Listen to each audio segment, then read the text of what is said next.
Good morning, traders. Welcome to NinjaTrader Live. It is Capital Preservation Friday. My name is Jim Cagnina, Senior Market Strategist, and I am joined by the fabulous Tracy Shuchart, our Senior Economist, and the one and only Blake Morrow, Pipsar. Good morning. How you guys doing? Good morning, all. TGIF, you guys. And I know. But we got a lot of work to do, man. We get some unemployment today. Unemployment report's coming up pretty soon. We're going to be talking about that a lot. PAX will be on a little bit later. And as a matter of fact, let's just talk about the lineup right now. We have a great lineup today with you two, of course. And then joining us here in a second is going to be PAX, the mighty PAX for Capital Preservation Friday. Trading the open, we will have, well, it's midday markets, really. We're going to have, of course, we have Christian and XYZ. And then joining them a little bit later is going to be Lumi and Stowe. So we're going to 1 o'clock today, and it's going to be a lot of fun. All right. So, Shai, what's the news? All right. So investor bullishness has become so extreme, it's time to start reducing exposure to risky assets, according to Bank of America. The bank's bull-bear reading climbed to its highest level since 2021, rising to 9.7 from 9.4. They said we remain in summer retreat and rotate, not in reload camp. We recommend investors retreat from risk assets and or rotate into some defensive duration and the U.S. dollar. So there you have it.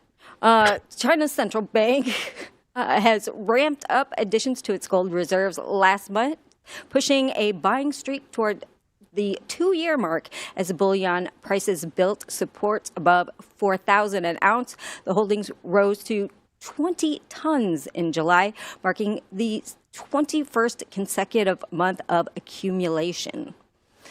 And that's what I keep talking about, that underlying central bank bid. And then last but not least, we got to talk about the Strait of Hormuz, because what would a day be without talking about it? So we had the draft plan between Oman and Iran.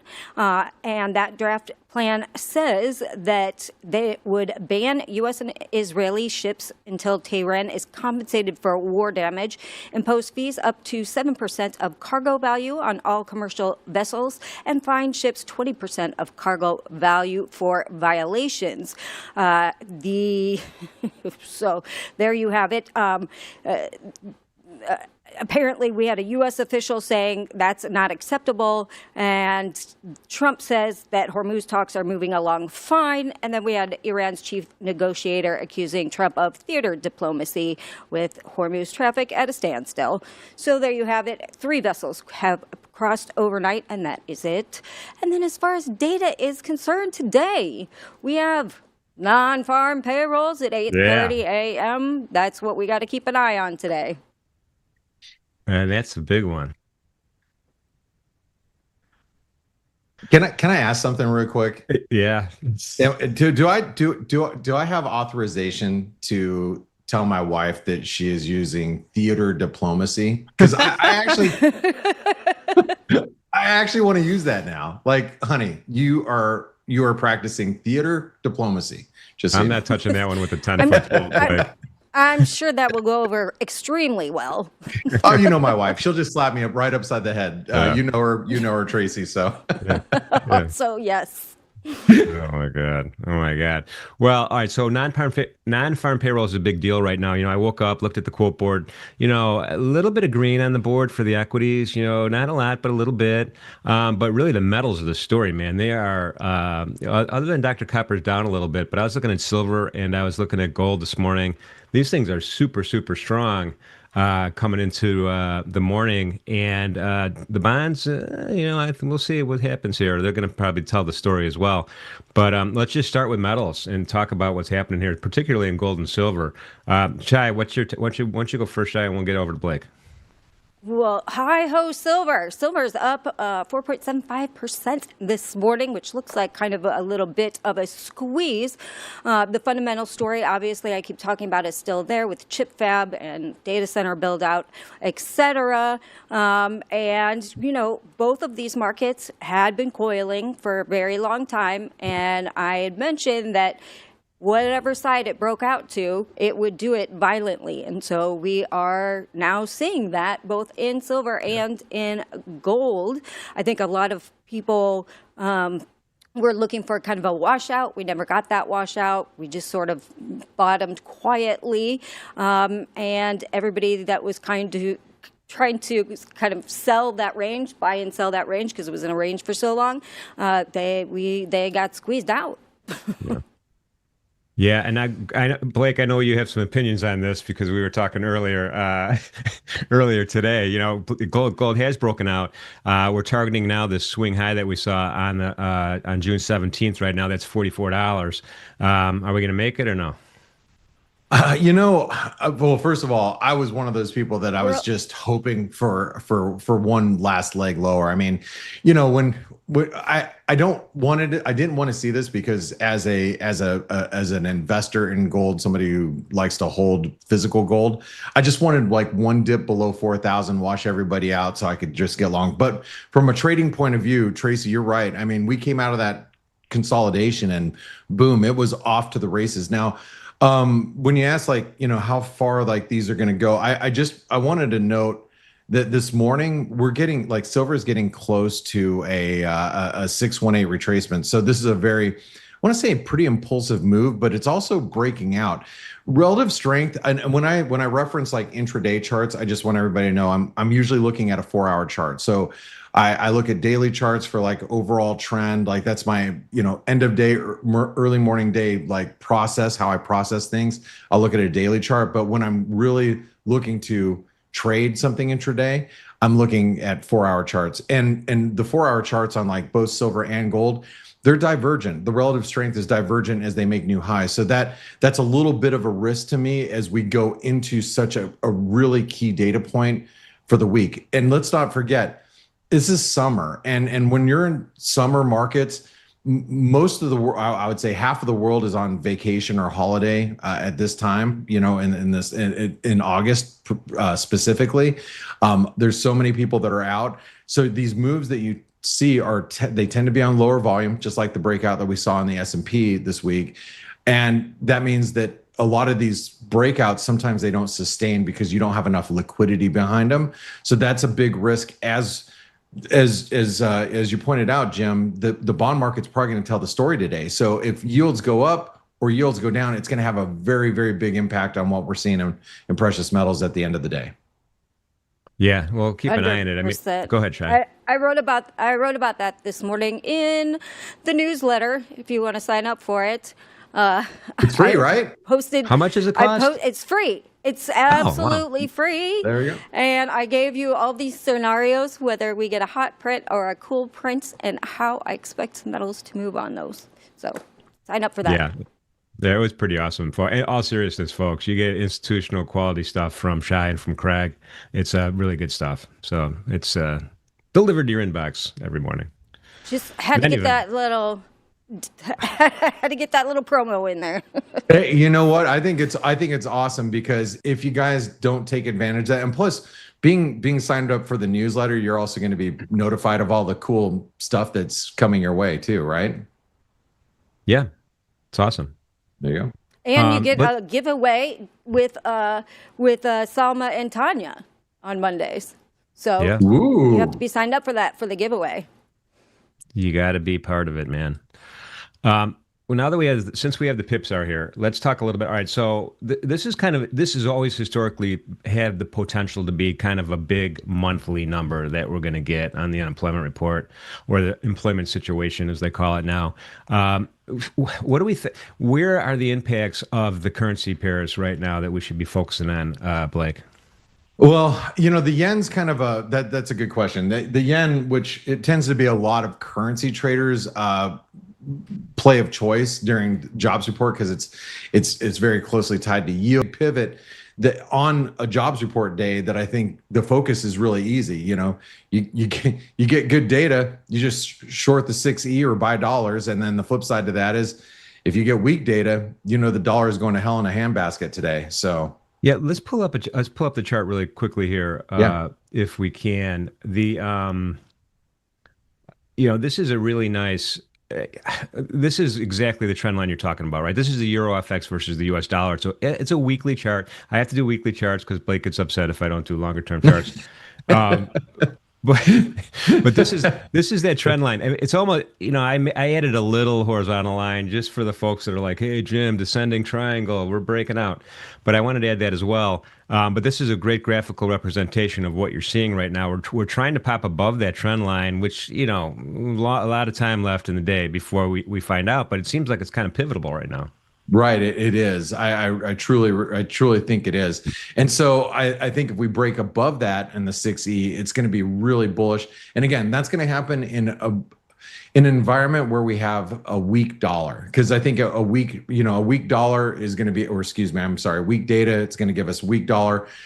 Yields are going to come down. We're going to probably see a rally back in fixed income. You'll see like the ZNs, the ZBs rally back. Yields will come off, and the 6E goes up. So yeah.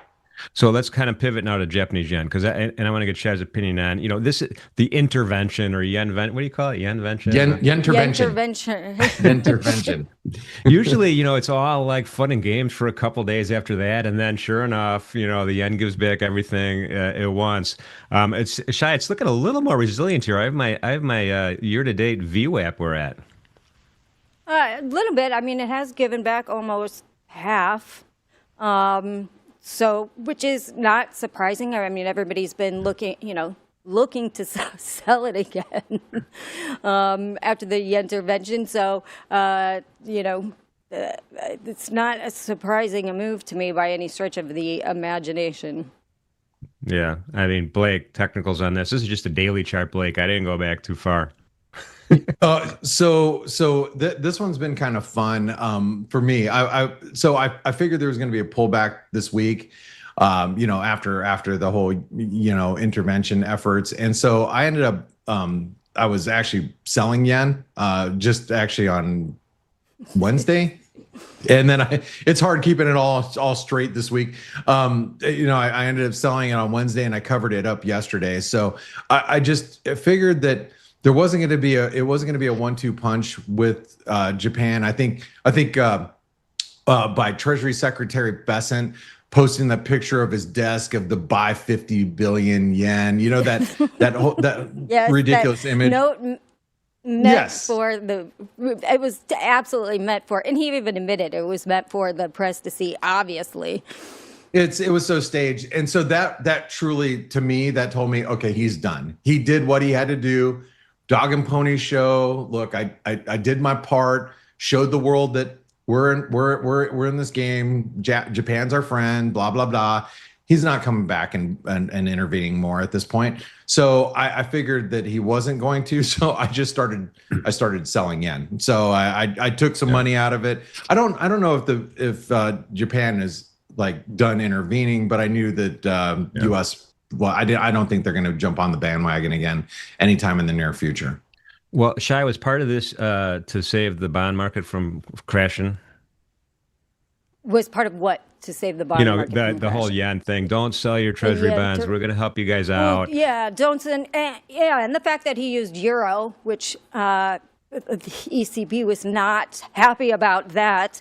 And, instead of having to sell treasuries to get dollars to intervene, he got a little scolding from Lagarde saying, well, what are you doing? Why are you using the euro for this? But I think, part of it was for that. And obviously, them wanting to use FEMA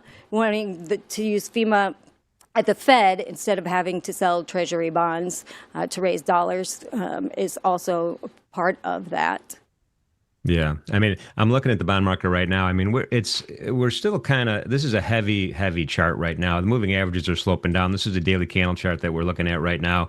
A little bit of a bid today, but not really. It's kind of a baby candle, just waiting to see what happens here right around prior quarter's lows at 109.16 30 seconds, which is a key level for me. It's right by the 80 EMA right now. But if any market has an opportunity to kind of react to a bad print, this is probably going to be the one. And so we're going to keep our eye on that going forward here. Blake, is this telling us anything about what's about to? Oh, go ahead, Shai. Well, I was going to say, I think, too, Warsh mentioned that he wants the markets to do the heavy lifting for him. So he would like to see long end yields rally. That would help tighten the market, and then he wouldn't have to raise rates. And so I think he is absolutely fine with this, with yields going higher. Well, but so far it hasn't Until been, something breaks. it hasn't, right, exactly. It hasn't been a drag on equities yet. Equities are rocking and rolling, Blake, right? Yeah, they are, so well, first of all, I as we've been discussing, I think yields are going to be and bonds are going to be front and center. And what Tracy is, Tracy just pointed out is exactly what Warsh said, and that's why the market was like, "Oh yeah, you think we're doing all the work for you? Hold my beer." And then next thing you know, we saw another surge higher in yields. And there is going to be a point, and everybody thinks it's like the 5% in the 10-year, that's really when that's the breaking point of the market. But that's what just everybody says. That's what the media says. That's what everybody everybody's going to tell you. But I don't know if that's necessarily the case. So if we have strong data and yields, which that means if the jobs report comes in, let's say above 100,000 jobs, let's say unemployment dips to 4.1%, which would be unexpected, but it would be really strong. I think yields rip, and I'm not sure stocks like that at all. Yep, I agree with that. Are you suggesting, Blake, the media has it wrong? Well, maybe, but I think the mainstream financial media. I think this is why you guys should be focused in on NinjaTrader Live and what we do here, and tell all your friends and family about what we do, because mainstream financial friends media. and family. Yeah, tell your friends and family. No, but mainstream financial media, they're a bunch of weathermen. Or weather woman, they tell you what's happened after it's happened. We talk about it. We talk about these things before they happen, and that's that's the difference. And I think that you're going to hear, after the fact, good jobs number. People are going to be scratching their head, and by the end of the day, they're going to be like, well, yields went up, and so the stock market went down. But that's in actuality, if you put it all together, that's what should happen today on a really strong number. So this way, you don't get caught on a knee-jerk reaction if we have like a blowout number and you go, well, why is the stock market down? Well, you're going to know why, because yields ripped and got to a point where the market didn't like it. Yeah, I mean, right now though, there is that divergence that Anthony talks about, and it's clear and evident. I mean, I have even an S&P chart up on the screen right here. We're hovering around all-time highs. The micro Nasdaq and the Nasdaq are pretty close to 30,000 again. I wouldn't be surprised if we saw that today. And then the Russell and Dow are doing pretty good as well. So the equity market's pretty strong across the board. I leaned into our edge-full stats just to kind of see if we had any kind of edge on Fridays. I looked back a whole year, and the calendar year, and I said, what is Friday's going to be a green day or a red day for equities? And it was a 50-50. So it didn't help me. That well, doesn't it's non-farm. You should. I was going to say, you should have looked on non-farm payroll Fridays. I know. I didn't do that. So. Any event, I do want to pivot back though, Shai. Crude oil is at 77. For me, it's like, is the war on or the war off? It's like, is crude in the 70s or is it in the 80s or 90s? It's in the 70s right now. It's not. I would expect it to be a lot higher, to be honest with you, but we're just kind of hovering around 77.08 for WTI. What's happening here? Yeah, again, those lows were bought at 74. So, we are getting higher lows at this point.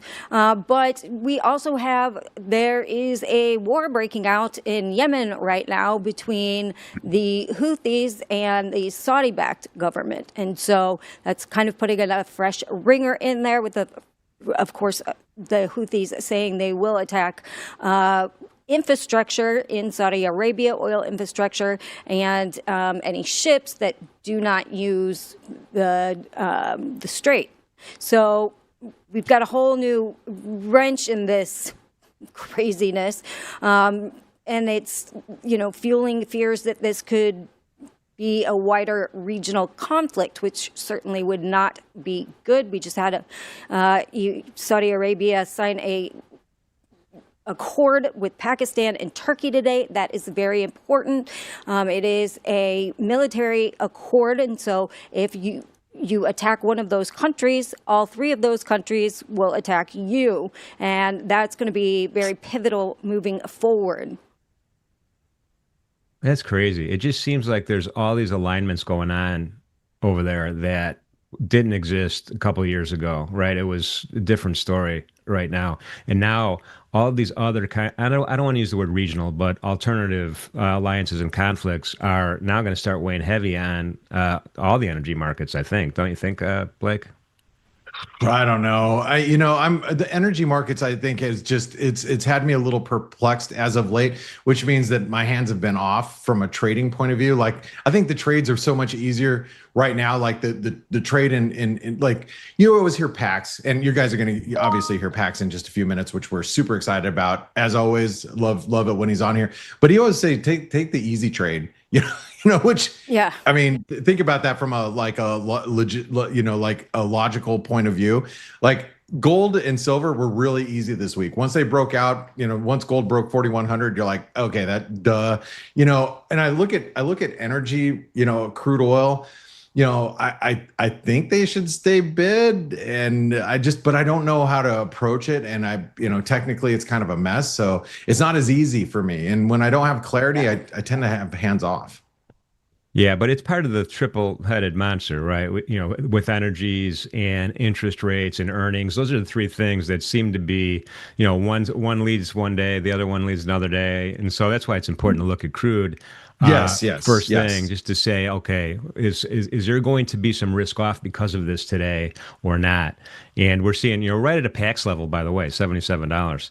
And Jim, I have to mention yesterday. I mean, we were really firm yesterday going into the close. Like the crude oil was like rallying right into the close because of some of those headlines. Yeah. And then I was surprised actually to get up this morning to see it, back down again. So thank God I'm not trading overnight crude, because I would have been long last night.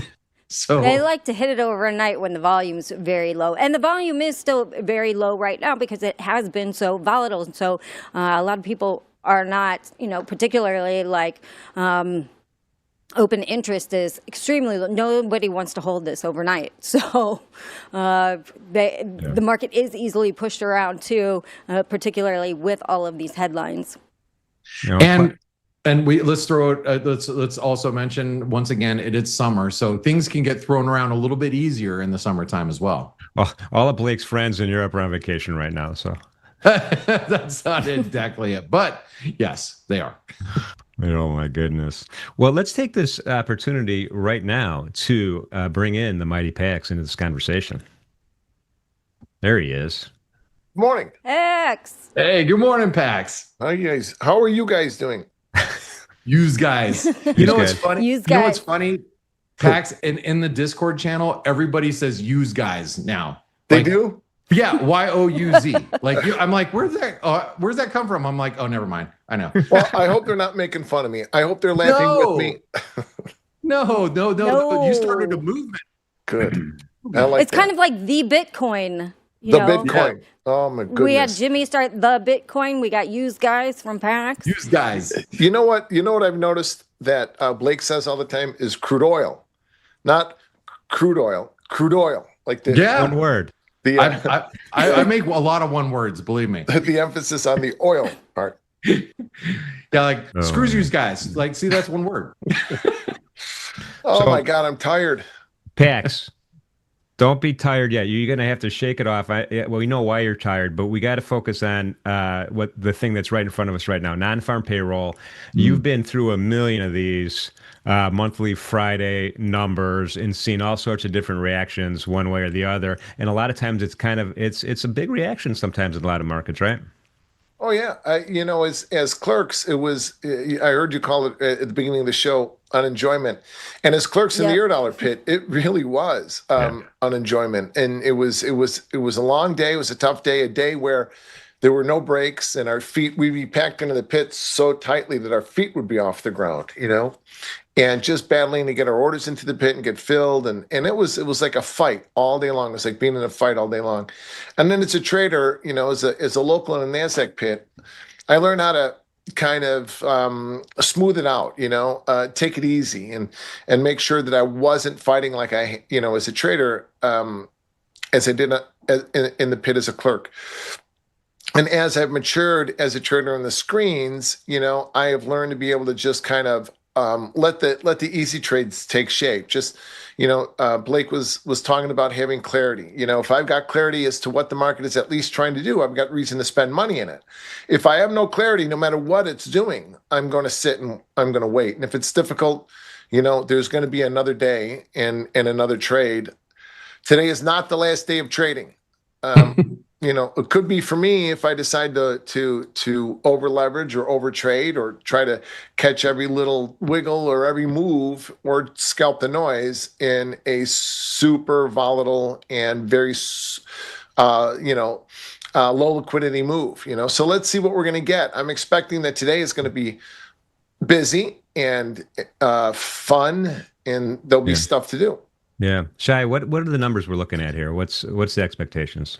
Right. So expectation, the survey is 80,000 and prior was 57,000. If you remember, that number came in way lower than expected. So we'll have to see what happens with that.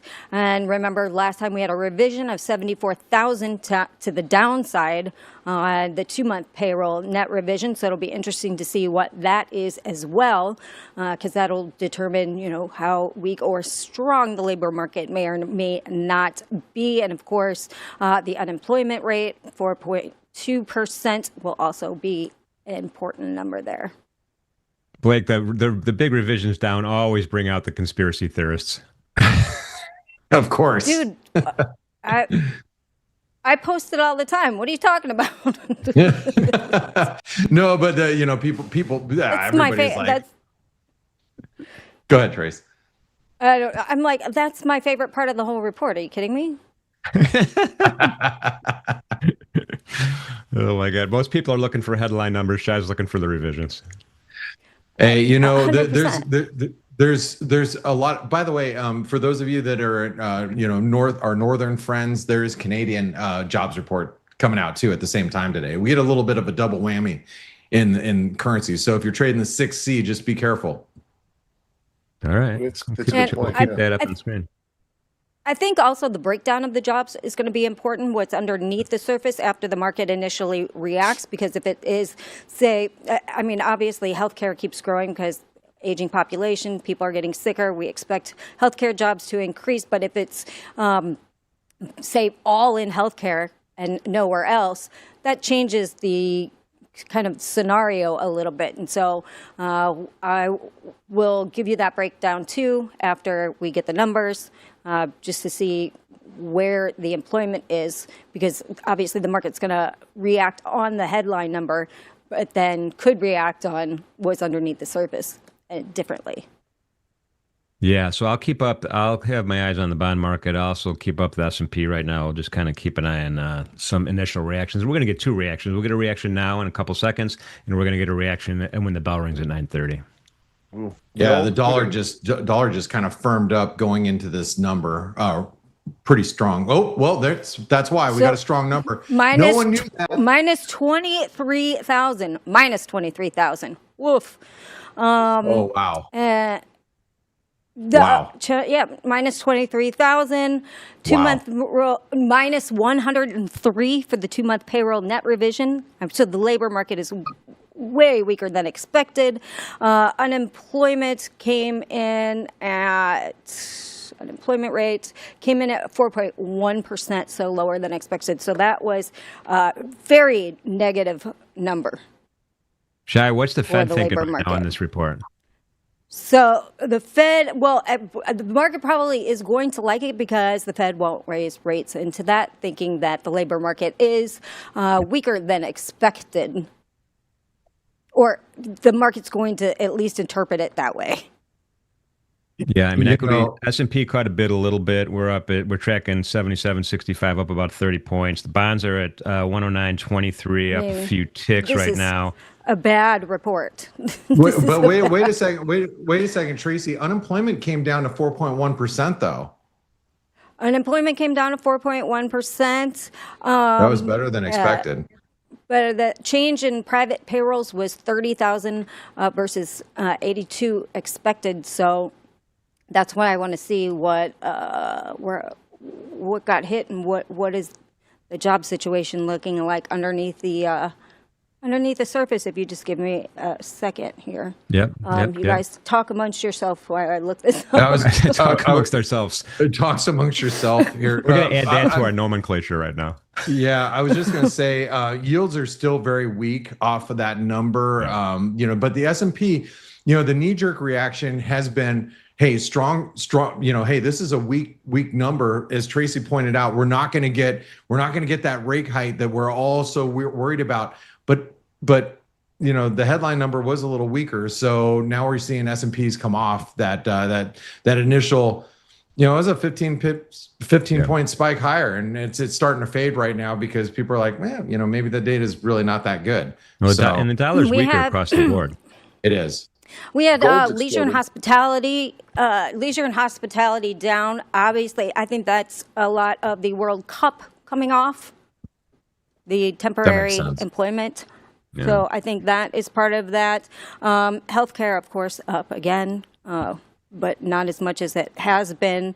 So those are the two big areas that I'm seeing that we have an issue, and it's retail, leisure and hospitality, and healthcare was where we saw the weakness. But again, I think some of that is due to temporary employment for the World Cup coming out of the payroll number. So this is probably going to impact the Fed fund tool estimator, whatever you want to call For it, that sure. tracks probabilities for sure. I mean, are we reducing the odds that anything's going to move in September? Well, the 30-year and the 10-year are kind of showing that. The 30-year just popped. We were trading at 109.14, so we popped 10 ticks, and Yeah. 10-year popped from 108.18 up to 29. So those are nice rally in the bonds and notes. So I don't know, maybe not, maybe stand pat. Yeah, I mean, this is what So I mean. gold Pax, this is what Gold the market explodes. tells us what's Ripping. going on here. Gold is exploding. Yeah. Gold is Yep. exploding. Silver exploded. So you're really seeing the rally in the metals because they like the fact that we may not hike rates. Right. Precious metals, monetary metals, Yeah. love that. Yeah. We So- just took out that June 17th swing high in gold. Like we were talking about a minute ago. What are the chances We of got that a happening? It happened. You got a spike in Bitcoin too as well, but it sold off right away. The Bitcoin. That's a whole nother kind. Blake, we have a couple seconds left. Blake, let's. I just want to get your opinion on the Bitcoin because it's been, in my opinion, it's been very, very resilient. It has been, but shouldn't it be, Jim? I mean, shouldn't it be while we're sitting here at all-time highs in the S&P? Shouldn't Bitcoin be trading at 70,000 right now? I mean, I hear what you're saying, but I'm also looking at it going, yeah, but it should be stronger than it is. So that concerns me. I mean, that just Agreed. naturally concerns me. So No doubt. It still looks a little flaggy to me. yeah, it does. And a matter of fact, you know what it also looks like, Tracy? Like head and shoulders a little bit. And I hate doing that when And I hate when that it's- pattern too. I But I hate agree it, with you. But yeah, it's looking a little head and shoulder, knees and toes pattern ish. So I'm a little concerned about that one myself. My only thing was, all right, when there's a risk-off event, it's just sticks sideways. And it's when there's price happiness, it sticks sideways. It's just Jim, what risk event have risk off have we seen? I guess that's why. all right. The last week, you're right. The last 5 sessions, you're right. But before that, we saw some, and it just kind of stayed in this channel. I'm with you. I was feeling the same way, but then again, I looked at it this week and I'm like, okay, well, stocks, S&Ps are going to 7,800. So why is Bitcoin still trading at 65,000? You know what I mean? Right. I gotcha. Yeah. So, all right, so we're up against time, Blake. What's your last minute words of wisdom for our traders this morning? Well, unfortunately, I didn't get what I wanted. I wanted to get a good number. I like how the unemployment rate came down a little bit, and I think that's maybe that's creating a little bit of hesitation in what we're seeing in currencies. But also, if I was the Bank of Japan or the Ministry of Finance, I would be intervening right now. You got the dollar yen on its knees, just dropped. It just dropped a quick, I don't know, 100 some odd pips. Like, why not press on it? Yeah. Pips yeah. We need a ministry. It's like Harry Potter, the Ministry of Finance. You want a ministry? No, it sounds like 1984. We already live in the middle of George Orwell's 1984. We don't need to have ministries, Ministry of War, Ministry of, Oh, man. All right. Shai, you get the final word, Shai.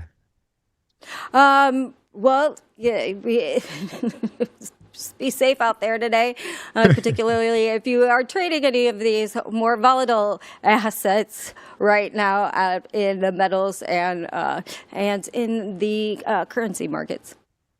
Very awesome. Well, I appreciate that. Shai, I will talk to you a little bit later in the day. Blake, you have a great weekend. Thank you so much for being here with us on Friday morning. See you guys. Have a great weekend.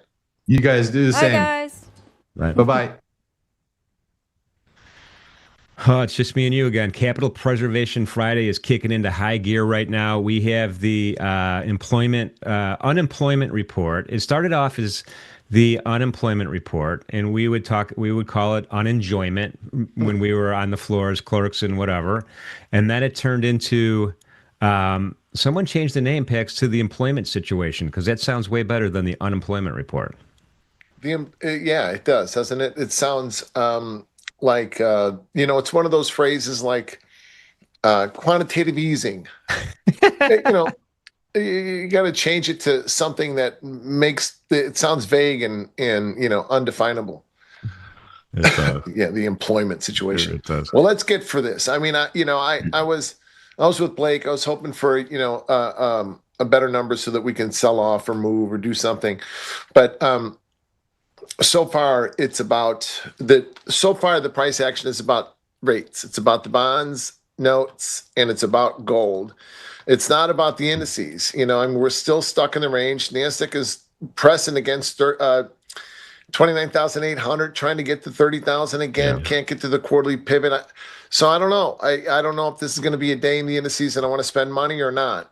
I'll take a couple of trades off the open to see what happens. But we're long gold in our group above, the whole trade in gold has been clearly seen and defined. It was funny because, we were talking about it on the Sunday show the last couple of weeks. Above 40.78 in gold, I want to be long, up to 41.39 an ad. Above 41.39, the swing completes at 43.25. If we get above 43.25, then we're going to 44.44, which is right here. This is where the whole break happened. It was a 200-day moving average when we came down from, or 44.24, I mean. Right where gold is trading was the 200-day moving average when we broke through it back a month or two ago. So now we're reclaiming this area, but the next swing completes at 44.90. Above that, 45.95, and then we're back up to the halfway point of the entire move, which will be about 47.90. So all that is, gold is a great trade, but don't ask me how much I bought at 40.78. I didn't buy anything down there. I talked about it. Told everybody else to buy them. Well, let me ask you this question. So I have an intraday chart up just really quickly here. And this is a common thing. We get a lot of questions on this, and it's a tricky thing. So when you see a move like this, like we easily took out prior day high, and then we just rallied like crazy on this number that came out. Bias is clearly bullish right now. There's 63% of the time on Fridays this calendar year, gold has been green. How do you enter this market at this point? I mean, do you have to wait for a pullback? Do you just pile on? What's the best strategy, if there is a best strategy, to get, if you're totally flat right now and you want to participate? I wouldn't. You missed you missed it. Yeah. So no, I don't like buying pullbacks, and I don't like selling, selling failures. Um, I trade the momentum. So 43 quarter is the where this next swing was taking place. So you want to enter at those levels, and if you don't have a precise entry, then you have to be very careful, because you got to be. I want to be precise in my entry so I can be precise in my exit. So if I'm not long at 43 quarter or someplace close to that, then I'm gonna wait. Like the other day, I think it was Monday or Tuesday, we took out 40.78, 41 even, 41.39. And then we had like interim levels to take profit at net at 41.80 and then 42.15. The swing completes at 43 quarter. I missed it. I did not catch it. So I waited until 43 quarter to get long. And I've got a few now, but that was it. I waited. If you don't have the move, my brothers and sisters, just wait. You cannot possibly catch every wiggle. You cannot possibly catch every move in your life. And if you chase them, though, as I said earlier, this is not the last day of trading. However, if you miss a move and you chase it, it could be the last day for you. That's a good point. I love that for sure. There's always another day. There's always another opportunity. I was a broker for 20 years, retail futures brokerage firm that I worked for, and the process back then was a little bit trickier to open up an account, right? You have to go fill out an online form and go through a series of steps to get your account open. And oftentimes, Pax, I would get the phone call, is my account open yet? I want to send money. It's like, yeah, okay, you're ready to go. I sent money. I want to place a trade right now. It's like, all right, well, we're setting it up. It's getting ready. And then what's the word where you just, hold your horses. You're gonna be able to trade in a second. We're making sure your account is set up properly. And then it turns ugly. It's like, this is the move of the lifetime. Yeah. I'm missing it. Yeah. You're costing me all this money. Tell your people to turn on my account. It's like, all right, listen, sir, that's a red flag to me. Just settle down. You're going to have all sorts of opportunities throughout your lifetime. You didn't miss the move of the century. I've never waved that red flag. I've never thought like that. Never a day in my life. Hurry up, let's go. This is the greatest rally ever. I would have nailed it. Yeah. I've thought like that and done that and said that shit. And then I backed a lot of traders that thought like that and did that. That never works out well. It just doesn't. I know. And, to some extent, there is this like chemical process that goes off in your head, right? Sure. You get the adrenaline, you get the dopamine, you get this stuff naturally, but it's you got to control it. You got take your time, be patient, you'll be okay. No doubt. I mean, really, truly, there's a whole reaction in our bodies, and you're, I don't know. I like tense situations. I thrive on that kind of thing. So you take a trade, and that intensity and that tension, comes popping in. You're like, yeah, let's go. I feel alive. I feel alive. You know what? This is. Successful trading ought to feel like you're on vacation. Successful trading ought to feel like you're cheating life, not like you're in a fight, not like you did when we were on the trading floor. And that means this is something I didn't kind of understand until I got older. But that means that the trades that I take need to work. It should not be a battle. I'm not battling. I did a Spaces yesterday where somebody was talking about trap longs or shorts. And, I don't think like that. I'm not battling other traders. I'm not battling, I'm not even fighting the algorithms and the HFTs. I'm fighting myself. I'm battling myself and my weaknesses and my shortcomings and, and all the other chemical reactions that go off. I need to take it easy. I need to let it happen to me.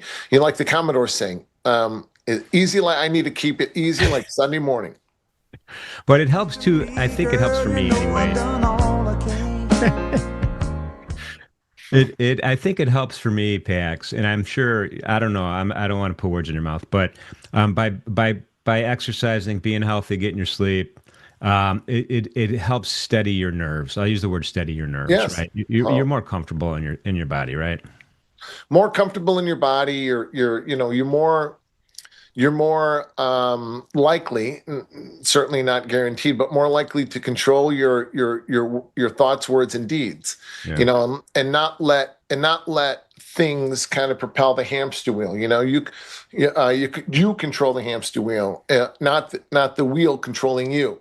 Yeah. So often, if we are not taking care of our mind, our body, and our spirit, that hamster wheel, you're gonna walk on it, and all of a sudden you're running, and it's propelling you forward, and you have no idea what just happened. Yeah. I'm tilting. Why am I tilting?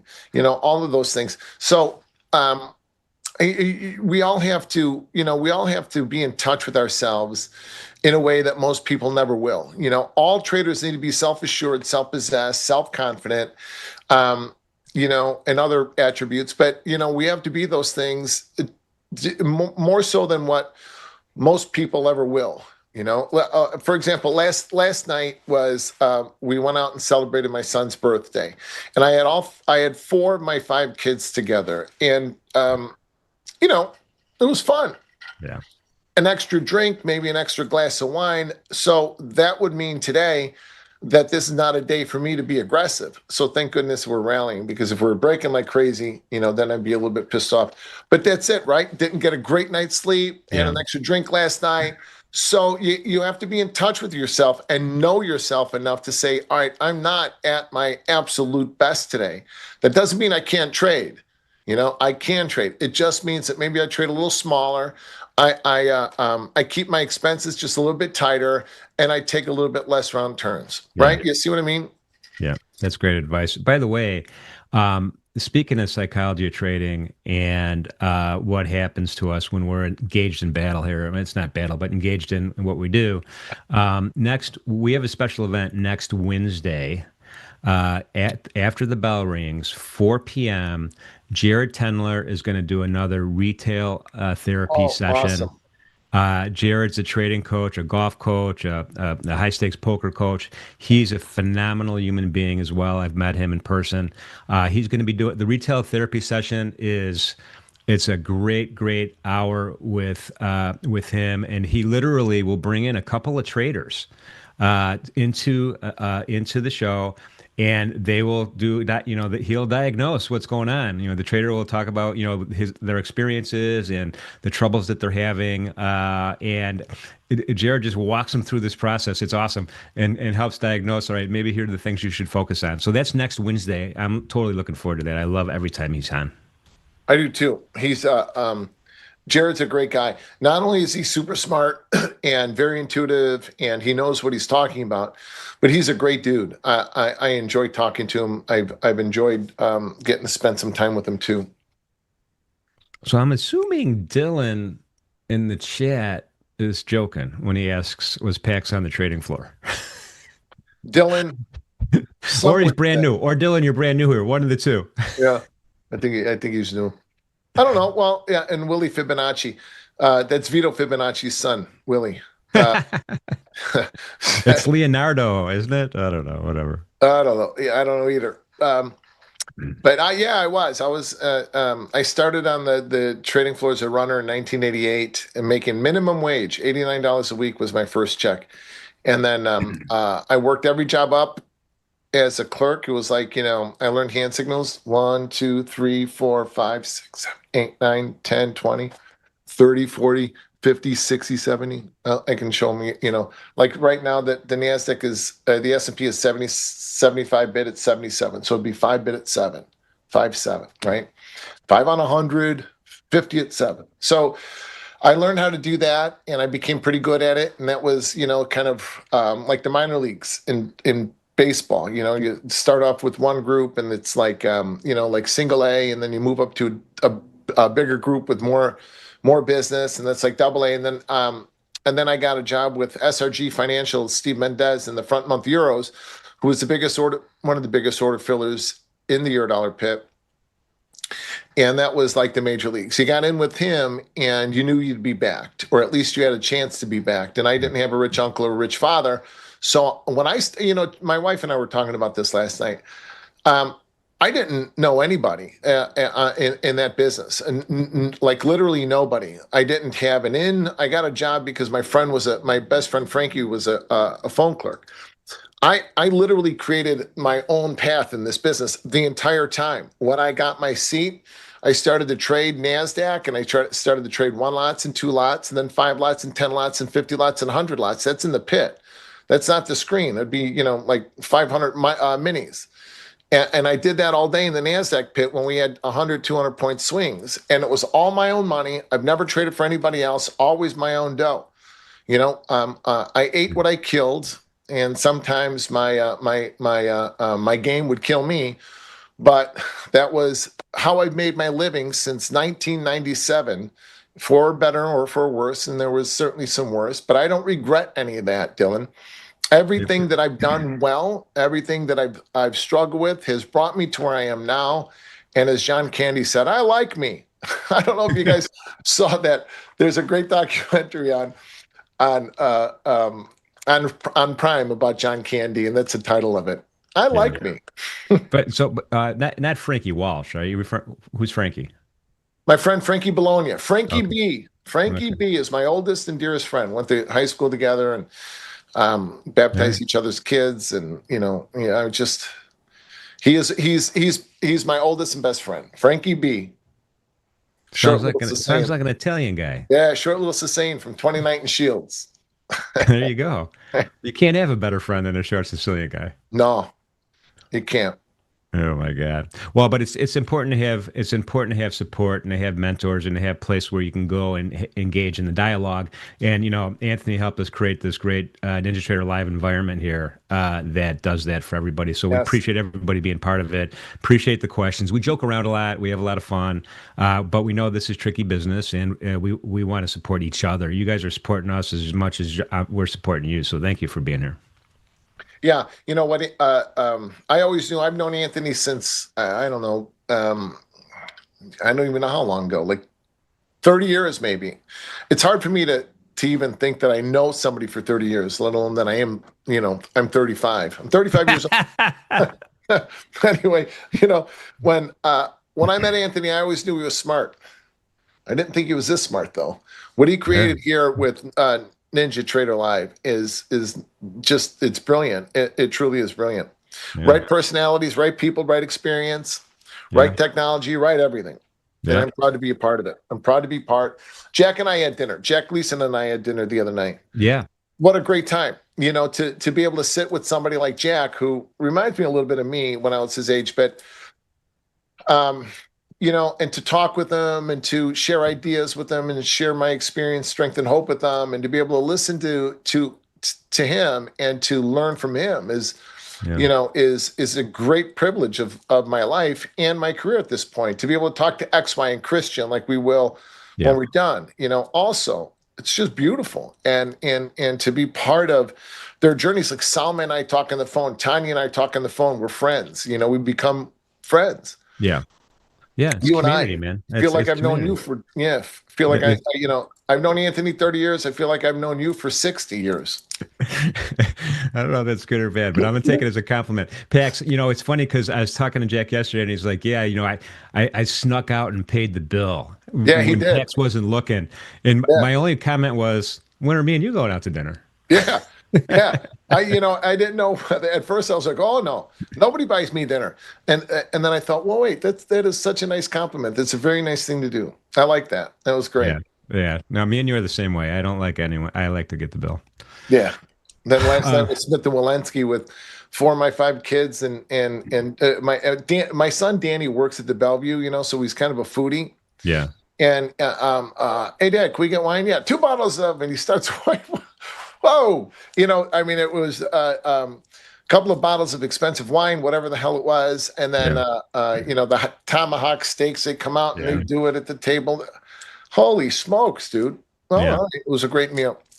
I'm tired, and a little puffy as I can see on the video. Ugh. Smith and Walensky's, man, that brings up memories. It's a great joint. Yeah, the first time I met the founder of NinjaTrader, Ray Day, who created the software. Early 2000, he did it, maybe even late 1999. We were at one of those expos or money shows or whatever you call them they had in Las Vegas at the time. And it was a different experience then because this whole online trading was kind of brand new.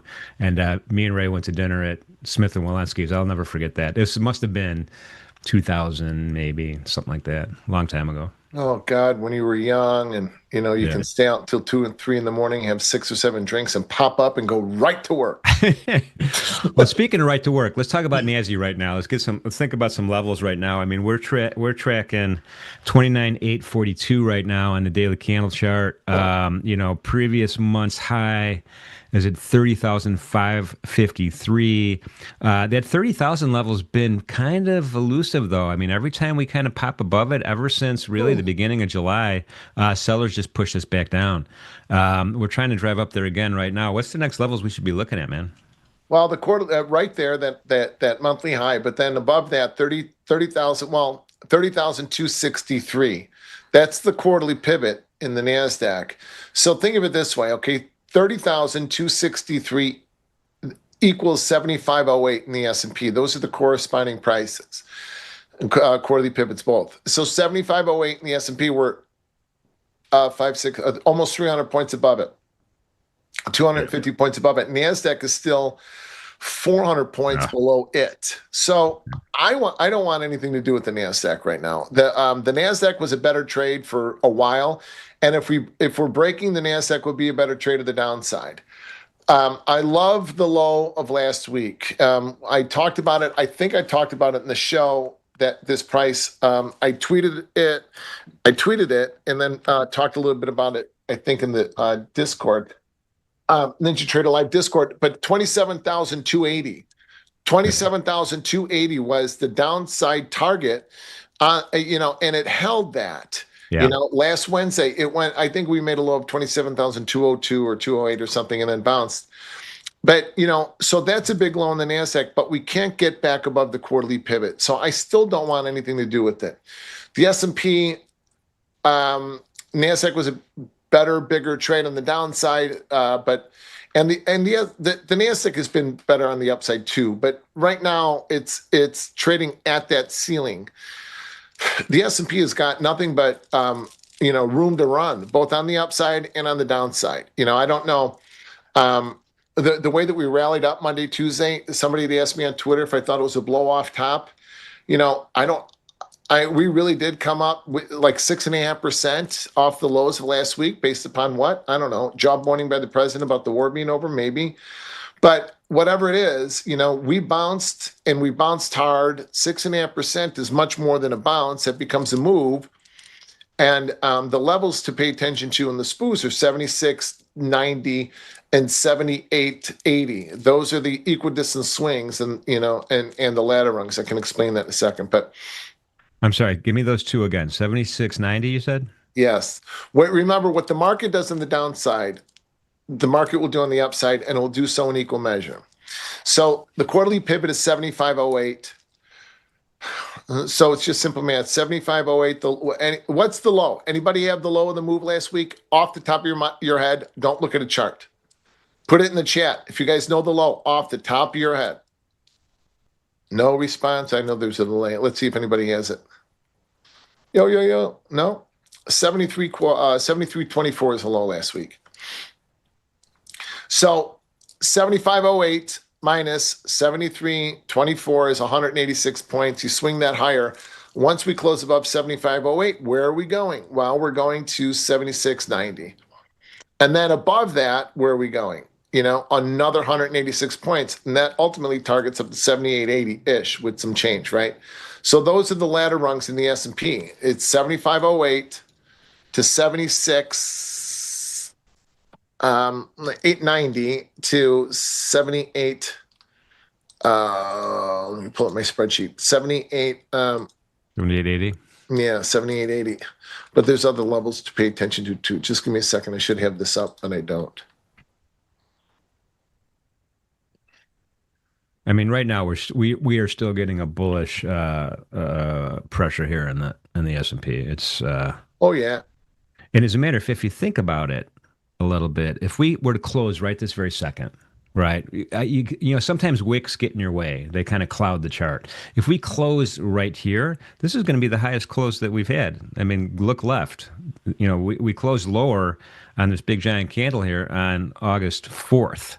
So we're above that previous high close, which is, again, this is a bullish picture. Well, there's nothing there's nothing bearish about this price action. I mean, I want to fade it. I always want to fade rallies, but I'm not gonna. I'm going to trade my process, which we'll do in 30 minutes. But what's the all-time high the other day? 78.20. Yeah. This is going to be an all-time high. Well, we opened here at the 77 level a few days in a row earlier in the week. Oh my goodness. And by the way, someone in the chat, who is it? Nocturne. Sorry, I don't remember numbers. I have the attention span of a toddler. Well, you're exaggerating, of course, but I don't either. I'm not really good at memorizing numbers. But the good news is, Selma, our good friend Selma, has an indicator. It's not an indicator. It's just it literally paints previous milestones on your chart. I have them on my chart right here. We'll get Selma's trader profile up in the chat if you want to. It's a free thing. You can download it, and literally I put these on my daily chart so I can see previous week's lows, previous month's lows, previous week's close, all of these milestones, and they're right there on my chart. I don't have to memorize them all the time. I can just see them. So it's very, very helpful. Thank you for that, Selma. It's important for me, the way that my brain works. It's important for me to know what these levels are, So I write them in notebooks. I write them down on paper with pen and paper, and when you write them, I'm more likely to remember them. And I have I have kind of a near photographic memory for numbers and for trading. I don't know why, but I do, and that's kind of cool too. But the fact that I remember these levels helps me to take more effective action on it. To not. If I look at these levels on a chart, it tends to make me want to analyze it more. If I have the numbers in my head and I'm looking at the domes, I'm going to take better and clearer and more decisive action around it or at it. Does that make sense? But it's just the way that my brain works. So write these levels down. This is your business. Make it your business to know your business. Yeah. I mean, these, and if a chart. And it gets easier though once if you're focused in on a couple of markets, if you're focusing on these are the 2 markets I'm going to trade, these are the 3 markets I'm going to trade, it's a little easier, right? For us on the show, of course, we've got to cover all the markets, so it's really convenient to have these up here for us, so we don't have to make a mistake when we're talking about another market on the fly. But you're right. I mean, it's make it your business. You got your 10,000 hours in. You got to absorb it. You got to live it, and put the time in, and then all of these numbers will start coming together for you. And on the floor, when I was in the NASDAQ pit, Mickey Hoffman, one of my mentors, had told me to write down all of my levels on a trading card, like a cardboard card. So I'd write, and he also had me, write them out in paragraph form. So the night before, I do it in the trade plan that we put out every morning to my group. But if price action being targets, if price action above 68 targets, or price action above 68 targets 80, so I'd write that down in paragraph form, and in the morning I would adjust my levels and my targets, and I would write them on a trading card. So I had them, you can see a picture of me on the internet, I guess. But all my trading cards were in my left hand with the pen behind it. And then all my levels were on the outside of it. It got to the point that because,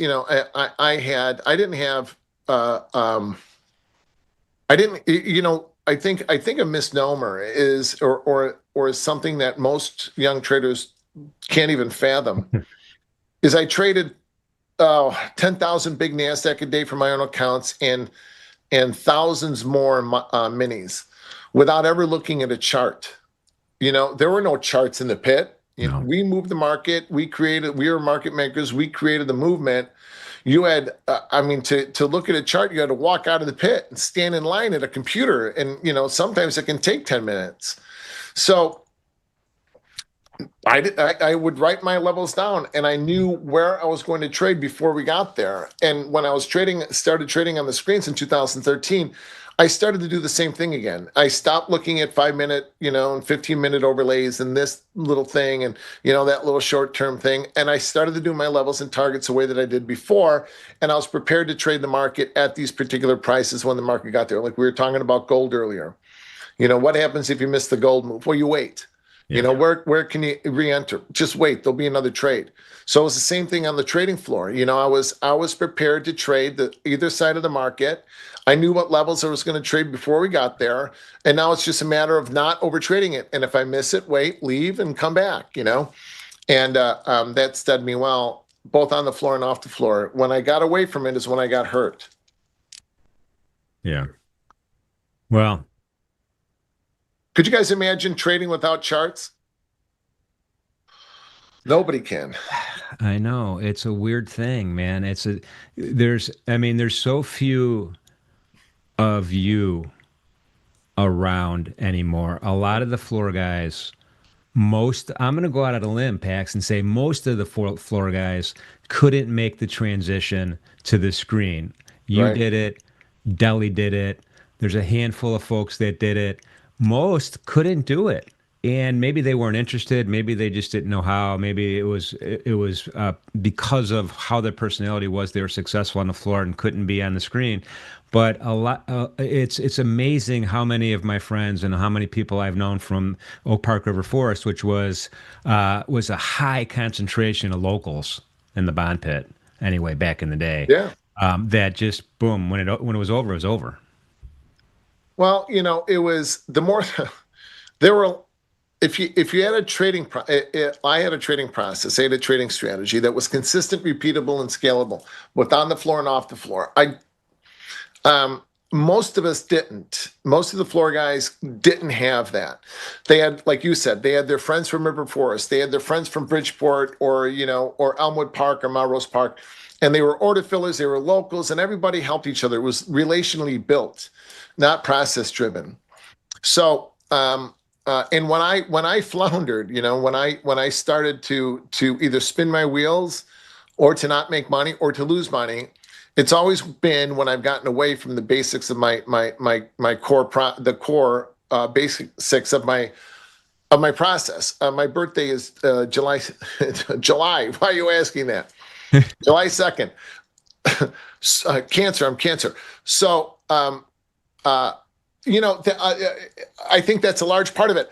Also, we could see the order flow. That was huge. You see people talk about, you can hear the roar of the market. Okay, that never told me anything.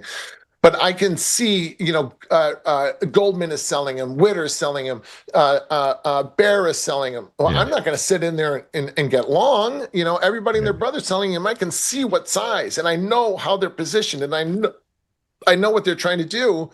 Well, I'm not going to just stand in front of a running freight train and say, that's it, you're not going any lower, buy them. Yeah. I would get short and run with them, traded the momentum. Screens, you can't see that. Another thing too, I think this is interesting and maybe worth mentioning, is the first version of Globex had the opposite broker or the opposite trader. You knew who was taking the other side of your order. You knew that it was institutional or dealers or big traders like Richard Dennis or Toby Crudele or somebody. And now it's all anonymous. The CME took that away at the behest, by the way, of the HFTs and all their millions of algorithms. But it provided a good transition because on the floor you knew who you were trading against. Also, big banks would come in with a 3,000 lot. Like, all right, I'm gonna try to get me some of this, and so you do. You couldn't, on the floor, you couldn't disclose who you were filling for. So a broker would come in, like NASDAQ is trading at 29,770. A broker would come in and say, I'll sell 200 at 70. Who are you? Well, I want to know who he is, right? If I trade with them, he's got to tell me. 200 at 70, who are you? I can't tell you that. I'll buy 70 trade. Who are you? I sold you one. I'm Goldman. Oh, hell, I'll sell 100 at 60. I mean, that was a great advantage of being on the floor. Yeah, for sure. Irreplicable. It's irreplicable. You can't replicate that. However, whatever that word is, you can't replicate it on the screens. No. It's all about price action to me. It's all about price. I don't care about time, and I don't care about volume in a trade. The only thing that matters to me is price. If this, then that. If that, then this. Yeah.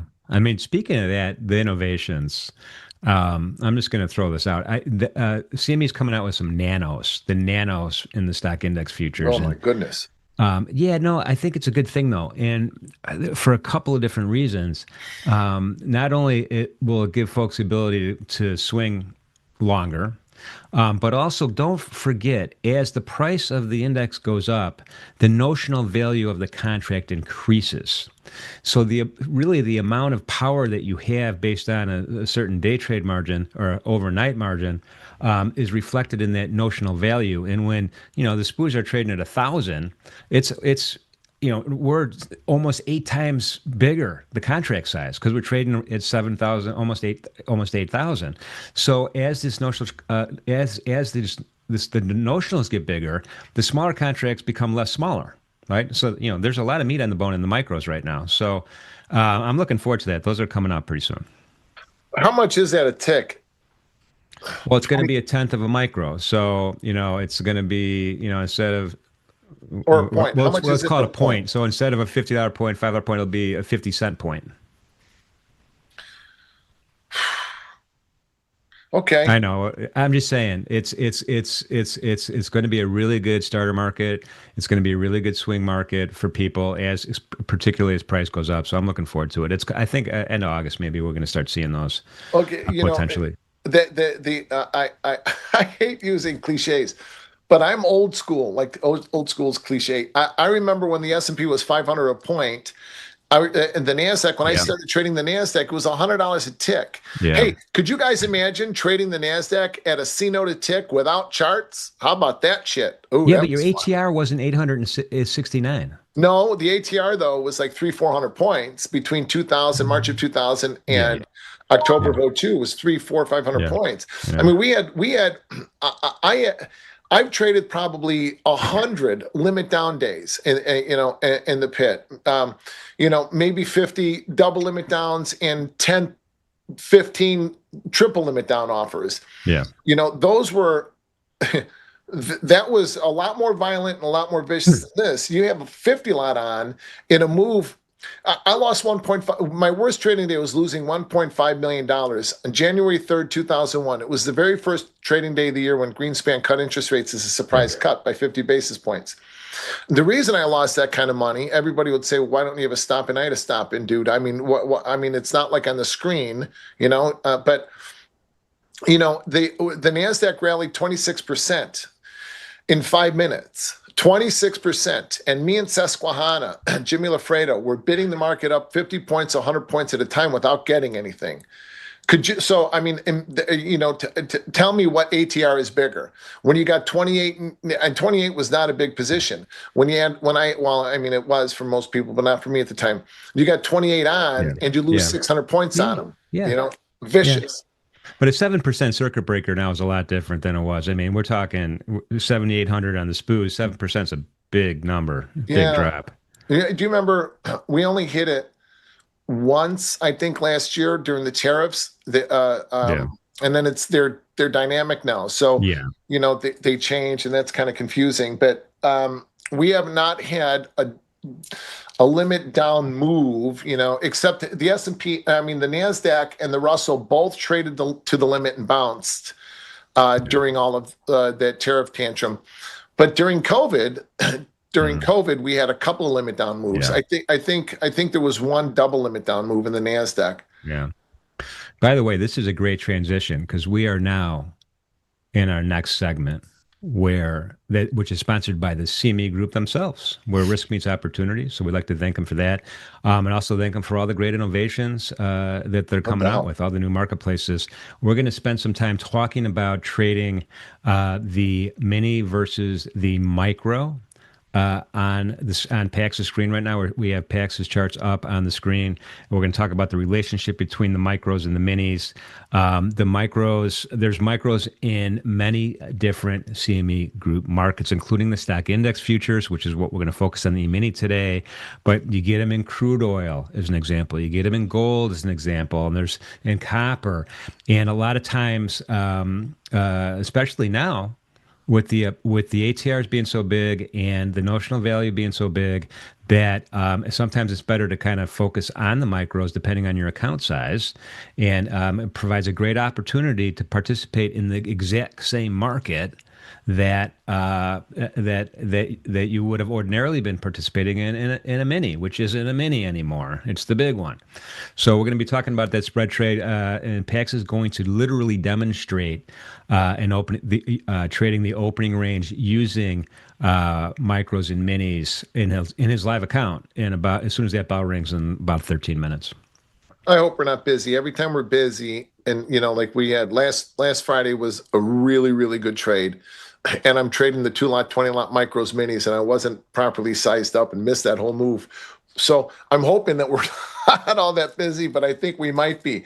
So off the number, we rallied up to where 70, 77, 78, 3.7s. And we're right back to where we started. The S&P is right where it started at the number. Let me see, bonds. I love these days. I do too. Bonds are still 10 ticks above. So I'm wondering why equities are kind of giving back that rally. I know that Blake was talking about, it's not all totally good news, for the market. So there might be some fading, but. So my theory is this. My theory is the bond market is smarter. It moves earlier, like days earlier, and anticipates what the reality of the situation is, and then prices itself a little bit faster. In the equity markets, there seems to be there's a whole different underlying factor here in the equity markets, the individual stocks included. But those kind of don't necessarily anticipate as well. This is my opinion. I don't have any scientific facts to back me, but this is just based on my experience of watching these markets for decades. Oh my goodness. See, I told you I'm tired. Yeah, and it's so right, so true. Not only that, but having the experience of managing your own risk and helping others manage theirs. That really drives home the things that work over a long period of time and the things that don't. Or at least, yesterday I did a spaces after we prayed the rosary, and after the rosary, we talked about the markets. Or I talked about the markets for an hour or so. One of the things that I talked about was the adding, learning how to add to your positions, right? So if we manage our risk properly, or, manage our expenses properly to where they're going to be short, small expenses, then we can probe the market, and we can seek to learn how to not only probe the market with good positions, small, that we can size up along the way. That puts us in a position to be long-term profitable traders. I don't care about my stats or my win rate or any of those things. I don't know what my win rate is. The majority of my trades are probably scratches or small expenses.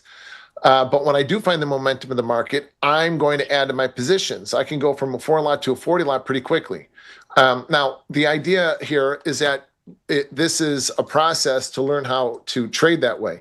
It takes time. There's a real progression to learning how to add to your size. It takes time, but it is imperative. You have to know how to add. So trading what I'm going to do today, the E-mini micro, and trading the minis and the micros is kind of a spread, teaches us how to add to our positions without significantly adding to our risk or adding to our risk at all. And I'll show you when we open how to do that.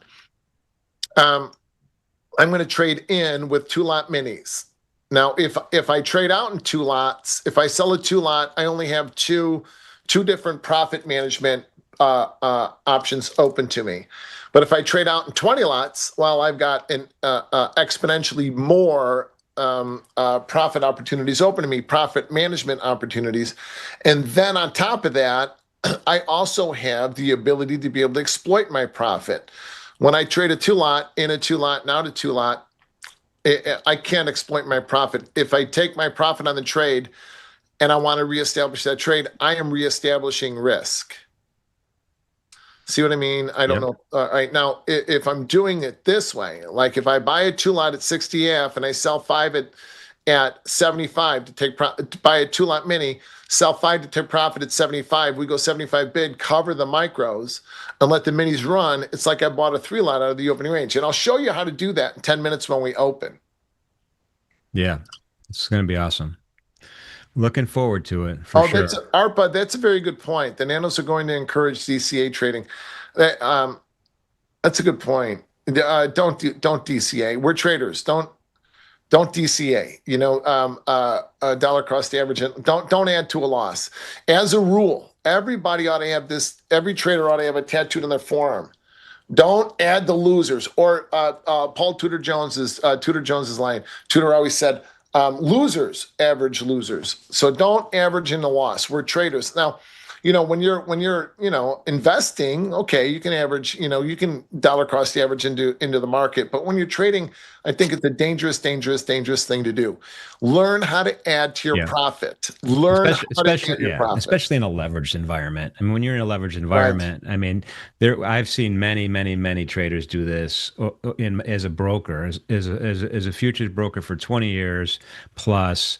This is, I've seen so many folks caught, and it's successful for sometimes. Sometimes, you get the martingale people who kind of are successful, but eventually, and usually before eventually, the market just trends one way and you're out. You're out of, you could blow your whole account out and go negative, if the conditions are right. So you have to be super careful with that. And I agree with that 100%. I've seen so many failures over the years. And huge failures. Huge.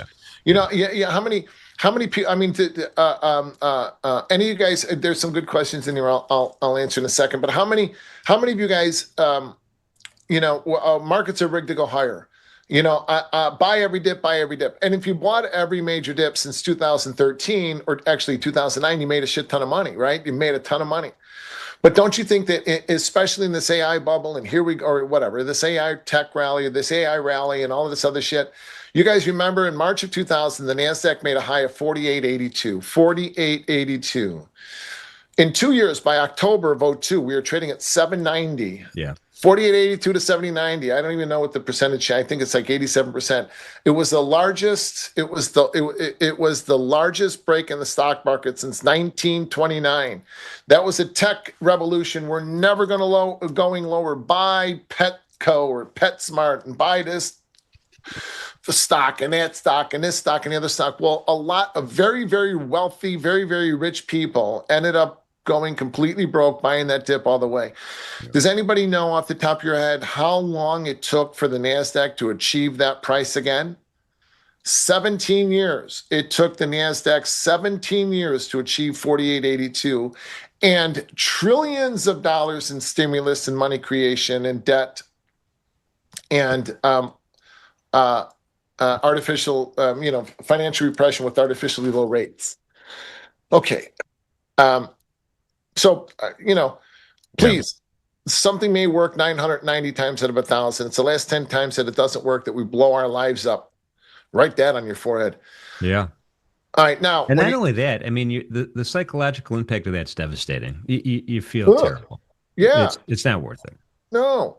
Trade with the momentum of the market. A lot of traders fade things. And okay, if you like they buy dips and sell rallies, and I don't trade like that.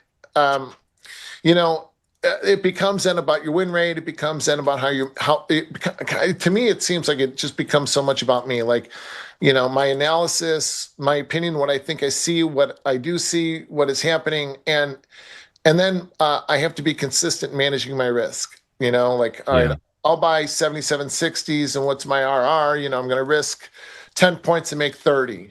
Okay. Well, in that, which is all good, and you can make a lot of money doing it, but in that, is there a plan to say I'm going to risk 10 points to make 30 points? It's a good RR, but where in that plan are you going to add your position? Yeah. Where within that framework are you going to say, I'm going to risk 10 to make 30, but if we go above that, I'm going to add more?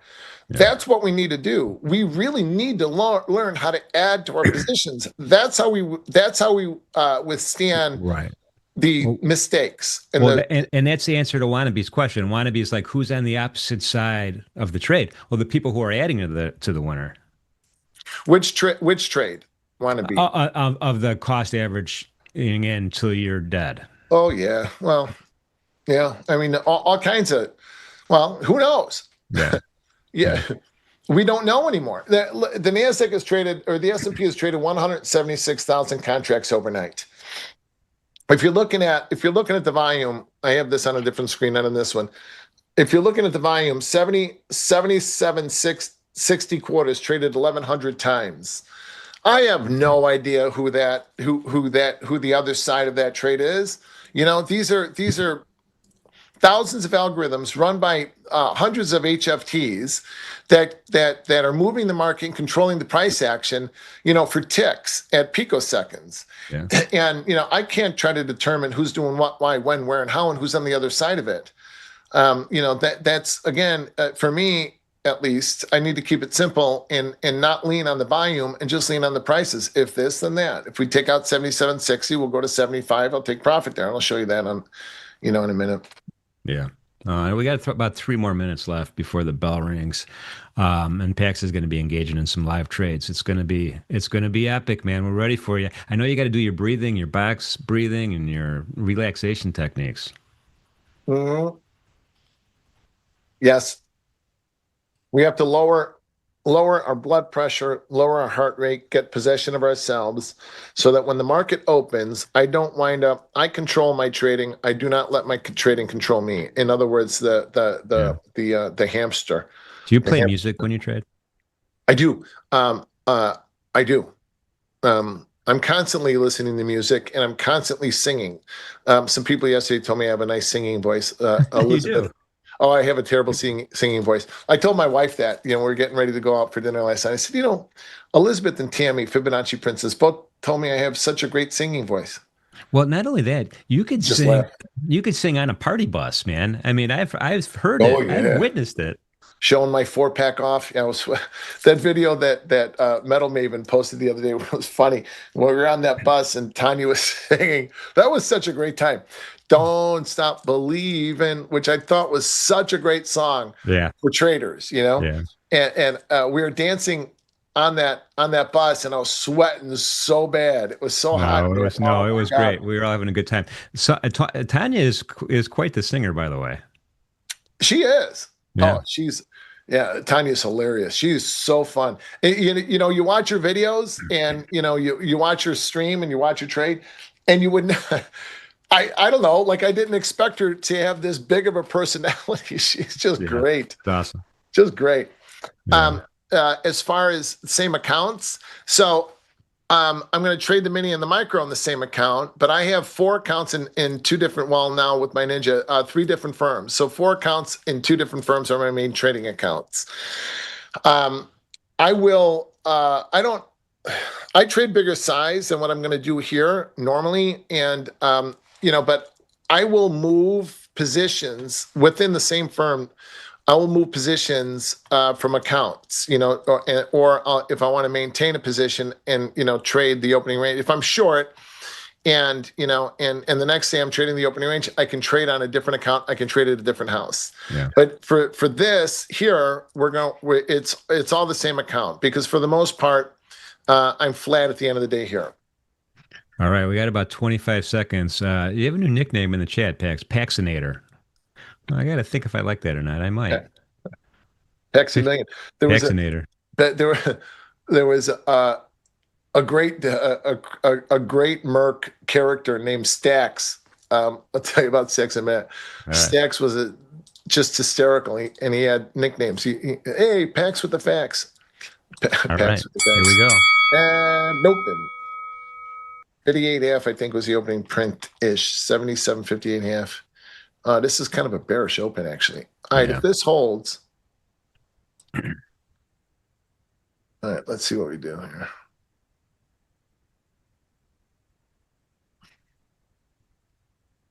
2 live crew. Hey. We're waiting for the 30-second opening range to print on Pax's chart. 58.5 to 53.75. Oh boy.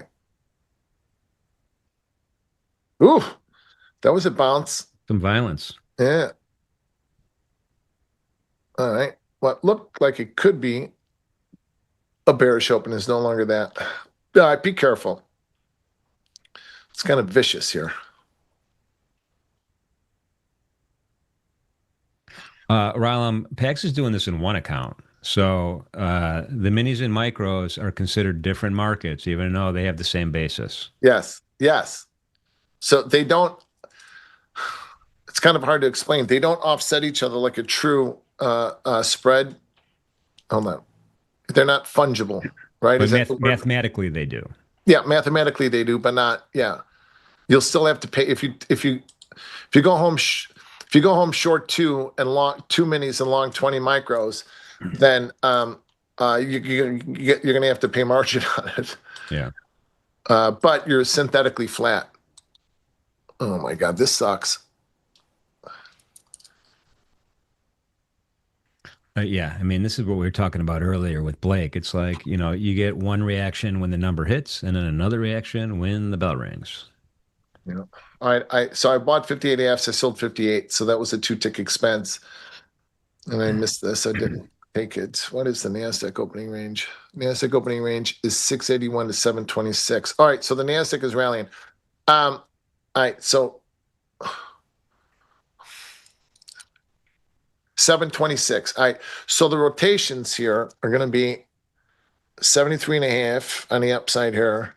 So if you're not long 58 AFs, you can buy 72s, 74s. So here's the rotation. You can see it. 15-handle rotation. NASDAQ. I have to adjust my NASDAQ charts, but they're 65-handle rotations. So the first rotation of the NASDAQ on the upside is going to be 791. Look at this. So if you guys are long 58 halves, scratch out put your scratch stops in. Don't lose a penny on it. There. Now I'm long 58 AFs. Maybe the NASDAQ will push us higher. Come on, let's go. Okay, now I got my scratch stop in, and I am going to sell 5 micros at 72 in front of this rotation, and we go 74 bid. I'm going to buy more. So somebody, traditionally I pay for my trade by removing 25% of my position in the S&P's 4 points, but with the ranges of 111, I'm going to pay for my trade with 15 points. So remove my risk with 15, actually in front of the 15-point rotation. Don't stop me out, you son bitch. Gosh, the NASDAQ is at the first rotation. Son of a bucket. NASDAQ is at the first rotation, 791. So if you guys are flat, take that NASDAQ trade. The S&P still can't get above anything. It can't reach the first rotation, and the NASDAQ is trading above it. Another point to make too is that the NASDAQ can rally 2,000 points, and all it's doing is catching up to the S&P. Yeah, that's true. Maybe not 2,000, but the S&P, the NASDAQ can rally a lot, and all it's doing is catching. I mean, really, it's got to go to like 7% higher than where we are to catch up to the SPOOs, or maybe 5% anyway.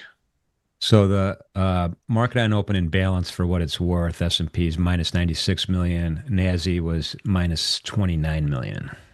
What's that mean? Is that bullish? Those are orders. Those are the imbalance orders going into the regular trading hour stock exchange.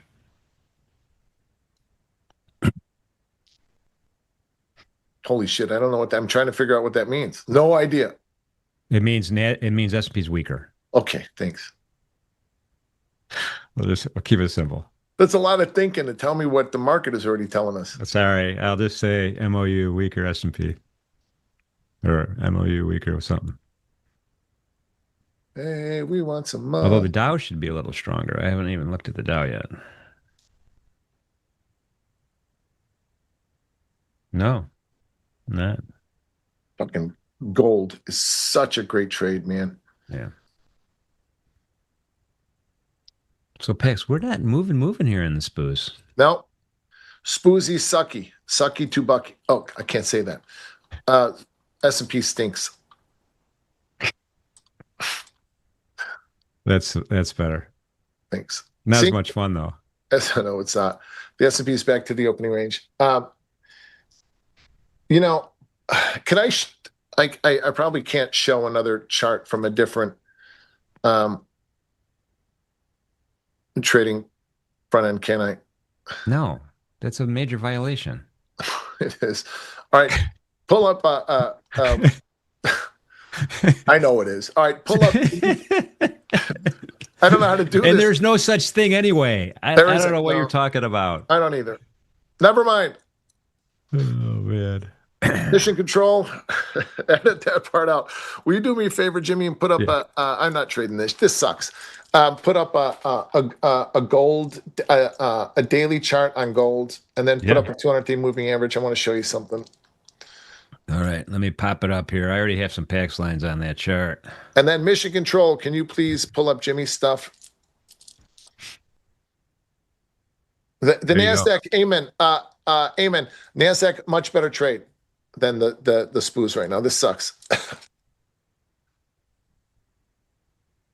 All right, you got it up. Can you put? Yeah, I got it up. I got it up. You know what? I'm going to sell these 53.75s.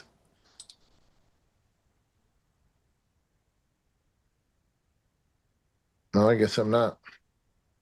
Go to June 5th, or actually late May, early June, and tell me what the 200-day moving average is at that time. So the middle of June, we had that swing high at 44.03, which we just broke. June 5th. June 5th, tell me what the 200-day moving average is on June 5th. All right, let me add that. Simple moving average, right? Yes. All right. I have a 150 ups here, so I'll add the 200.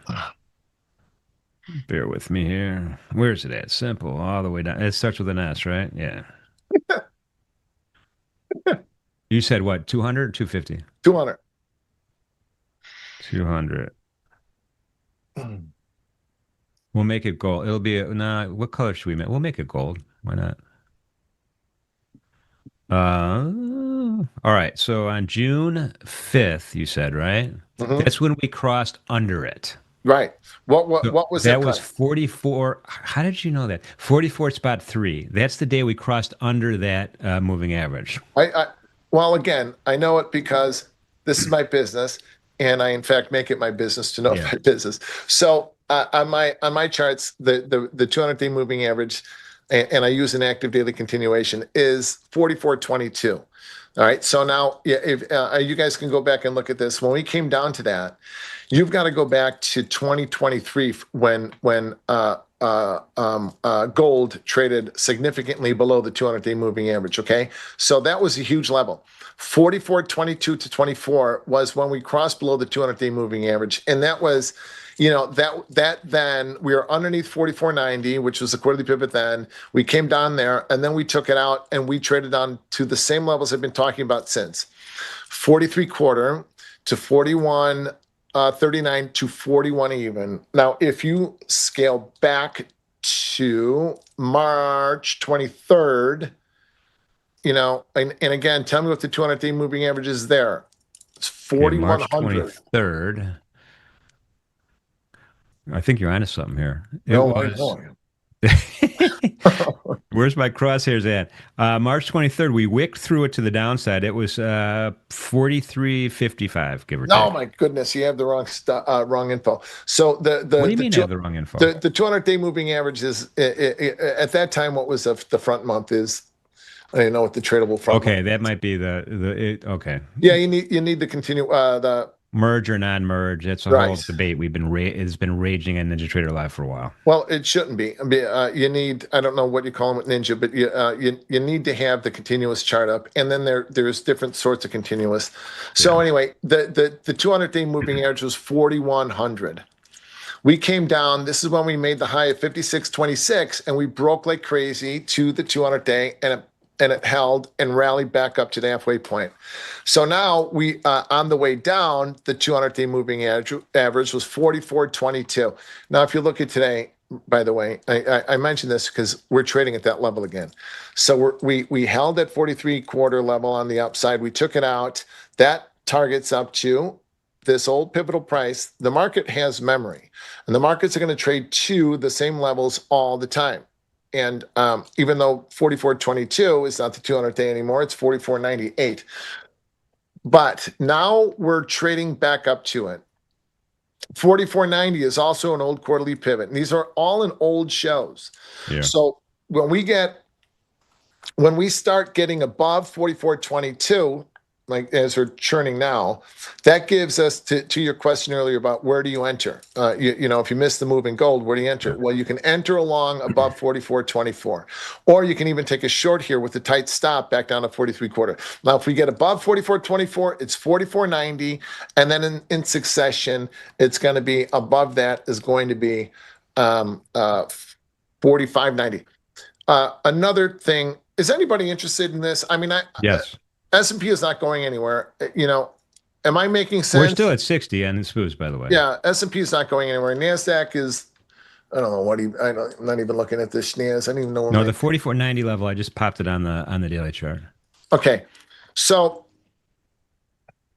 another interesting thing to note is the 100-day moving average. The 100-day moving average, I just noticed, is 44.23. So that was the old 200-day that we crossed and we took out. And now it's the 100-day. So again, like I said, the market has memory, and it's always going to remember these prices. If you simplify your trading and learn what to look at, you'll be okay. You know, I mean, if you're God almighty, this thing is all over the place.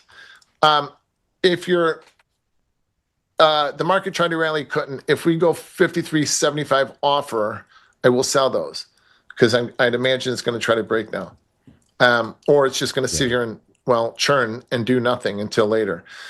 Yeah, I mean, this is, you know, remember the beginning of the beginning of the year rally we had in gold was, you know, was spectacular every day.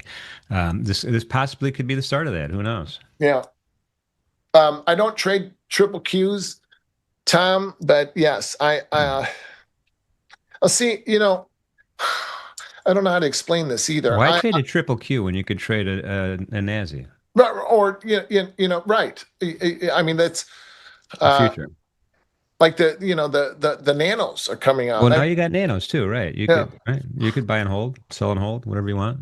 I wonder why somebody had said this earlier, and I thought it was an interesting observation. I wonder why CME would come out with the nanos, you know, while they're trying to get single stock futures off the ground. Hey, don't you guys don't forget about single stock futures, okay? Pay attention to it. That it takes a while for a new contract to develop interest, open interest and volume. You know, the market makers that are the companies that are making markets in there, you know, will continue to do so and build up that volume to the point that it becomes, you know, shareable and tradable by Ninja, and we all have access to it. So just you know, I've been watching this all week. It's progressing nicely. I know it's slow for some people, but it's progressing nicely. And I remember when One Chicago tried to do this in 2004 or whatever. Yeah. It wasn't even close. And it never ever took off. This is a different story here, man. We're going to be talking about this and trading these on NinjaTrader Live for sure going forward. Want to be diamond hand. That's funny. That's a funny name. He wrote, where's the megas? I want to trade mega lots. I do too. Wait, the what? The mega lots? Yeah, we're going to just start trading huge again. Huge. I'd leave with 100 NASDAQ on, you know, which would be, it's 5-to-1. So 500 minis, and go to the Merc Club and have coffee without a stop. Smoke 2 cigarettes and go back onto the floor and see where we are. Dude, if you do 100 lot on the show of the Big I Nazi, I'll drink a martini live while you're I doing would, yeah, if I did that, I think my heart would explode. it. My if I did that at this point in my life, I think that my prostate cancer would metastasize. Well, no, don't say that. Don't Oh, say that. all kinds of crazy shit would happen. All right, here we come up to that first rotation. So around the opening range, it wasn't worth their money. But now the algorithms are bringing the market up to this first rotation at 73 quarter. Okay, so we start taking it out. Oh God Almighty! I mean, we're back down to it. Yeah. This is ridiculous. This sucks. So all right, back to it. Does that make sense about gold? Now, somebody had asked me about the moving averages in the indices. Yeah, I pay attention to them for sure. And I don't, the commodities, I pay more attention to, like the metals, crude gold, even beans, corn, hogs. I pay attention more to the moving averages than I do in the indices. But I am mindful of what they are. And now, I'm mindful of it because the S&P is trading at the 50-day, not the S&P, the NASDAQ. The NASDAQ has been trading at the 50-day now for the last 1, 2, 3, 4 days. 29,534, and now it's above it and trying to press higher. If you look at the 50-day moving average, the simple moving average, it's been a very, very good guide as to what directional side of the market you want to be on. Yeah. The 100-day moving average in the NASDAQ is 28,137. 28,137. We took it out the other day. We got below it, and then we came flying back above it. That's a long. Don't fade it. The 200-day is way below at 26,754. NASDAQ or the S&P is just there's not even close. The 50-day moving average is down near the quarterly pivot at 75.31. So I'm mindful of it. Candle nerd Pax, when you enter position on the first ladder rung and set your stop as you get to the entering the second ladder rung and put your stop up to first ladder rung up to, well, it depends on candle. So if I buy 72s and then buy 74s right here at this rotation, it's can you put my charts back up? They are. Oh, they are? Okay. Yeah. Oh, yeah. I don't know why I've got the video up, so I cannot. Yeah, you're good. We see it. All right, cool. So rotation 73F, right? We make it up to 72. I'm going to buy them, and then I'll buy another unit at 74. I'm going to leave my stops in at entry. 4 bid, 5 bid, 6 bid, 7 bid. And we trade up to the next rotation, which is 73, 80, like 87, 88, right? So when we make it up there, I'm going to take profit and I'm going to try to add above that. If we stop there and I take profit on the trade up there, things are frozen up here. My CQG's frozen, my Ninja's frozen. There you go. Data. So You got to pay the cable bill. I know. I'll put it on my Wi-Fi, my phone. My iPhone Wi-Fi. So okay, so now let's say we get above this ladder rung 73F, trade up to the next ladder rung at 87. If I'm padding my account, if my goal at the time is to just pull money out of the market, like I'm trading for 15 handles, I'm going to spend a couple of ticks to make 15 handles. I'm good with that, and I catch a nice move. I'm up 2, 3, 4,000 on a 2 lot, or 4 lot, whatever it be. Then I've got 2 choices. Take the money at that rotation, maybe leave a runner on, or let the market work through and then raise my stops from my entry level to the next rotation. So if we take it out, I'm assured of taking profit at it. Does that make sense? And does that answer your question? I feel like it's a lot easier to answer if we're actually doing something and I can show you. But the market is still in the open. Well, it's just above the opening range. We're 20 minutes in. Yeah, but this is a great example of keeping your hands in your pocket because it's not, we're not just doing this for fun, right? We're trying to be successful and make money here. Yeah. Yes. Yes. Yes. My strategy. Does anyone trade PAX strategy in 2 live accounts? Thank you. 2. I mean, you can. You can trade at 1 account. Pex, thank you for all you do. I can only trade the London Open. Don't use this.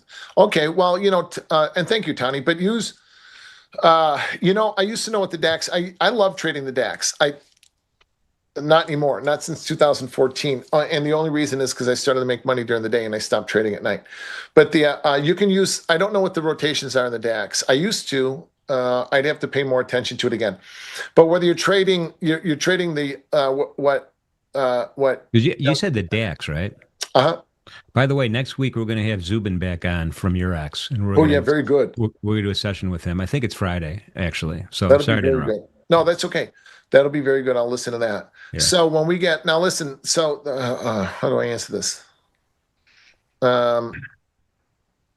So you can trade like the London session, right? It's just the overnight hours. You trade that price as your pivot. The Sunday night reopen. The S&P opened Sunday at 75.50. 75.50. So you're long above that, short below it, right? Long above it, short below it. That's your pivot. You're just going to use that as your pivot. So you can use the London Open as your pivot. You're long above it, short below it. You can use the DAX opening range because the DAX has RTH2. You can use the DAX opening range as your pivot. That's it. All it is, just don't fade the market, trade with the momentum of the market, right? And then if you do that, if you learn how to trade the momentum of the market, then you can learn how to size up. It's not about you, it's about what the market is doing. Yeah. No, does that make sense? I feel like I'm saying a lot of things without explaining them because there's nothing to do in the market. So I'm not, I'm trying to theoretically explain it and no, this is good discussion. This is really good discussion. That's for sure. I mean, the Spoos are 64 right now. I mean, they're not winning any races right now. Yeah. Well, I'm not trading, but I trade. Ralam, what are you asking? Of course I trade live, but what? You keep asking about trading on two different accounts and at different firms. I'm not sure I understand the nature of your question. You can trade. This is like a spread, but it's not a spread. You can trade it on the same account. I believe Lucid allows you to do so. I believe Tradeify allows you to do so. I don't think Apex does. It's not a hedge, although it is a hedge. It's just this is a way to. What I'm trying to illustrate here is just a way for you to learn how to add to your positions without significantly adding to your risk. So you can do it in one account. You can do it in multiple accounts. As I explained earlier, if you were listening, have multiple accounts. Yes, Lucid does. You can trade the minis versus the micros with Lucid. Sure you can. Yeah. Yes, you can. Yeah, Leo said it. So I don't know. I don't know. Yeah, you're right. If you're using props, only Top Step, Lucid, and Funded.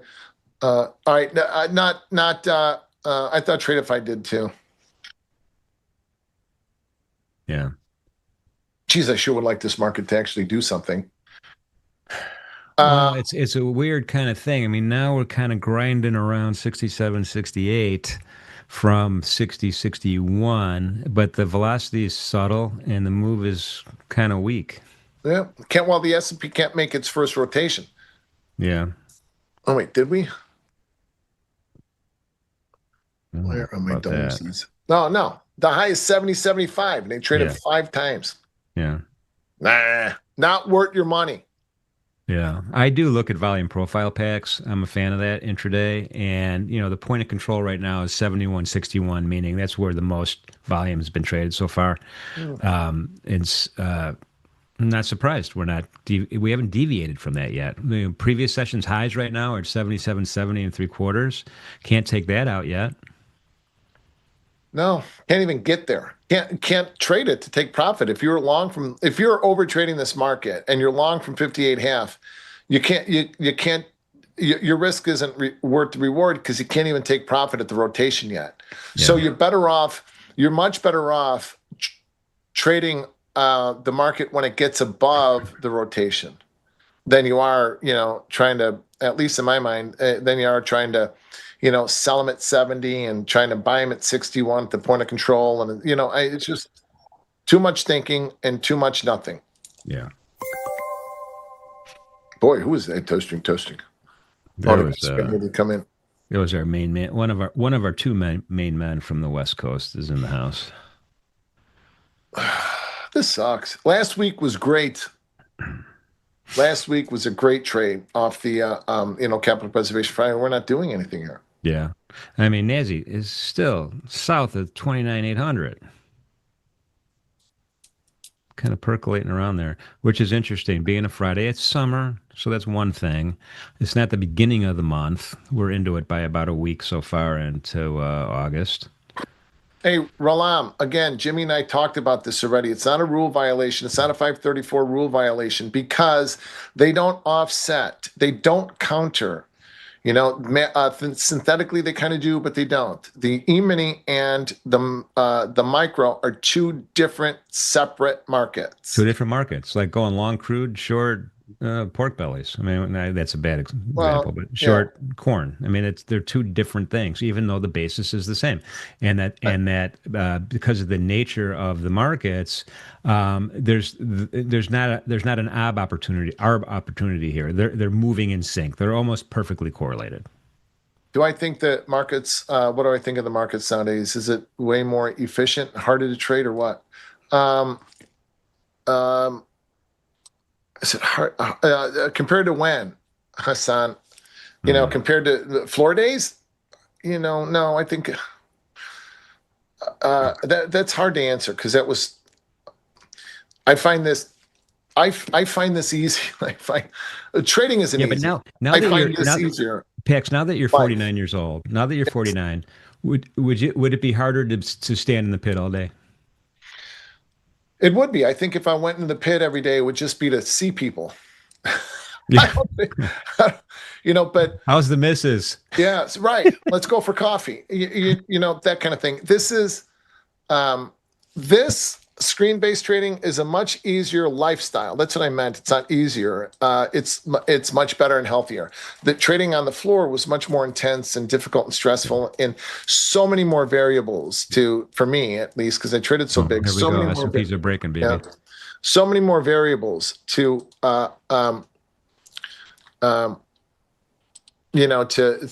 destructive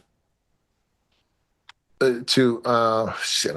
I don't want to scratch these on. I'm going to take an expense on them, and I want to sell more. There. Oh shit! All right, I'm out for a little bit. I lost my train of thought. But so anyway, there was a lot of aspects of the floor that were easier to make money, and a lot more aspects of the floor that was easier. Oh shit, that was easier to lose a lot of money. I had to worry about out trades. I had to worry about other traders and brokers' mistakes. I had to worry about my clerk's mistakes, my own mistakes. Yeah. I had to worry about, like here, I'm short, put in a 56 stop. I'm assured of getting my stop filled.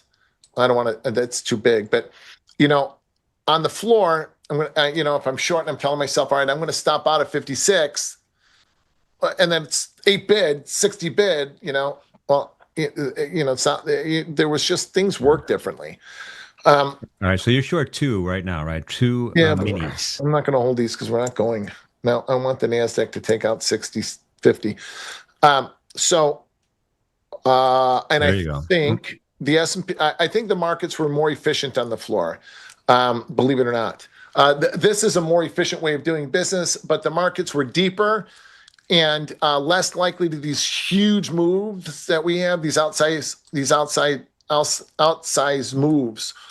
We're banging around the bottom and we're not getting anywhere. This sucks. Yeah. We can't even take out the bottom of the opening range. No. So, does that make sense? I think it was more efficient because pit traders were designed to make money and to absorb risk. The algorithms that control and generate 90% of the volume are not designed to absorb risk. Well, and not only that, the order flow machine was naked. It wasn't covered up. The order flow machine you saw from the time the guy picked the phone up to by the time he executed the trade, and everything in the middle. So it was, you saw it, you heard it, you knew what was going on. So yeah. Anyway, Pax, I think it's time we bring in the next generation right now. We've got XYZ and Christian in the house. How you guys doing, man? Yo, Not yo, too hey guys. bad. Fellas, how you's doing? How you doing? Doing great. Hey, seeing these two guys, should we start wearing baseball caps, you think? Over my eyes? Just on your head. No, I look like an idiot with a baseball hat on. My All head is right. huge. I I have don't a believe very it. big I don't Irish believe head. it. We're We're gonna- gonna try that out in Chicago. I'd have to wear them like Christian. If I'm wearing a baseball cap, I have to wear it backwards, and I'm too old to wear backward cap baseball caps. No, you're not. We'll find out. I'm 49, Jimmy. Dude, I got a great baseball cap to wear backward. It's got the Kraken logo on the back of it. It's perfect. Well, wouldn't you want to wear that forward so everyone can see? Well, it's got it on both sides. I'm just saying, you could look stylish and hip. I'm gonna try to find you one, Pax. I'll bring it to Chicago when I see you in October. Make sure it's a size 8. I got Size 8. big head. I'm telling you.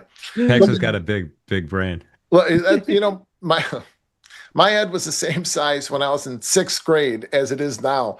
And so growing up on the South Side, I was always fighting people that would tease me. Yeah. And my mom would say, just go tell them, the bigger the head, the bigger the brains. Come home with a black eye, Ma. They didn't like what you said. Who? Eddie Carey. I had to fight Eddie Carey again. I know you were headbutting people. I didn't know about that until I got older. Yeah, you're elbowing a lot of people for sure. Right, That's probably the right. go-to move at the pit, huh? Because you're so close to each other. Oh, God. I can't tell you how many times I got in fights with people. Oh, it was a daily occurrence. One of the funniest things I've ever seen in my life was did you guys all see that documentary Floored? I saw it. Mm-mm. There was a guy in there that had like big game in his house, and like just trophies and shit. Mike Walsh, his name was Mike Walsh. Mike was a bull in a bull shop. I mean, he was a bully. That's what he did. He bullied. He was always fighting people. If he got into one more fight and he got written up, he would have been suspended for a year and fined $1 million. So he comes out of the pit. He wants to go. He goes ripping across the pit to go fight Nico. And everybody at that point, everybody was trying to goad him into fighting just to get rid of him. It was a vicious place. So he comes running out of the pit and he's standing in front of one of my closest friends, Sam Amabili, and he's people are holding him back. We jumped on him. Stop, Mike. Come on, stop. And smoke is coming out of his ears. He stops and he's trying to breathe and trying to calm himself down. And we all went back in our spots to resume trading. And he just stood there like punched himself in the face. And then he punched himself again in the face. And then he beat the shit out of himself. They didn't know what to do. He didn't go fight Nico, but he had to fight somebody. So he fought himself. I've never seen anything like that in my life. So now compliance doesn't know what to do. He didn't go after Nico. He didn't go fight him, but he was fighting himself. So they wrote him up anyway. Oh, that's That funny. was amazing. I was on the committee that heard that, and I voted to let him go. Oh my God. Like, this guy's Those gotta are the go. days, my friends. Let's see what these guys are thinking right now about this morning. XYZ, what are you thinking about It's kind of market-wise? tricky. From here, to me, I'm kind of just waiting to see if they're gonna keep trading below where they are now or go back into the range above 700s, and I'll probably try along this. So my line in the sand right now, 700. I'm waiting to see if the market just spends all this time and builds below it, and I'll try to get short with it, or back into and above it, and I'll probably try to get long with it. But just gonna give them some time. I'm on a laptop today. I am traveling. Guess where I am? Chat probably knows. The Aria Hotel. Close to Venetian. Don't come find me, people. All right. But yes, that's why it looks different. I don't know why it looks green screeny, but this is an actual. So is freaking- that Michael Jackson on your shirt? Oh, you guys like my shirt? Oh, there we go. I love it. I love it. Yeah. Yeah, just on the laptop, so we'll just be doing some scalping, small size, but want to let the market give me a little bit more info first. I'm not in a hurry to do anything. Well, if you're in Vegas, anybody go to the Venetian. XYZ is going to be easy to spot. By the way, Yeah, he'll be handing out With this whole hundos. thing. Yeah. Hey, listen, go find XY. He's gonna be he's gonna be autographing $100 bills to give to you. Well, Oh let's see my what kind of God. day we have on the charts. That's hysterical, Jimmy. I can't believe you said that. All And then right, I followed it up. Sorry. I'm let's sorry, XY. let's move on. Oh, good. Christian, what are you thinking, man? How you feeling today? So we had a pretty big bounce from the low of this prior range yesterday at this 360s. We tried to break above prior day high. We're failing now, which is this like 670, 680 area. So, unless we reclaim that prior day high and start looking bullish again, we can now pull back into this 520s in NQ.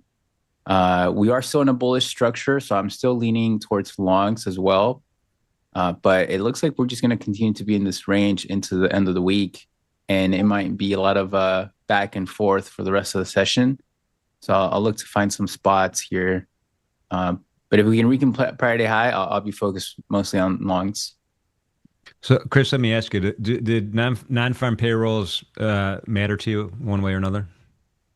Only on how it helps with technical levels. Like it pushed above prior day high and this 680s resistance, but now the next job that price had to do was hold it on a back test.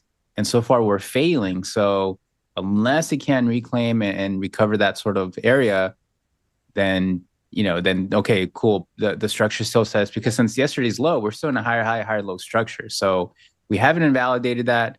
NFP numbers push that higher, so the bullish structure continues, but just have to wait to see if a key level is reclaimed or not. Yeah, got it. Very, very awesome. Well, you guys, thanks for being here with us on NinjaTrader Live. Appreciate you. PAX, Capital Preservation Friday. I love it. My favorite time of the week, man. Thank you for being here with us on a Friday, man. Thank you, Jimmy. It's always I really always look forward to seeing you and talking to you and XY and Chris. I've told you guys this a million times. It's a privilege in my career to be part of you guys. Just being part of this network and being part of your life. So, and thank you to everybody in chat and good questions. I felt like I wasn't answering some of those questions very well because I was doing it theoretically because the market wasn't moving as opposed to practically. But hopefully you guys got something out of some of the things I've said, and then you can trade with these guys and continue to move forward, my brothers and sisters. Move forward. Yeah. Yep. And then Chris and XY, you guys have a great weekend also. I know you're going to be handing the baton over to Stowe and Lumi a little bit later. We're going to 1 o'clock, everybody, today. And I will see you guys on the back end. So I'm going to dip in the chat. Best of luck to any trades you guys might make. Yeah. Have a great Jim. weekend, See you guys. boys. God bless you all. Nobody fights alone. You guys take care. All right. Enjoy your week. See you guys. Thanks, guys. Bye. That's going to be your outro. Dude, Mike Jack, Mike Jordan, Mike Myers, top 3. Mike Tyson, maybe 4. You going to name your kid Mike? The goats are the Michaels. Well, I name my kid Mike now. It's overdone. Morning chat. How's everybody doing? Jim said BRB.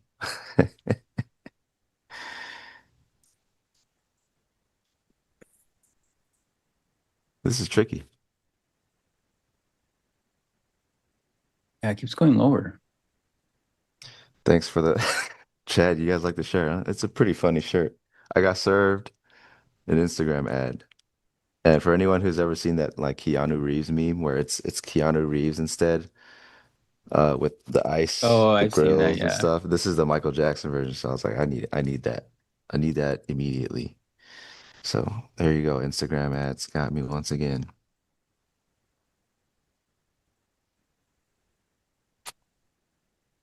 Yeah, you guys want to make money? Just target me with some IG ads. They had this it was a buy 3 get a 4th shirt free. Of course I bought 3. Of course I bought 3. They Hey, got me. Callie. Morning.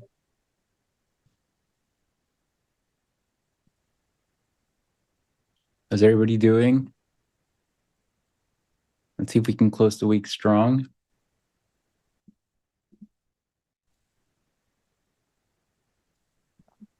Didn't miss the breakdown of this wedge here, getting ready for the stream. Yeah, that was honestly, that was a good reoffer towards that open price when they cracked lower, but VWAP's right there. So I was like, I don't know. I don't know. We'll see. And now I think it's just going to keep building lower, but I think we have room. Don't need to chase anything, but it's going to be a little weird. ES is cracking the new lows. Yeah, it might be a little tricky.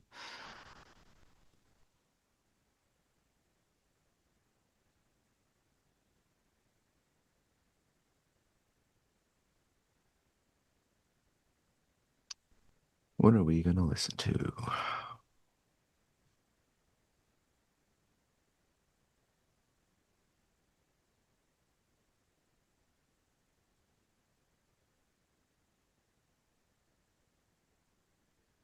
ES has a lot of sellers from the open. Yeah, I mean, we are below the open. So technically, that's what it would mean.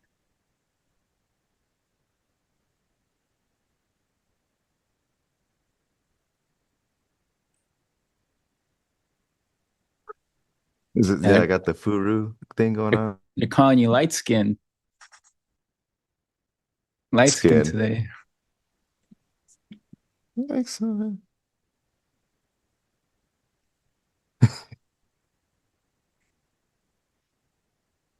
Let's see. NQ is coming into that overnight breakout area around 570s. Let's see if there's a reaction there.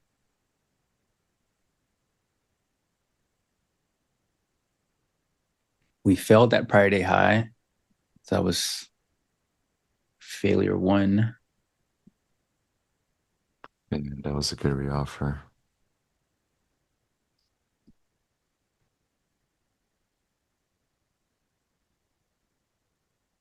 Yeah, I'm getting destroyed in Dell. Jesus, what the hell's going on? Dell? Yeah, I'm long Dell.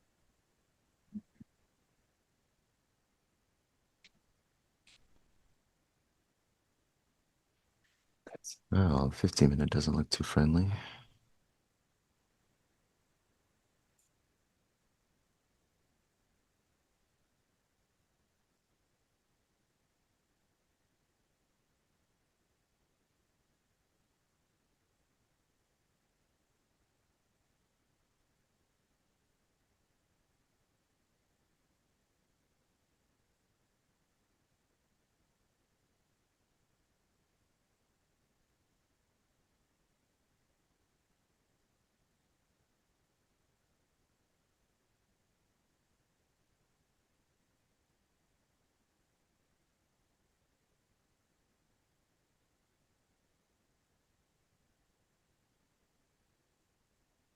All right, let's see if we see something here at 520s.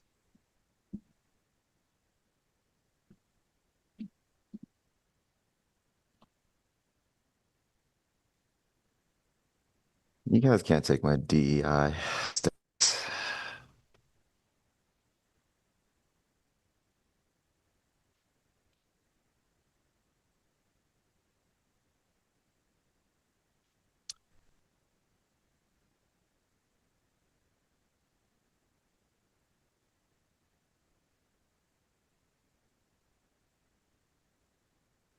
Rack City, you guys don't play your own music like when you're on the charts or anything like that?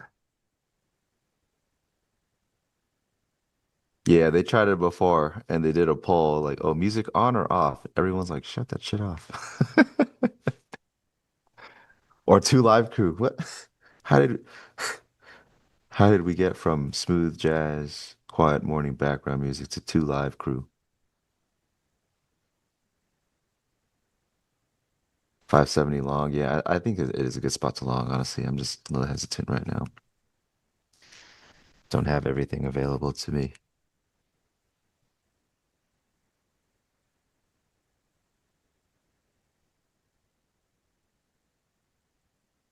All right, so NQ's back testing that overnight breakout here at 560s, 570s. Next support is at 520s that I have.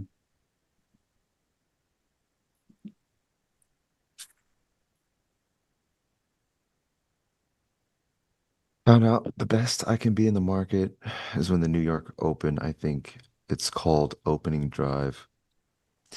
So Hola, man, if dude. I'm not mistaken, you're saying that Monday and Tuesday showed you that you are best trading a trending market that drives straight out of the gate at the New York Open. Is that what you're saying? Because they opened at the high of overnight range and drove right out. And if you're long, obviously following price, you've made plenty of money. To which I will say what Exposed Wings just said, aren't we all? Yeah. Um, it's not common for that to happen twice in a row, or just those day types aren't as common as you would think. So unless you're super disciplined and you wait for that only, um, there's a lot more work to do, unfortunately. Is my volume profile composite days. This is session only.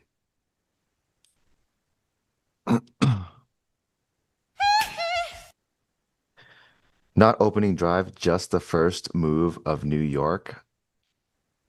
How long have you been trading Amen? And how long have you been forward testing that particular environment and strategy, if you don't mind me asking?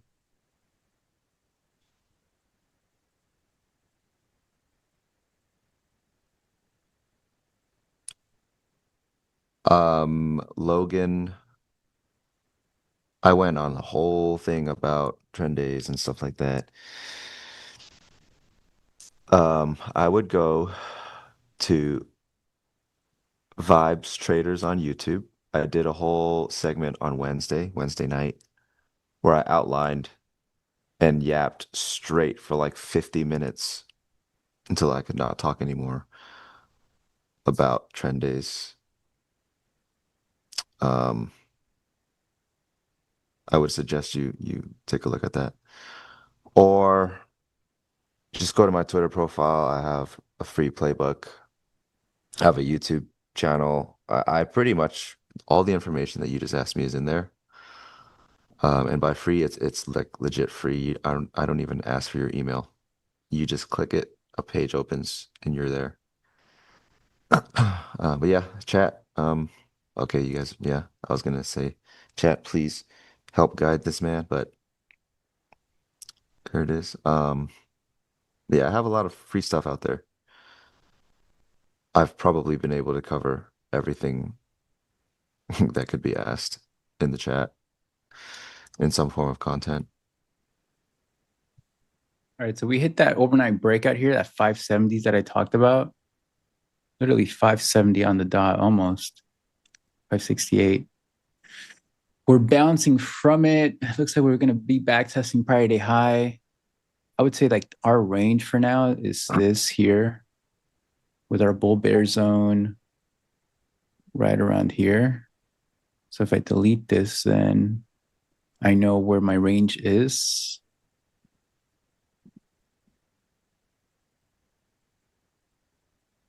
And in the short term, we have to reclaim. I hope they can At push 700, above 710s. 700s. Yeah. I think that would be a So either we great. bounce up here and then reject and move back down to the bottom of the range that we're putting, or we Hmm. reclaim it, form acceptance, and then push out to the top. Hmm. I'm So I'm hoping it's the interesting on a second one. trade away from this area once we get to it.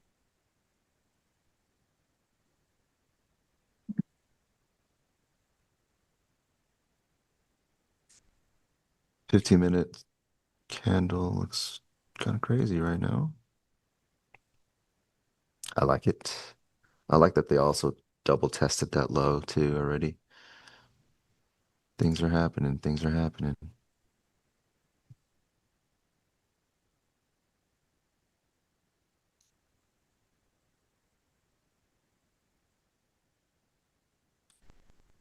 All right, if they can hold this range, anything below 700s, I want to give it a go.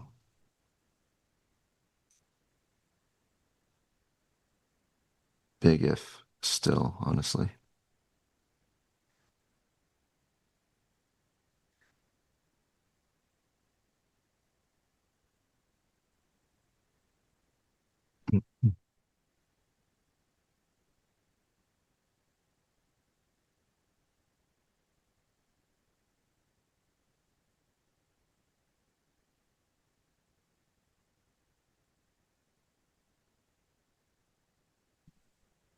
Okay.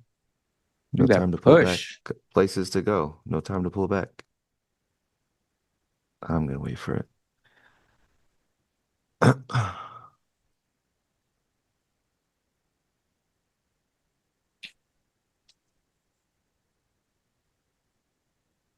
So we've bounced exactly from that overnight breakout that I was talking about, or that overnight range when we broke out of it around 570s. We're pushing back up into our reclaim of prior day high, which is at 686 or so.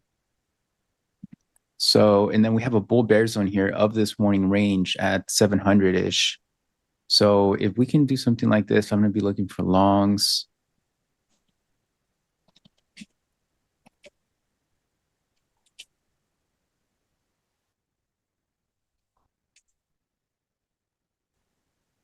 Strong, really strong. I want to get closer, 10 points lower, maybe.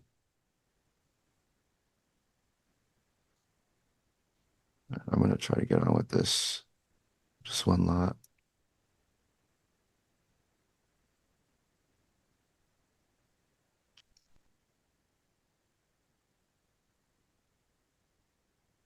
Are those the same candles that you have in your regular charts, or is it different? Yeah. They look a The little bit same different. 1 minute. I can actually, different color. Oh, maybe that's why. I just got too lazy to try to find the same colors that I use. Just wanted to make some real quick to use. But yeah, buyers are really coming in here right now. See if they can keep this push before any kind of pullback.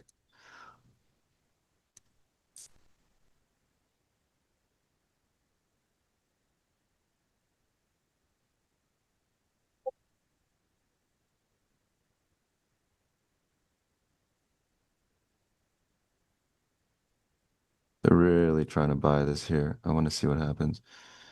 They can jump up pretty strong from all of this volume. Probably add one more, try to just get a little scalp. But if not, I need to just take myself out of this trade. It's flipping back negative. Yeah, I'm gonna get out. Still looking for a long. Just want a better spot.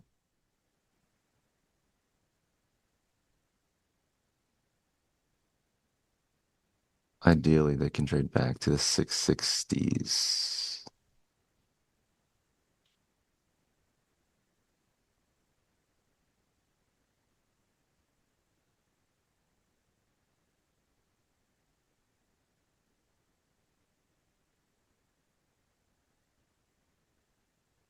Wait for a pullback to 670, 680. Oh, I think that would be a good catch spot. They built up some volume there, right here, right? Before they traded it through. So best case scenario is I get a chance here, but I'm not sure the market gives that right now. They're still holding this bid here. Keeping it on it. I'm gonna put another one on here.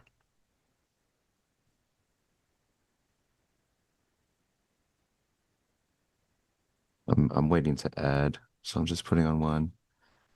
Things really turn on the order flow side.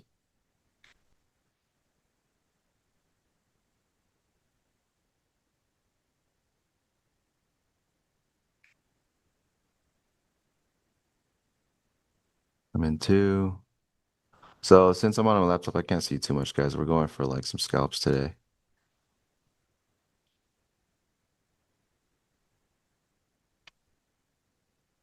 Let's see if they can get some follow through on this. We get a little wedge up here to confirm acceptance of this bull bear zone. I'll look to join XY. But I need to see that we are going to hold here because we can fail. And if that fails, then we go back down.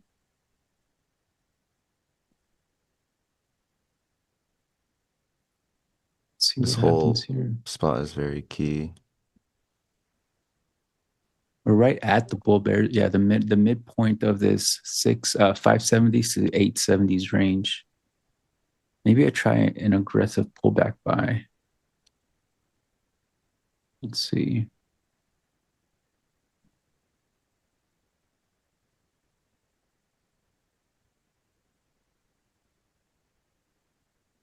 right, we're adding in. I got 3 on. Let's see if we can get a quick scalp off of this. And then maybe I'll sign some $100 bills for autographs.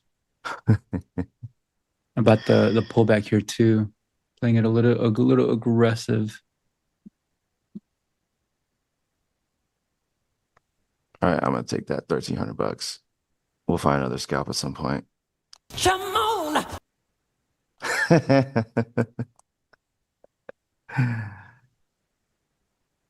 Just a little laptop scalping.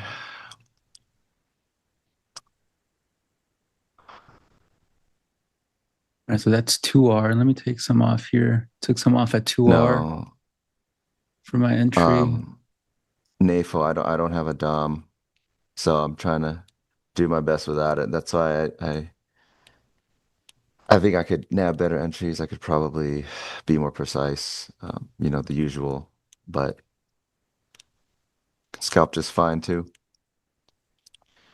Just with a footprint and these candles in a volume profile.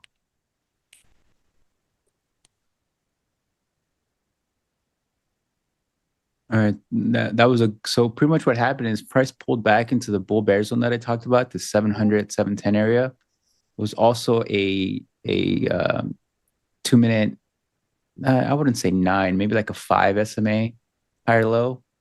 The 5 in black is all the way down here. So I pretty much bought that higher low to look to see if the momentum could push it higher into the second. So pretty much higher high, higher low, second higher high, and then pay myself on the move up there. So far that is happening.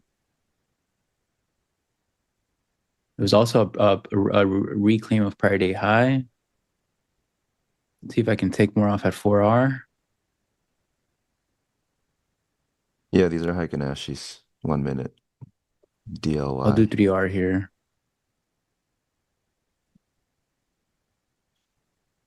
We got a copper trader in the chat.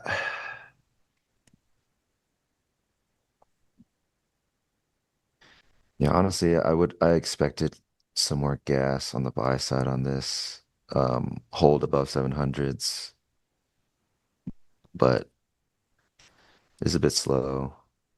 But structurally, in my eyes, it's where is there to go other than to retest the 800s at this point? So for Chris's trade, I really hope it works out.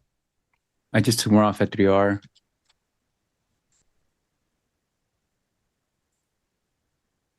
All right, so that's probably like a scalp for me. This is an aggressive trade. I'll put my stop on rest at break even because there was no wedge, right? So I don't know for sure that we're going to have a new trend, like a new higher high, higher low trend out of here because we are in the initial move from the bottom. Like this is still that move. So it's still part of the same trend. Good quick trade. Stop that's break even and I'll hold the rest for I don't know, I think that's 7R to see if we push up to that 830 zone. Fly flows, you like the shirt? Every 15 minutes, I gotta show off the shirt. Check it, check it, check it. I need that glove. Need that glove for the stream.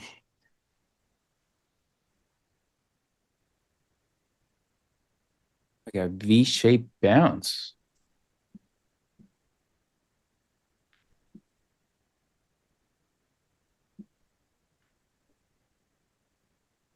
The IB is set to close. I'll be looking for a long for the IB strat here in a bit.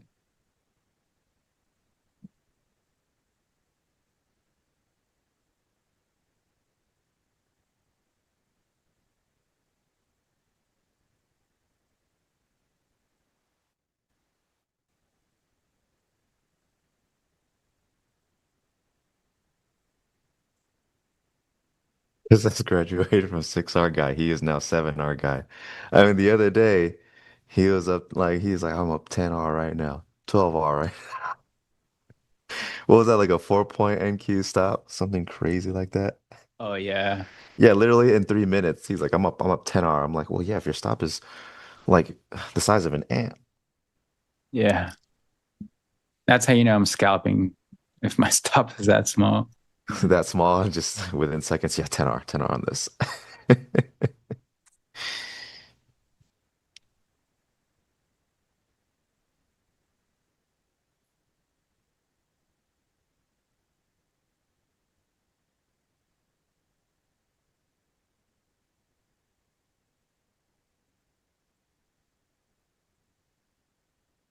Like that's it. So if I get stopped out, I'm still interested in another long because we are now reclaiming prior day high. So if we can form some acceptance up here, then that can then generate a new uptrend to a higher high, higher low. So all good. Taking a stop at break even on the rest. Liquid Flow says TP hit. Have a good weekend. Congratulations on a great end to the week, man. If you're patient enough to take in those longs, I actually thought it would hold, so I got 2 long scalps. Those paid really nice.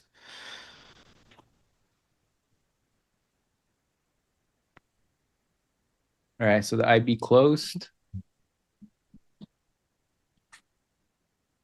I'll be looking to trade the IB strat.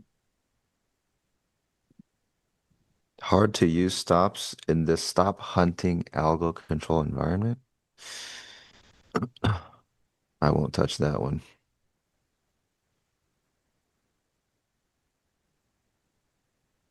Yo, mama, thank you. Appreciate you. Thanks for tuning in. DEI Friday, baby.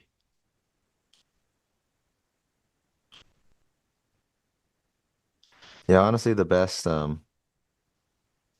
levels or areas of interest are always the really, really obvious ones. Like Chris and I, we trade 2 very different styles, but we had the same spot that we wanted to look for to trade away from, as he said, either to the upside or downside. And we were just waiting for information based on that zone. I got in first through my own, means, through my own reads and strategy, but ultimately we're looking for the same trade.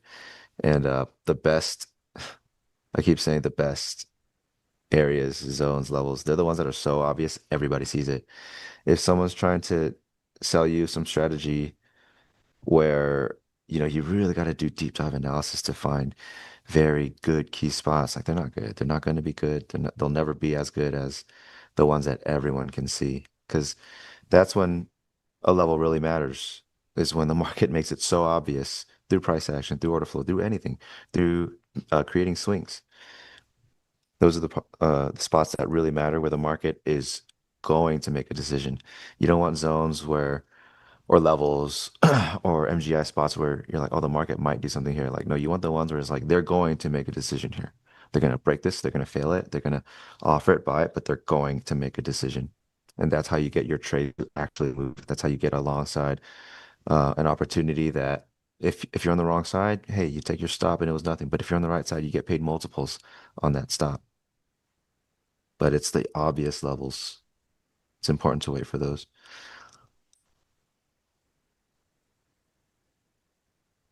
Chat. Yeah, I knew chat would have fun with that. Yeah, hiking. I mean, if you're trading NQ too, I don't know if you're trading NQ or yes, but yeah, it's in a higher volatility environments where even if it's choppy, but the range is really wide.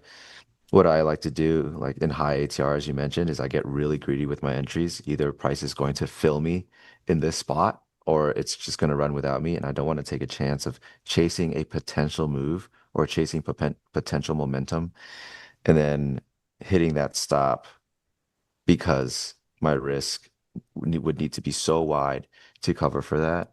I would rather just try to see if the market will pick me up at the edge because in an environment where everyone's complaining about getting ticked out of their stops, it means it's very whippy. It means those edges are being traded over and over again. That opportunity is being given over and over again. So I would like to be patient for it because I can see that the market is constantly handing those opportunities out. Otherwise, people wouldn't be complaining about getting taken out by chop, things like that. If they don't get me, they don't get me. But if they do, I'm in a prime position to try to capitalize on an idea. But it's all about risk.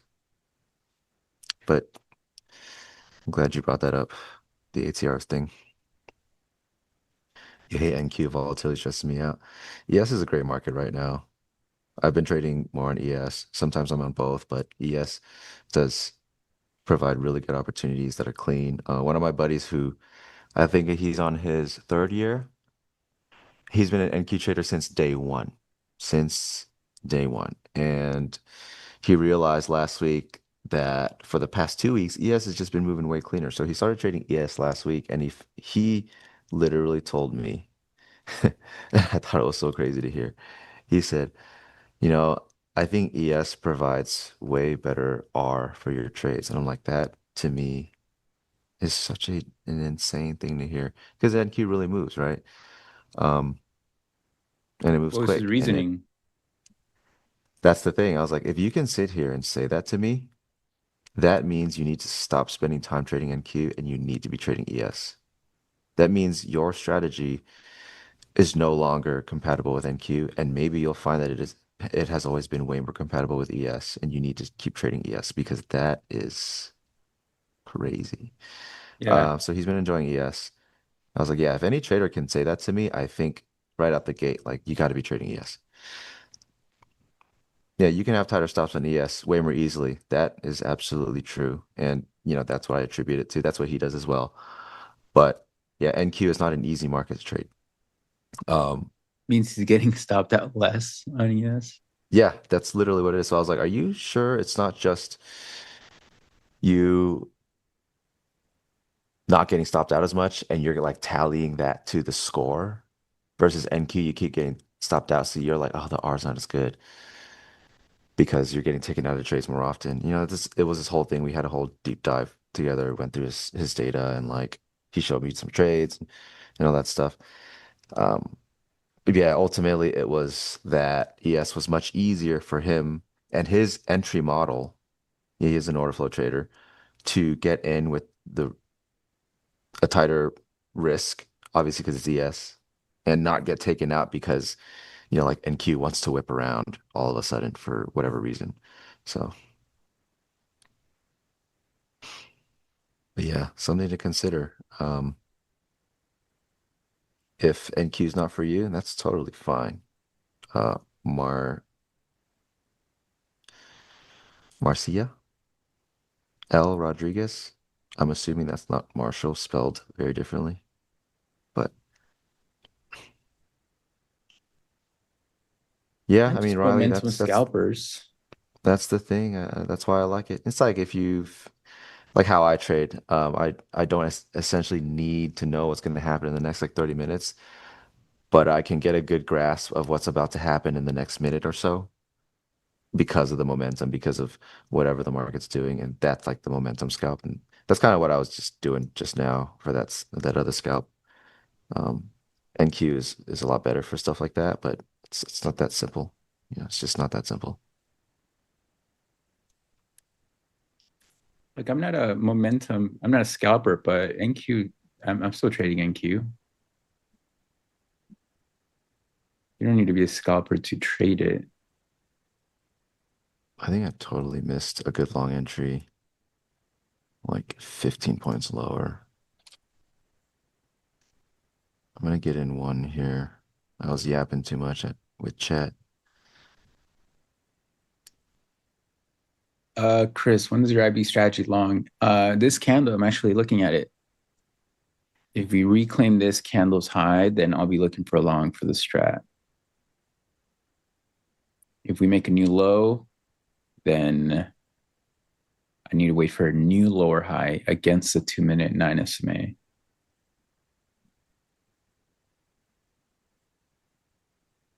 which looks like it. Yeah. So Hate now I that they're need to wait pretty for a weak new here. bounce into the 2-minute 9 SMA, which is in yellow, to create another lower high. Until then, I wait. So we're losing that bull bear zone again, 700, 710 area. Hmm. Hate that we So are. I think the easier trade would be just to long it with a hold at that zone. just range bound so far, wide range, but we are range Hmm. bound.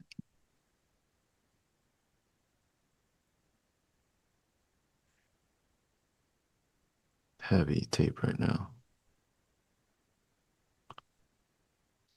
Need to relax for a second. What a close on the 5 minute. Strong This close. 5 minute look.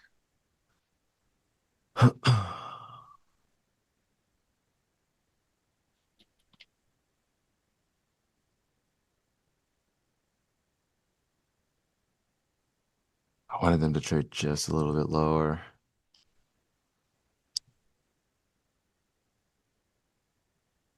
Oh, I started on ES, Isaac. Um, I did all the studying, like the DOM and stuff. That was with ES. And then I kind of carried it over to NQ at some point. Realized NQ is way more gradient. ES, like tick for tick, it's really good information. It's really true information. The best way I can put it, I haven't found a better way to put it, but ES's order flow is way more true than NQ. NQ, what you see here across these 2 points, could be totally irrelevant in the next 2 seconds. And it can expand to 5, and that could be totally irrelevant. Like it's a wider range, of when the order flow matters. But yes is easier to read, absolutely.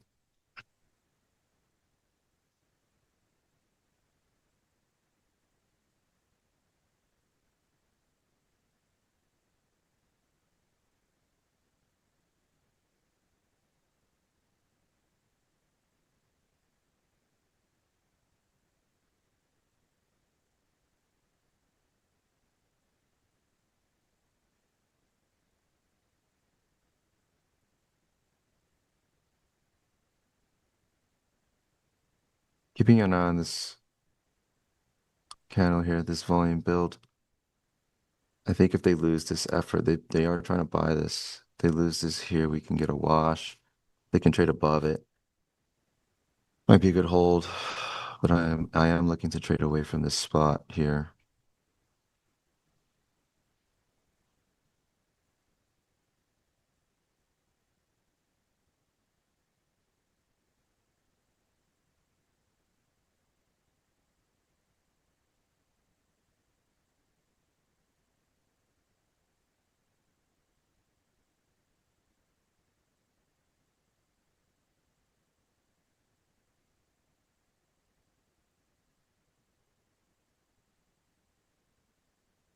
We start trading below prior day high.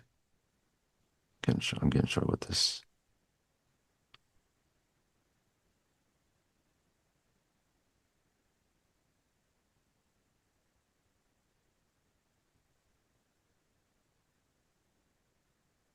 That's also true. Game update, you have to consider that. Once you start trading larger size, commissions do play a factor. You guys want to see how much commissions I was paying many, many years ago? Let me see.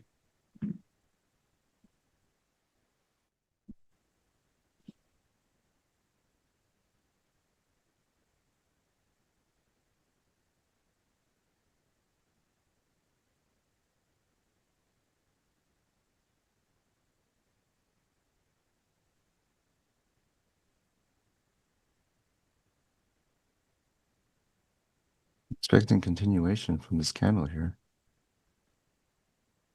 See if they can finally do it. Oh no, I need from short. There you go. There you go.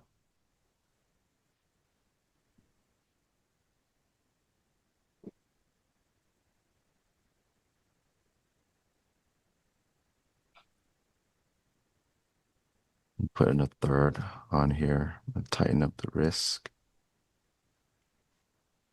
See if we can drive lower, or they'll fail this, but I think we've got a good chance at a move lower here.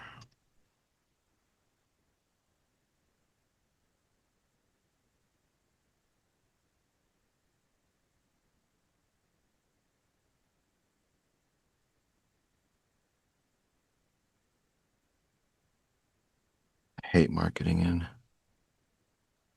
But 20 seconds, if they can close a really strong red bar here on the 5 minute, 15 seconds, I think we're cooking. I think we're cooking. It's going to be a good one.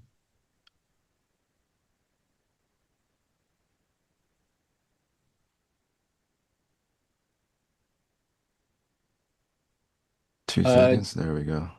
do you wait for price? Do you wait till price trades above the 9 SMA again, or just candle breakout for the IB strat? I wait for the candle that creates a lower high into the 9 SMA to be reclaimed, because when we do that, we change from a lower low, lower high, lower low, lower high, right? The lower highs into the 9 SMA, and when we reclaim a lower high, we start a new higher high, higher low, higher high. So essentially, I want my entry to be when the new uptrend starts.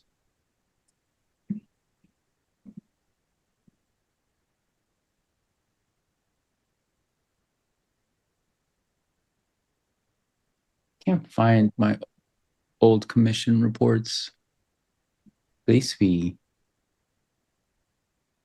I mean, this is when I was trading much larger size, guys. It's be 10 to 30 grand a month.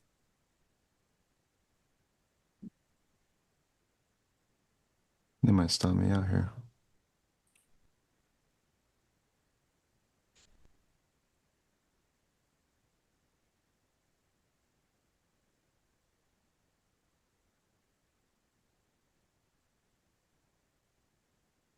They can kill this bid and trade lower. I'll add a fourth one on here, but I'm not going to add in front of this bid that's coming in right now. Okay, stop filled.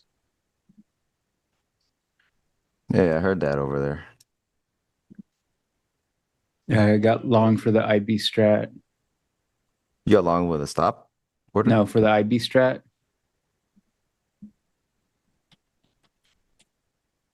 I heard stop filled.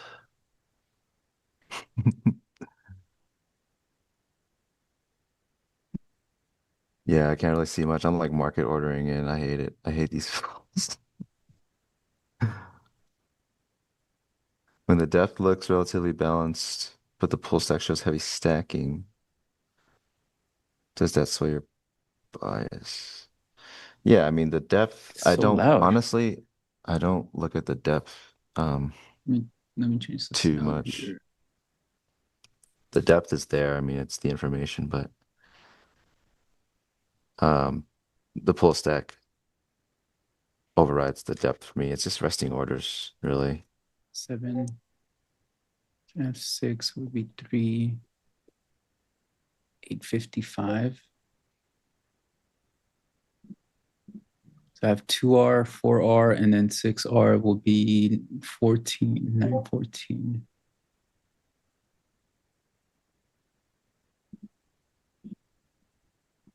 All right, so pretty much what I usually do is I take the trade, I place my orders, and then I go to the order ticket so I can place my OCO orders.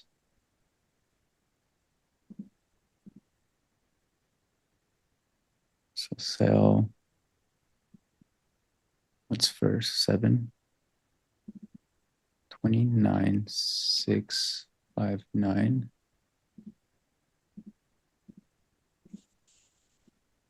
29,776.75.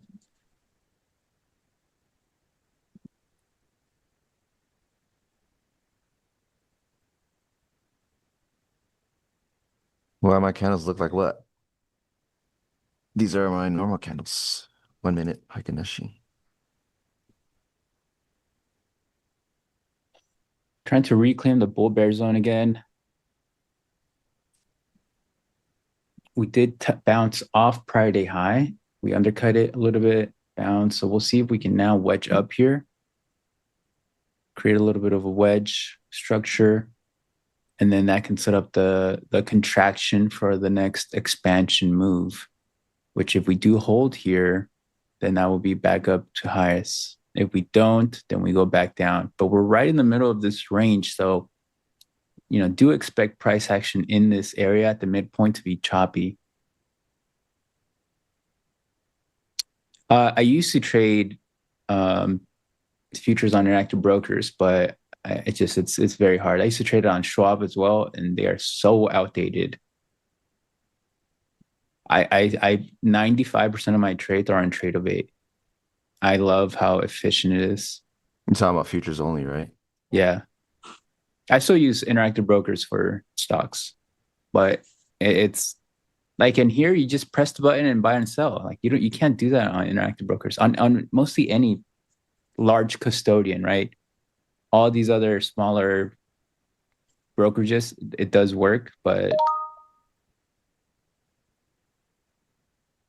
like this Tradebit is much better.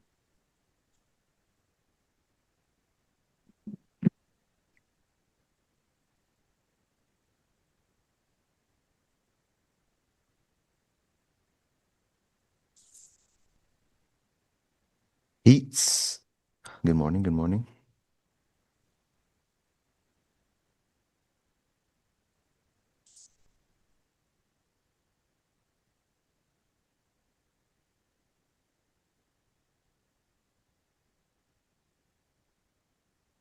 Trying to buy through this.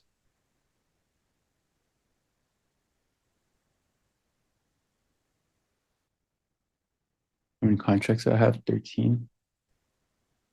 Oh, 13 here.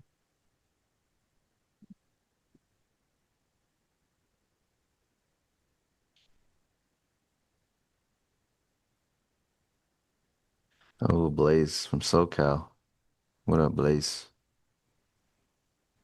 I'm still trading stocks on interactive brokers, Crow. I'm not trading futures on interactive brokers. It's slow.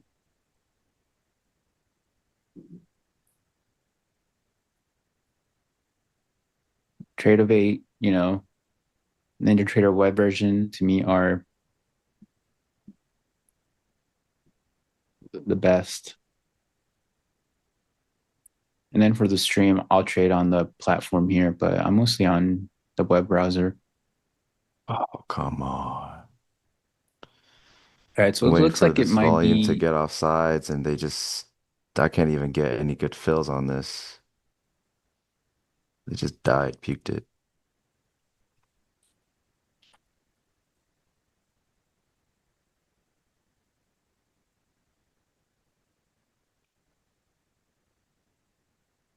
All right, I got 3 on here now. Waited for that little pullback there. I guess we're instantly cooking here. All right, looks like it'll be -1R for the IB strat.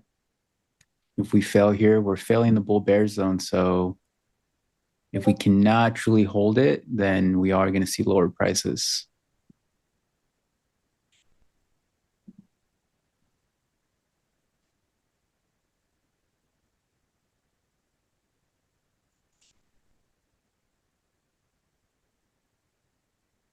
Oh, Santa Clarita? I know Santa Clarita. Who's from Santa Clarita?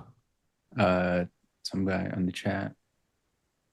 Where's the other guy from? What up, SoCal? The West Coast. Are you accusing us of hedging? Amen. So why you long and he short? It feels like the winner will split profile. I think he means profit. Oh, maybe. Shh. What's different between Ninja and you're in Ventura, California? I grew up in Oxnard, please. Orange County. I'm in San Fernando Valley. West Coast Fridays. Yes, yes, DJ. I am from that place where they have tacos. Yep. Taco Dude, that tacos. clip is clear. Like it sounds like you said it right now. It's a good one. They're cooking it over there in production. I do not remember anybody named Kenji from Oxnard. My God, I lived there for like elementary school. I don't remember anybody from there other than family. Jack, can we kill this swing low? What?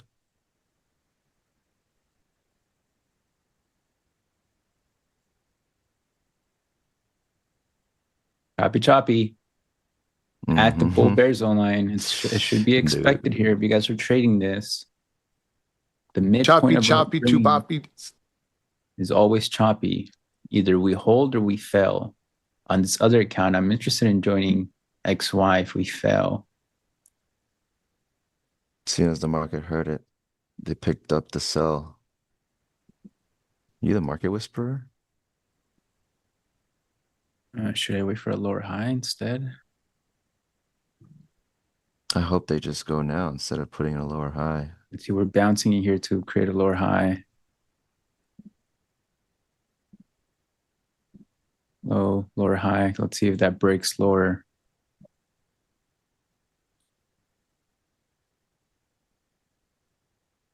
There's a lot of buyers at this Pride Day high right here. I hope they can just flush them out now, or else I might have to just take myself out of this trade for whatever little QQQ is profits there also is. exactly at prior day high. I get both NQ and Qs trying to Yeah, hold it's really hard.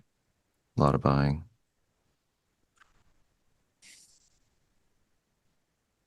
They could get flushed out. I'm hoping so.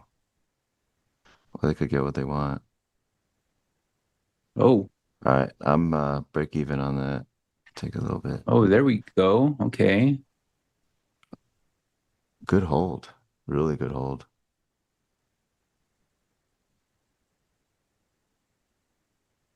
Wow, look at that.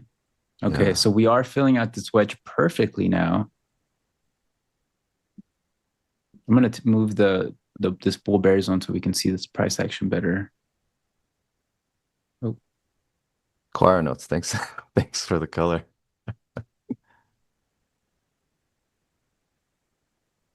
all right. I'm so interested in shorts here if we fail. It's getting tight.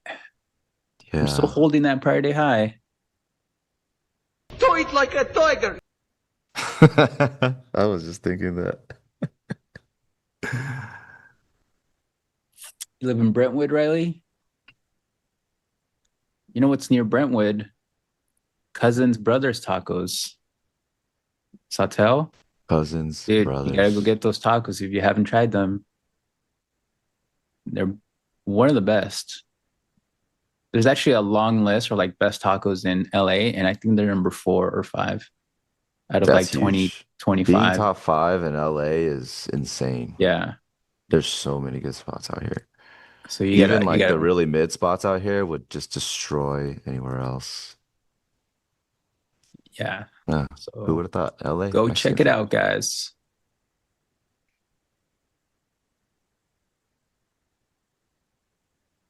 How much did I make today? You know how many hours? John I'm and not big on Vinny's. Italian food. You ever been to John I and Vinny's? no. Oh, you've heard of it? 'Cause I've been there a few times. It's good. I stopped going for a while because it was really fucked up how the owners, and I think they got sued for it and lost eventually.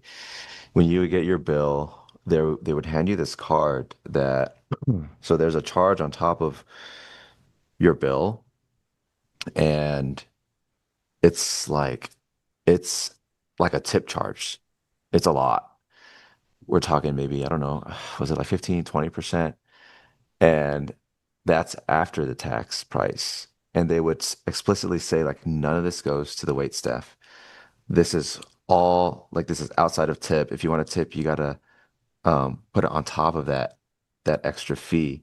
And they would say, oh, this is for um, the kitchen staff and the all the other staff outside of the wait staff for a living wage in LA, it's expensive for Medicare costs and stuff like that. And I was like, okay, well, that's really screwed up. Why don't you just pay him more? And so, like, I paid that and, like, I would tip on top because, okay, well, the waiters got to get some too. And I was like, this is so ridiculous. And it came out that a few waiters sued them because they weren't, or a few of the employees sued them because they weren't getting any of that money. So they were completely lying about that extra fee going to any of the employees, the kitchen staff, anything like that. They saw none of it. And so eventually they lost the case, obviously stuff, and they don't do that anymore. But I'm like, dude. So for a while I stopped going there because I was like, this is dumb. What scumbags, you know? Uh, but they don't do that anymore. So, but still, that was Johnny's is a really, really, really popular place. Really popular. You're either waiting forever for a table or you're just simply not going to eat that day unless you've made a res well in advance, a few days in advance. But it's really good food. It's just ownership. They're scumbags, honestly. Susan asked, what makes the taco the best? I would say, if it's a handmade tortilla, the filling, like the inside, the salsa is a big thing. Like, there are a lot of places where the salsa, if you're not Mexican, you're probably saying, oh, this is good. But, when you've grown up Mexican and you've grown up with family making salsa at home, then you know like what real Mexican salsa is like. So if some of these spots can replicate that, that's a big plus. Like there's this place in Hollywood called Asadero that they have like, old Mexican grandmothers making salsa, right? And that salsa is like fire. I think Yeah, it's you on can tell. Vine and something. I guess you've been in LA long enough, you can tell which restaurants are making their own salsa. Salsa in TJ is good. There's a famous taco spot in TJ. I forget what it's called, but they're opening up stores over here now. You know, I've never been to TJ. No, No. you're not missing much. So it seems. Well, a Unless lot you of want my to go buddies. to the world famous restaurant called Hong Kong. I knew you were gonna say that. DEI Friday, guys. I won't elaborate, but my first, hey Chelsea, hey yo. I mean, it's a famous restaurant. It is famous. It is famous. Absolutely famous. Do not Google it, guys. Do not Google it. Unironically, Chris, I hear that there is a taco place. No, not pun intended. There's a taco place really close to Hong Kong that's like actually legit really good. I don't know if you've had that, but yes, that unironically is what I've heard. Because every time I think of TJ, I think of that. A lot of my buddies have had a great time in TJ, but I've never been. No. Look at chat. They love it. They love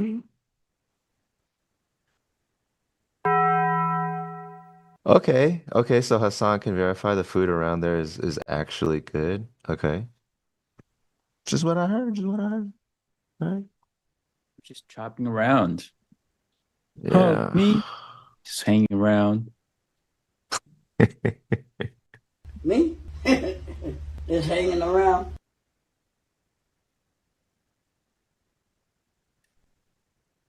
Yeah. If there's a good salsa spot, the meat also matters. I feel like the meat is very important, but a lot of places, the salsa is where they miss the mark. I think in LA, a lot of places they've, I don't want to say they've perfected, but they're at a place where at least the meat is at least decent. And obviously the standard in LA is very high because it's like full of Mexicans, right? The Mexican food here is, dude, you can't, anywhere else I've ever gone, any other state, dude, it's not even close. Does not come close. And we got like, dude, there's so many taco trucks here. They're everywhere. And it's awesome.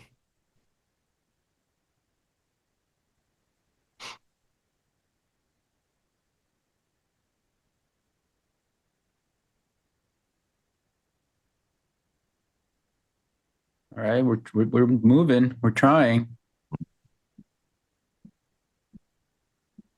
I'm gonna just track the side B trade then.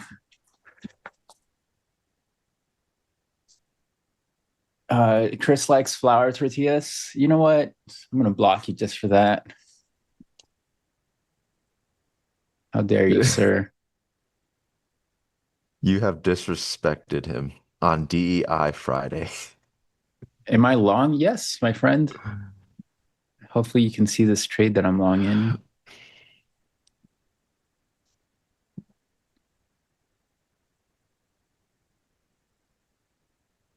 Look, I'm not doubting you that Texas has good food.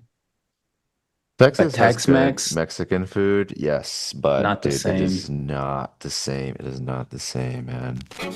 This thing right here. Yo, uh-oh. That came out of nowhere.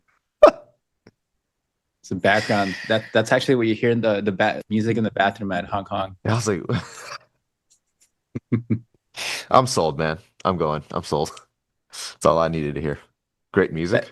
Best Chinese food in all Whoa, of whoa. Someone said Texas food is ass. Oh, he's trying to start a fight in the chat.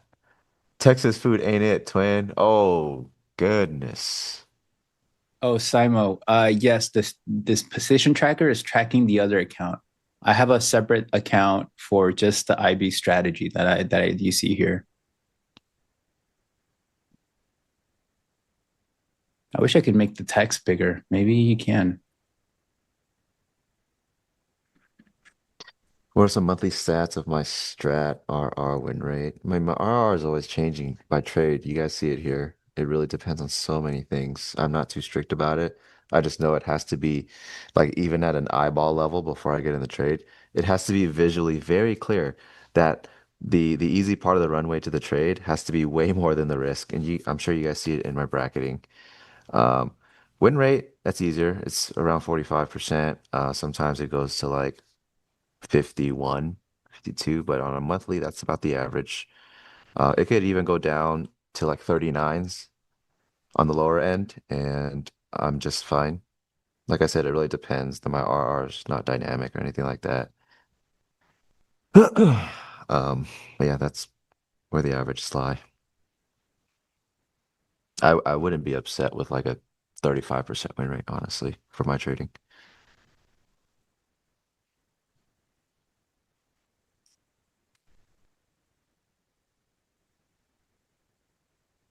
Hey, you know what? Faisal JX1137. I appreciate your concern. In about an hour, the Bluetooth will be gone, but I appreciate your concern. Chat cares about my health, my well-being.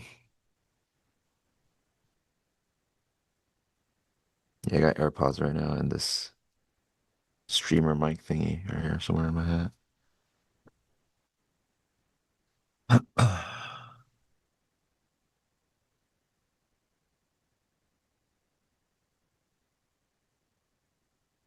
right, let's see if we can hit 2R here so I can take half off. What did you say, Heats? He asked if you have specific separate accounts for, or why you have a specific separate account for IB strategy. Any specific reason?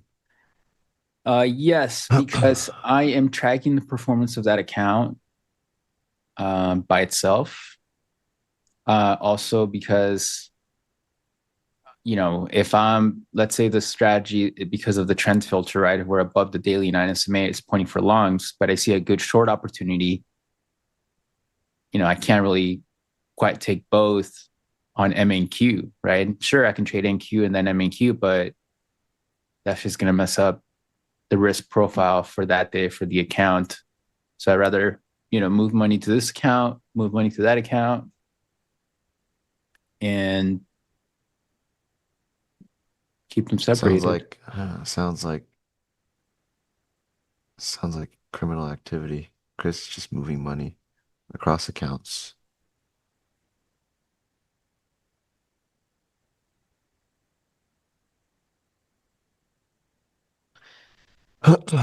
Where can you find my chart settings? Well, this isn't even my real chart. I'm just on a laptop right now because I'm not at home. I don't really have all my information, but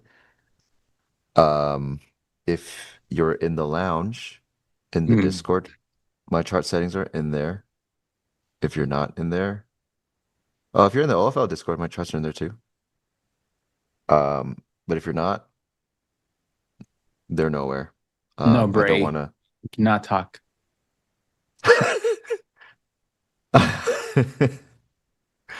Oh, I don't want to become a tech support for charting.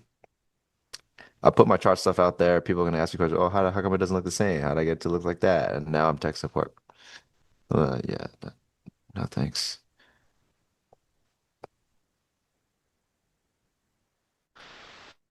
The difficulty in me being tech support is like I didn't even make this stuff. Like most of it is already pre-made from Leo, and I just changed a few things. I'm not a good I'm not the guy, honestly. I'm not that guy, pal. You ask me technical stuff about Not Fixing that guy. charts. Trying that Not guy. tech support. Chat, like you guys got to know by now. I don't know much about anything. Give it to Just a me. guy.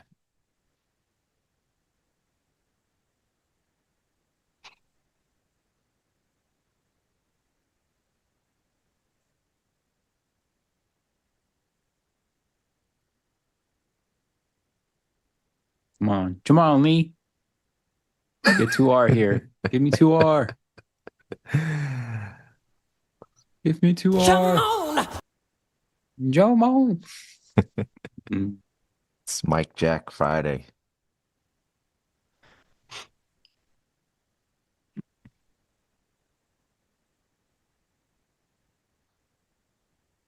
Can you explain about it why you take trade long, Chris?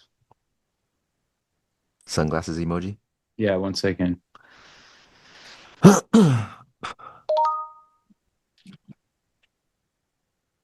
So I took long because, I can't break down the whole strategy here, but essentially what I'm trying to do in the IB strat is wait for the IB to close. Okay, I got 2R here hit. All right, so 2R hit. I'm going to keep trailing to see if we can get a 4R and 6R. So essentially, I'm waiting for the IB to close. Why does this IB continue here? That is weird. It should not be doing this. Oh, I guess because we're still in the IB. Okay. Essentially, once the IB closes, if we're above the daily 9 SMA, I am looking to get long via a 9 MA lower high reversal, meaning so the IB closes here, okay? Oh. Then we start a downtrend, lower low, lower high, lower low, lower high, lower low. And then my job is to get long on the 9 MA reversal from that. And that's pretty much what I did. I got long right here. And there's other rules that were met that I don't really talk about here. But all the rules were met. And so my job is to get long here. Essentially what I'm looking to do is I'm looking to get long inside the IB and capture the move away from the IB, right? Because this is a trend following strategy. So I'm looking to capture a big move.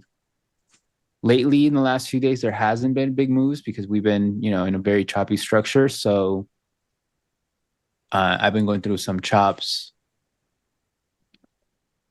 But yeah, that's pretty much the strategy. What time frame? This is the 2-minute. Wait, production. I just got half off at 2R. Where's that song? There you go.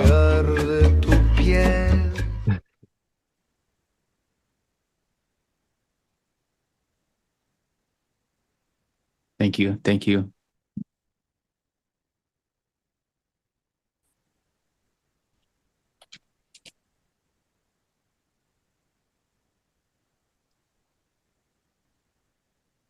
DEI Fridays is officially rated R. We've made it, man. We made it. We've done it. You can't cancel us. It's DEI. Don't matter if you're black or white. If Mexicans and Asians ever go to war, I'm pretty sure we fought together, man. no? Like,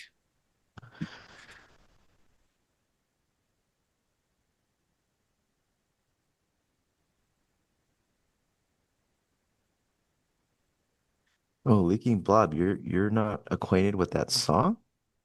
With Chris's song? yo, Lou. Straight to my heart with those words. It's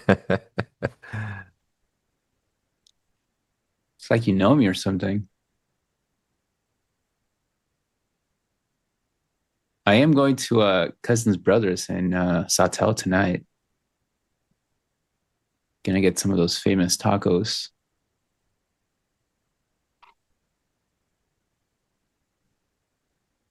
What is ES doing right here? Oh, ES is okay. Don't worry about what time, Mr. Market. Actually, if you see me there, I'll buy you tacos. I'll be there Oh no, 7 to chat just found 7:30. out. Chat just found out. Free tacos from 7 to 7:30. Whoa, Get no. there. Get there. Not that Hey, whole window. chat. Chill. Hey, Chill, okay? chat. If you see me there Yo. inside that window, All tacos on right, me, now we're cooking. okay? Now we're But don't be calling everybody to show up for a chat. 30-minute window. Chat. We heard it. Chat, we heard it. Free tacos, 30-minute window for free tacos.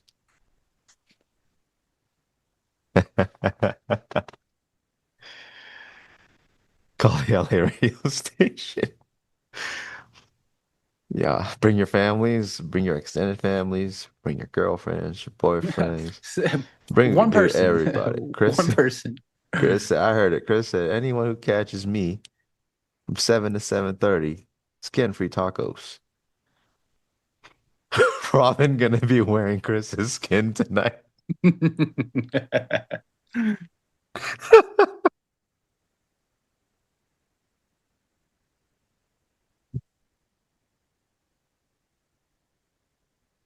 Yeah, I need Now, to go now for chat's like, 100R. come on. Yeah, chat's like, come on, pump it up, pump it up. Chat's in on the trade now. They've got skin in the game. Now it's interesting. Great stream, huh, guys? Yeah, Morford. I might take you up on that at some point. I do have to figure out my own charts, like like stuff, because if I have too much stuff, it like bogs it down. Um, so I'll have to figure that out. But yeah, one of these days I'll probably hit you up for that footprint. I mean, it looks like the one I use, so one of these days I gotta get my Yeah, you own gotta stuff sorted for. like the show, okay? If you're gonna see me Hey, come there. on, we're pushing it today. I mean, if you guys don't see us on the show again, we got in trouble. And we got canceled. They canceled DEI Friday. Can you believe that? Canceling DEI Friday.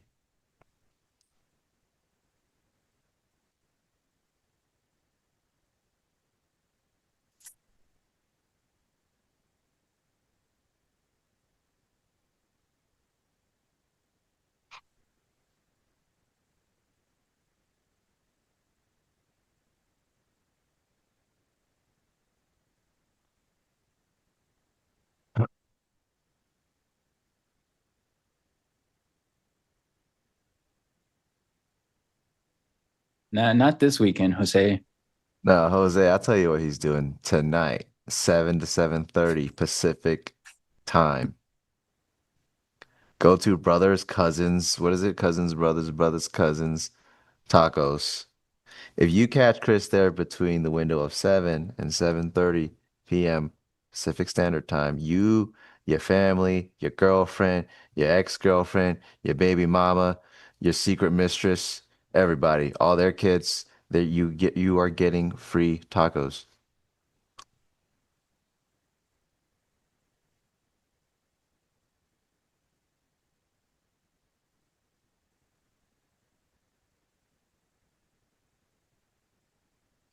Crow, I don't look for a specific number or set of risk reward.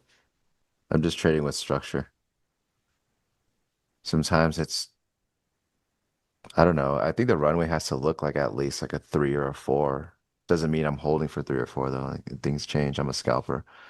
I suck at holding trades all the way through, but that's why I scale out. But diving deep into like what my P&L or what my data really looks like takes away from a lot of what's being shown on the show too. We've all started somewhere at some point and we've asked about, hey, what's your trade data? What's your trade data? And not ever has it ever helped me one bit. It's kind of like asking, oh, what size account do you trade? Or like, oh, how much do you make a week? How much do you make a month? That can never help your trading. And I've also, been one to wonder those things and they've never helped me. It's about executing.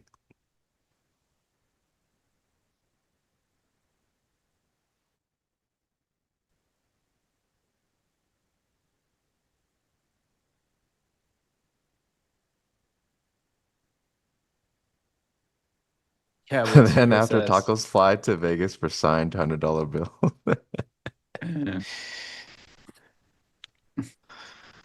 Listen, if you head out from Florida, I think you'll make it. You head out right now. Yeah. You gain some time back too. Gain 3 hours. You'll be traveling back in time. What?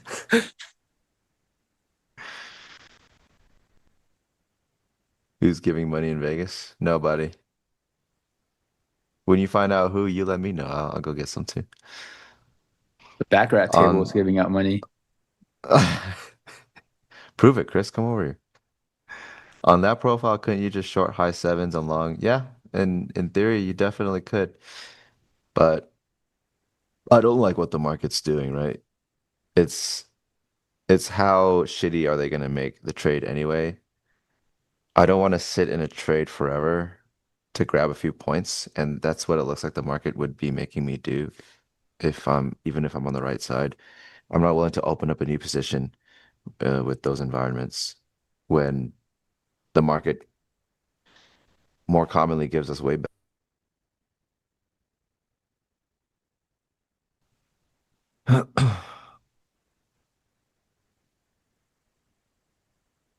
Also, profiles change. The key thing here to note is, although the profile looks like it could be balanced, what's really happening is the market had a good hold spot. They came down, they failed it, and now they've been holding again. So it's kind of like a, what would you call it, reverse head and shoulders or whatever.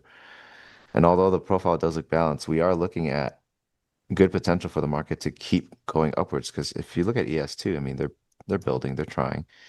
You never know how the market got to where it is now does matter. Price action. Stay recent.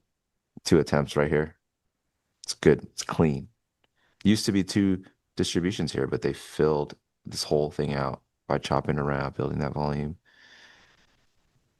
So a lot of things to consider. Not just, it looks D-shaped for now.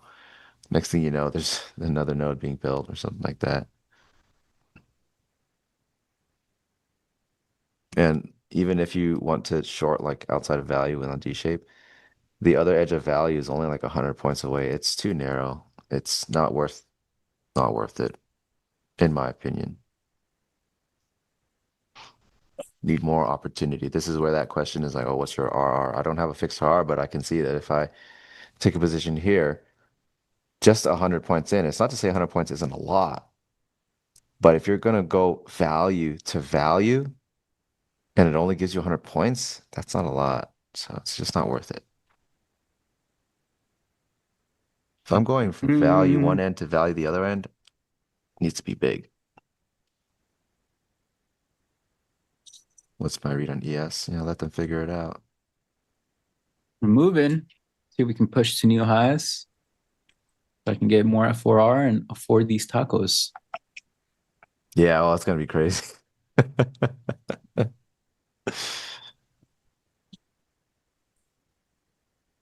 Bring your nieces to see Uncle Chris. 7 to 7:30.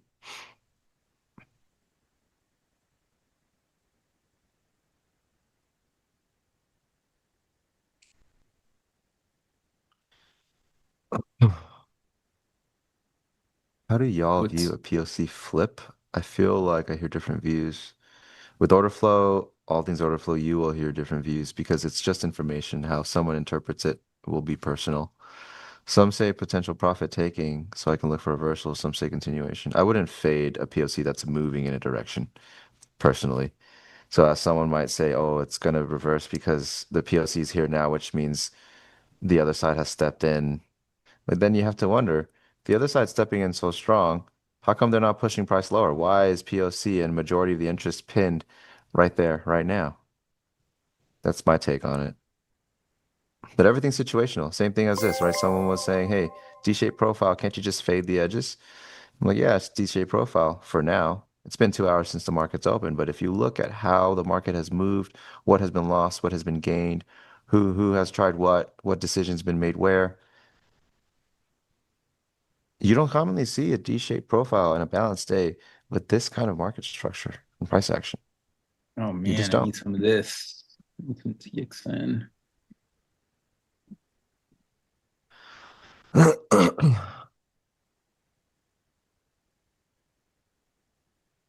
Yeah, Bradley. I'm glad I can help.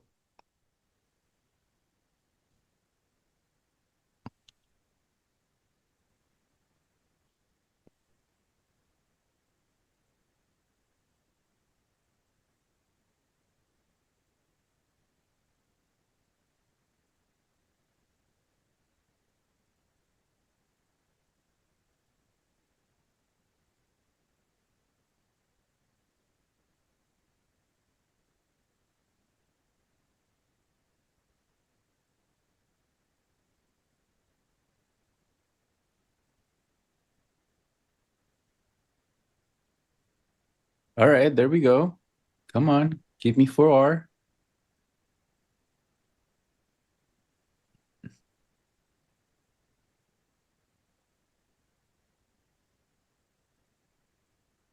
Push it. Push it.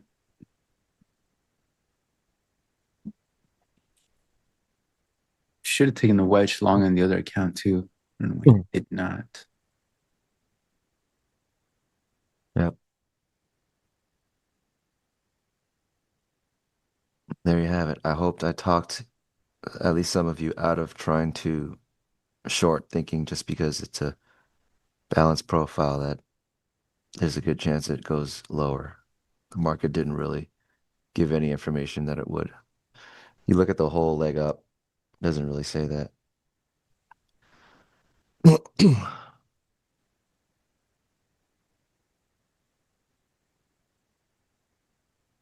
Taco money.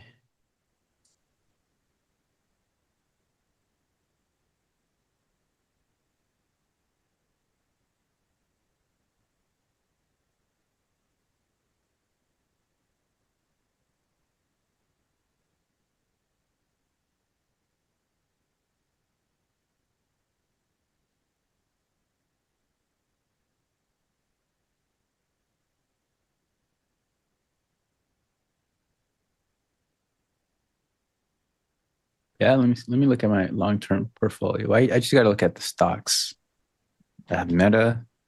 Meta's all right. I have Amazon, all-time highs. That's good. I have Google, just hanging around. I have BE, just hanging around.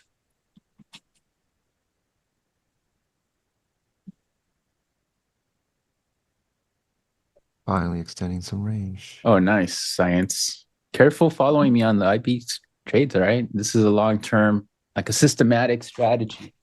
You have to play a long term in order to really get the max benefits, because at any given day you can have a losing day.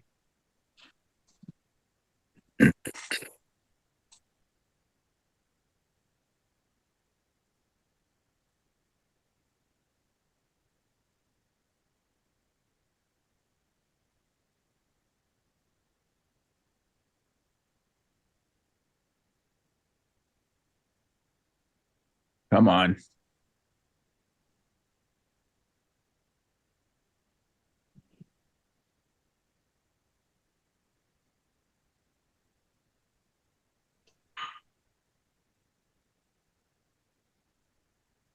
What's CBRS doing?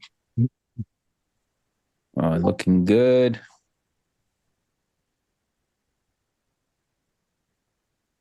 Oh, that's awesome, science.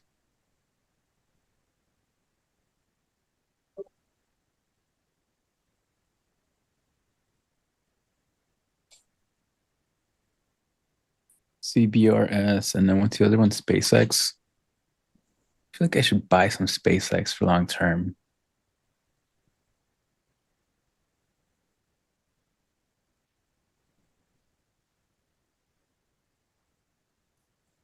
Let me do that. Let me do that just a little bit. See what happens.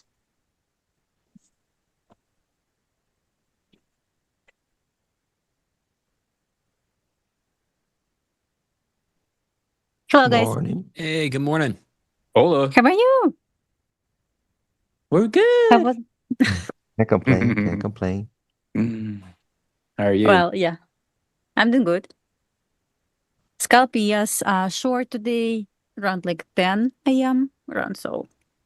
A scalp in ES long, like just 10 points. Nice. Holding one contract to, I know, like to the moon. My second TP is at 77.89, and another like just micro to I don't know where, like somewhere. Man, look at this bid. They finally showed up. What a wild Are you day. on it? Yeah. Not NQ. They shook me all the way out of it, man. I could not vanquish this. I could not be a part of the 780 vanquishing that I wanted to celebrate. But I am in I have an ES trade on. Oh, same trade? Where did you enter? I entered at 74. I mean, which part of the day you asking about? I definitely bought let's see, I bought 55, I bought 51, and then I yelled at the computer for a while, and then I let it leave without me, and then now I have bought back in at 71. So I got 71.50 at the moment. I assume could we maybe go get this overnight high? Wow, this NQ bid is finally doing the thing I wanted it to do all morning. Sneaky. I kind of don't mind to see ES going to 50% of daily week at 77.96 maybe. I've got the other side of this lonely single print up here is at 95, so that's my next spot. But oh yeah, I like it. This is 88. This 85. This is all spot I had for resistance too. Let me see what I have there. I don't really have at 95. At 96, I like it. Close to your level, so. Sweet. It's good. It's good. How about you guys? 55 here. Chris, is your IB strat doing the thing right now?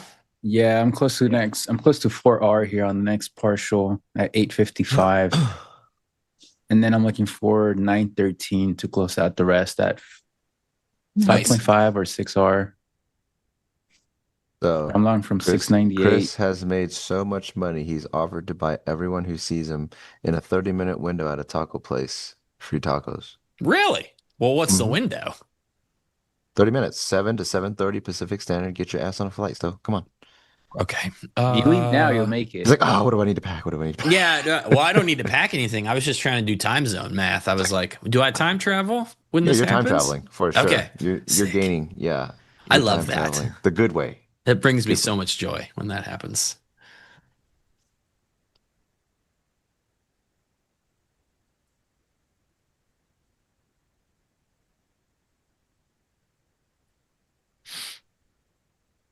Oh, come on.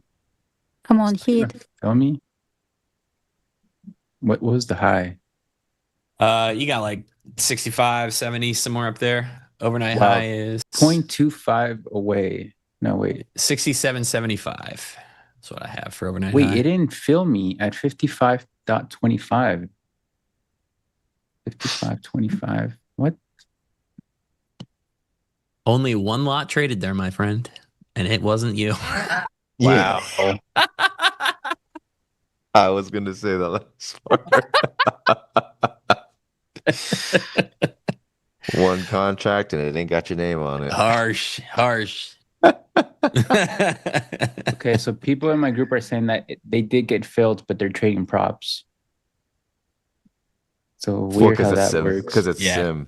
If somebody got filled, everybody gets filled. Your live market. There's not enough to fill all you guys. I mean, I see there's what probably you mean. So many longs. Yeah, so only one person got filled. Even if one contract fills on a real market, that means that automatically for sim, they're all getting filled because they transacted there. I think so. That's why a lot of sim gaming has occurred in the past when it came to like bonds trading. So a lot of sims banned bonds because with bonds, there is a difficulty getting filled. The book is mega thick, but people were exploiting that and scalping bonds to easy profits because sim fills. Well, I didn't get filled. No, you didn't. Well, it's on you for trading a real market. Can you, Chris, imagine this. Imagine this. You are running in a sea of people. You're in a mob running towards a door, and you're all buyers. A guy gets through the door first and shuts the door. Quite rude. Quite rude. I'm in real life and don't get filled, but somebody's playing the video game and they get filled. I'm feeling a little silly also, where I'm getting. I'm unfortunately on a real book today too, so I feel your pain. I was being on the real book is fun. A D for a T a couple times. What is even that? What is going on here? Why? I put my stop loss 1 point in profit. Yeah, Cooper, that's a good one too. The bouncer lets in the whole line, but you. But actually, the bouncer let one guy in only, and it wasn't Chris. That's no tacos for him. Sorry, Joke's guys, on you. I'm going to get tacos. No tacos for you guys either. It didn't fill me. Well, you can't keep buying through it if the guy that got through the door closed the door on you guys. You guys can't get into the store to buy. You know, that's it. All right. SPS ejecting 50% of hourly fair value gap. So it pretty much was my TP on SPX long. That's why I partial there. But I don't mind to see SPX going to 7,777. So 4.7. So I like that. That's nice. Yeah. Let's see if it's gonna bounce there. I'm even okay to re-enter if it's gonna close my trade 1 point in profit. I want to see what NQ does with all this crazy bid. XY, did you see that? It was at like 11:11. Did you see the craziest fill sweep where everybody got filled like 20 lots at a time every other point on the book? No, I don't have a Dom. Nuts. All right, you're missing a lot of fun stuff today. I mean, I'm having a good time. I'm having a good time with my Mexican friend Chris. Yeah, you can see the background here. I don't know. It looks really green screeny, right? Like but dude, it's a fucking whatever. Well, if it's not a background table, then I assume it's not the green screen. Not yet. Yeah. It does look a little green screen. Anyone needs to see. Yeah, right. It's so weird. Like, I mean, I don't know if I'm allowed to. That I'm in a big old suite right now. I'm in the living room. I got a big old patio. Nice. With a dining set, chairs as big as this entire room. I got the bedroom over there. I got the bar right here. Got 2 bathrooms. Can't complain. Can't complain.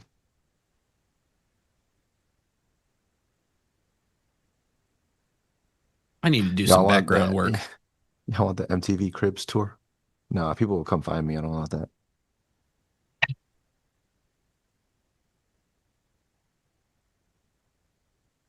Push up to fill me. They're coming for you, bud. I need to afford tacos. Fill me as well. They're coming. Please. They're coming. Fill me as well.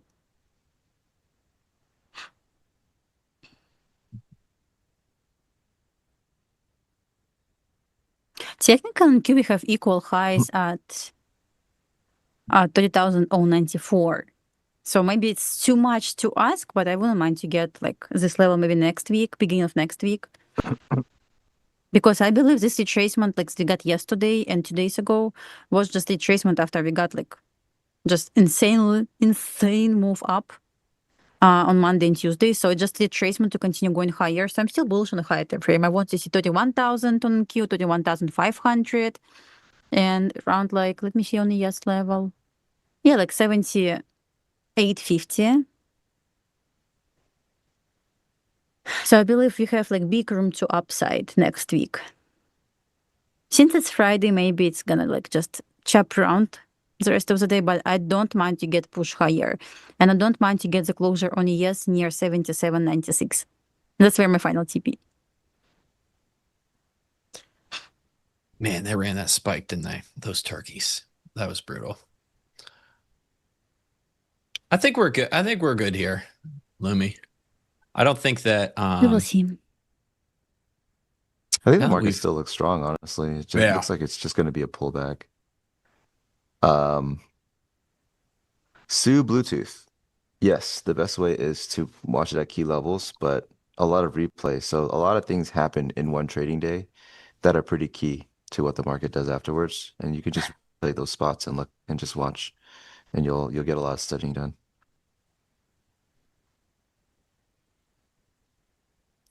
No, Zara, there's not enough likes for that. It's not enough. I had a good idea. We Have you can. seen my shirt? You got an MJ shirt on. Looking sick. Iced out. Come on, bounce. 77.89. Let me close my second target there. Push it.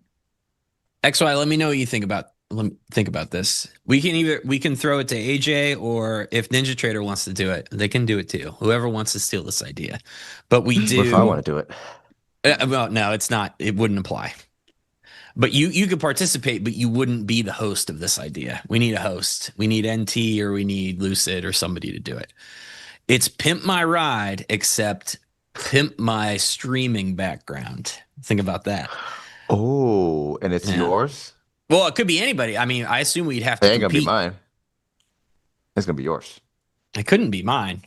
Dash's is already pretty good. Chris has had this bookshelf there for a long time. I don't know, Chris. No offense. No one's changing mine. I'm sorry. It's fine. I was just checking on you, making sure you're in. I know you're over there on the SpaceX bid ask. You were just extremely bearish SpaceX yesterday. Now you've come full circle. I just, what I want to buy is not a lot. So is that bear amnesia still? I don't know. Chris spent a whole 20 minutes saying how bullshit SpaceX was. Now the first thing I do is I come on here and Chris is like, Joey was like, I like buying dips. I'm like, my God, this is a downtrend. There's no dip. That is what you said. And then Chris is long. Yeah. Well, we're breaking out now from the downtrend. Now Chris is like, dude, stop living in the past, man. That was yesterday. Come on, man. The markets are forward looking. Stop living in the past. Yeah. I want to be a quazillionaire in 2100. Okay. So how many zeros is that? Bro, you're going to need it by tonight with all the people coming to get free tacos. Well, not anymore. I didn't get filled at 4R. Not yet. There's still time. They're just going to hold a pullback. Real nice, real easy. No static. 9 EMA right here. Is it? I could sense it. I could feel the 9 EMA. It's the 9 EMA, yep. I was like, you okay. Could feel it, huh? Yeah, I was like, that must be the 9 EMA sloping up. That's the way it's behaving right now. That's 9 EMA behavior for sure. For sure. Yeah, I think like a pimp my background. I think chat would kill yours. Like they would make it really, really ridiculously funny. That's what I'm looking for. Yeah, I think it would be hilarious. So you want to be a player, but your wheels ain't flying. Who's old enough to know that? Who's old enough? That's the other thing. I wanted to make sure that everybody got a chance to enjoy the Unk reference that is Pimp My Ride. They're going to stop bringing us old folk on the stream. Yeah. I added 5 there. At the sense of the IB. I'm just trading MES today. I don't feel like putting a whole ES contract on here. I spent enough time getting kicked in the teeth this morning for that. Well, I hope it holds easy here. Doesn't make it difficult for you guys. Yeah, it's been pretty easy all day, so I don't know why it wouldn't just be fine now. Let me see. Let me see. You're ES long, right? Yeah. Oh, I don't know if it's a 9 for ES. I can't see it, but I'm gonna live vicariously through the 9 on NQ. Yeah, if the 9 on NQ, it's holding pretty well. Very nice. Very nice. Thanks. We made a 0 print. We got to clear this 81 now because we filled the 0. I think I got time. 77.89. So bad. We shouldn't say it out loud. Yeah. Well, like they're watching. You scared of jinxing it? Yes. Of course. Market's listening like, I don't like the way he said that. He thinks he can tell us what to do. He can't. I know that for sure. And we're about to show him. You know that meme with the guy with the headset, with the beret hat, the evil villain guy that makes the market calls? Yes. It's like, now find me Stowe stop. Now make it rally. Pull up those VWAP bands. I want to see where Stowe's stop is. What is that? Like, what is that from? Is it from a movie, a TV show? Does anyone know what the hell that is? I do. Have you traded London session? I've traded London session. Yeah. I think London session's pretty good. It's just like it's midnight my time, so I'm in bed. Oh, the Truman Show. Thanks, Anthony. Yeah, it's the Truman Show. I've never seen that. You've never seen the Truman Show segment? I've seen the show. I've never seen that segment. All right. Like, but it's so funny.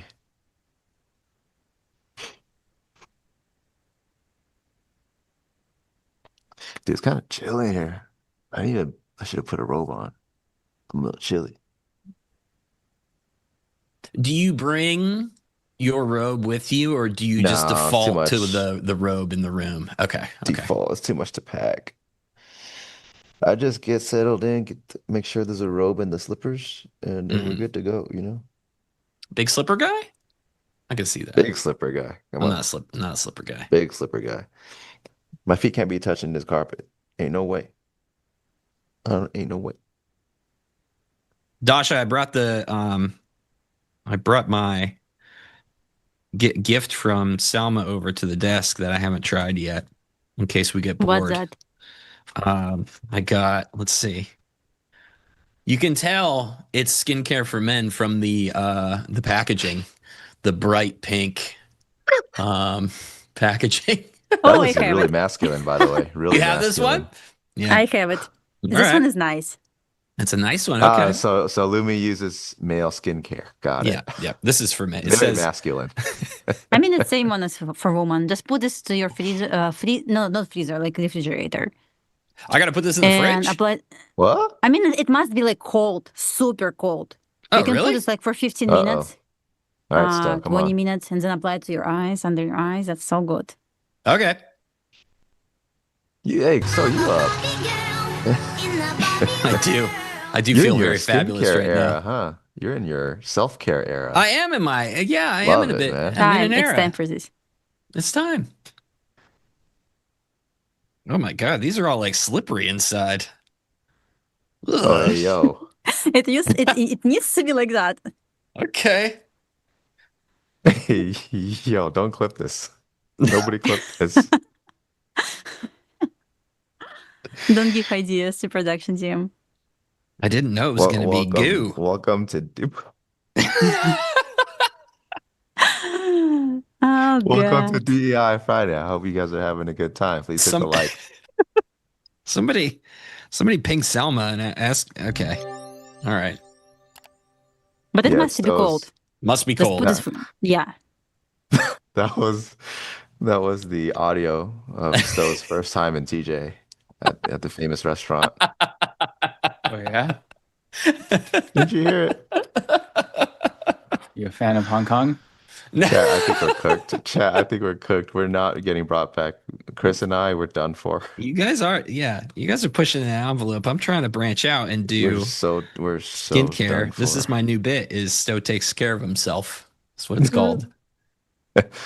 Just slowly start adding like butterflies to your like glow in the dark butterflies to your background. You know, it's funny. I went back to my we went home and we stayed in my old bedroom at my house is a guest room now, like where I grew up. And Willow and I slept in there, and I had those 90s kid glow in the dark stars on the ceiling. Those things are still working. I have no idea how, but those things were made with the most glow in the dark humanly possible back in the day. They are still glowing. But anyways, XY, I'm not above. Nice, got my first target. I'm not above. Come on. 77, Stowe, 89. so you big EMA enjoyer? Big 90 man, George, though? You know I am. I listen to everything that everybody talks about, and I'm just like Jim. I'm a dude. You know what, I'm a sponge. You need to get a little thing. Live, laugh, love. I can't. Too corny. Can't. What do you mean? No one's done that before. Come on. And like somewhere in the corner, it's like it turns into little butterflies flying off. No one's done that before, man. That's a fresh idea. Trust me, bro. I'm not staging a house right now. That's why. Does this come with the house?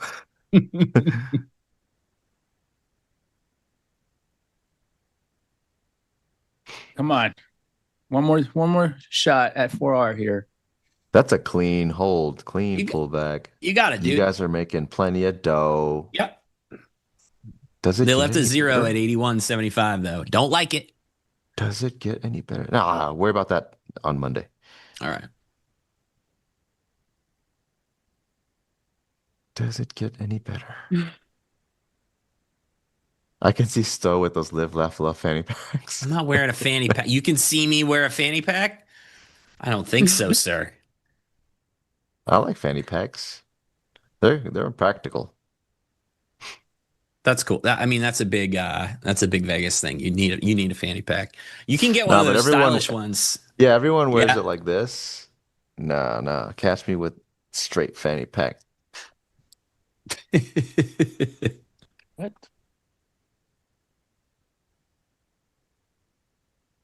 Did I not buy it? All right.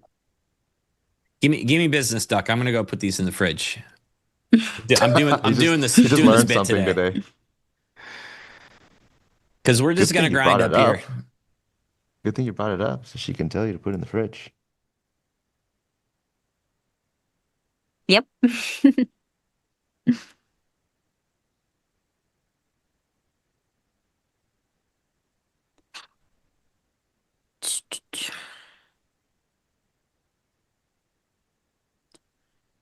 Come on, bounce. I want to see 87789. Please.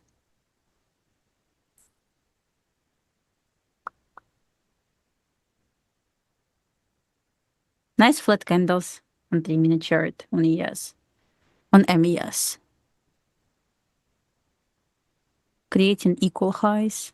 Let's go to all-time highs in NQ. That would be great. Like we're working our way that way. I mean, yeah. Look, if they're gonna keep trading above IB, they might as well go to the 50% IB. Why not? Why not? Was that around the 950-ish, something like that? Yeah. It's only right.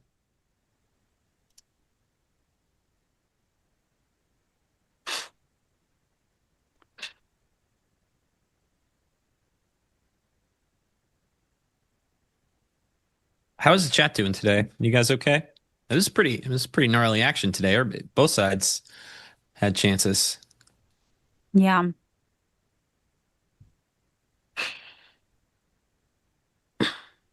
I like how they made the RTH Open the point of control and then just decided to murder everyone and sit there for an hour. That was fun for no one.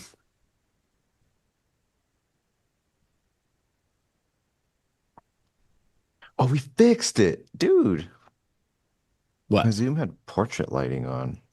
Oh, there you go. That's why it was all like weird. Hey, yo. All right. Yeah, it's not doing the blur thing. Yeah. Hey, we did it. Production always fixing. All right. I'm gonna stuff. I gotta text Selma and let her know.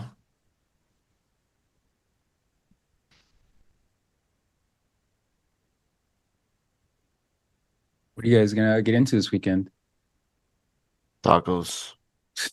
7:30 p.m. Not tonight, this weekend. We've got our first we have our first cheer game, so that'll be fun. I'll go watch. Oh, that's right. You guys are doing parent things on Saturdays, huh? Yes. Yeah, it turns out when you have a kid, you pretty much just have to just do stuff with them all the time after that. It's something few You don't people have to. You tell can go out for milk and cigarettes. People usually take about 18 years. Did they say milk too, or just cigs? Because I don't know if I'm buying milk.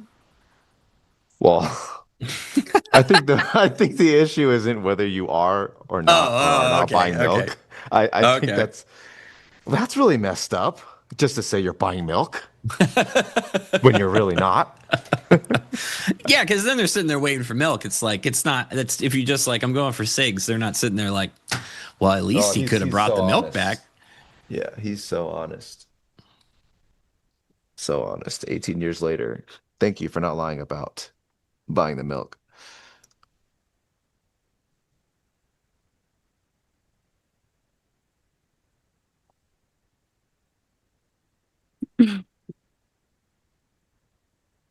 You're gonna go to a good restaurant tonight, McSway? I think so. Tonight and tomorrow.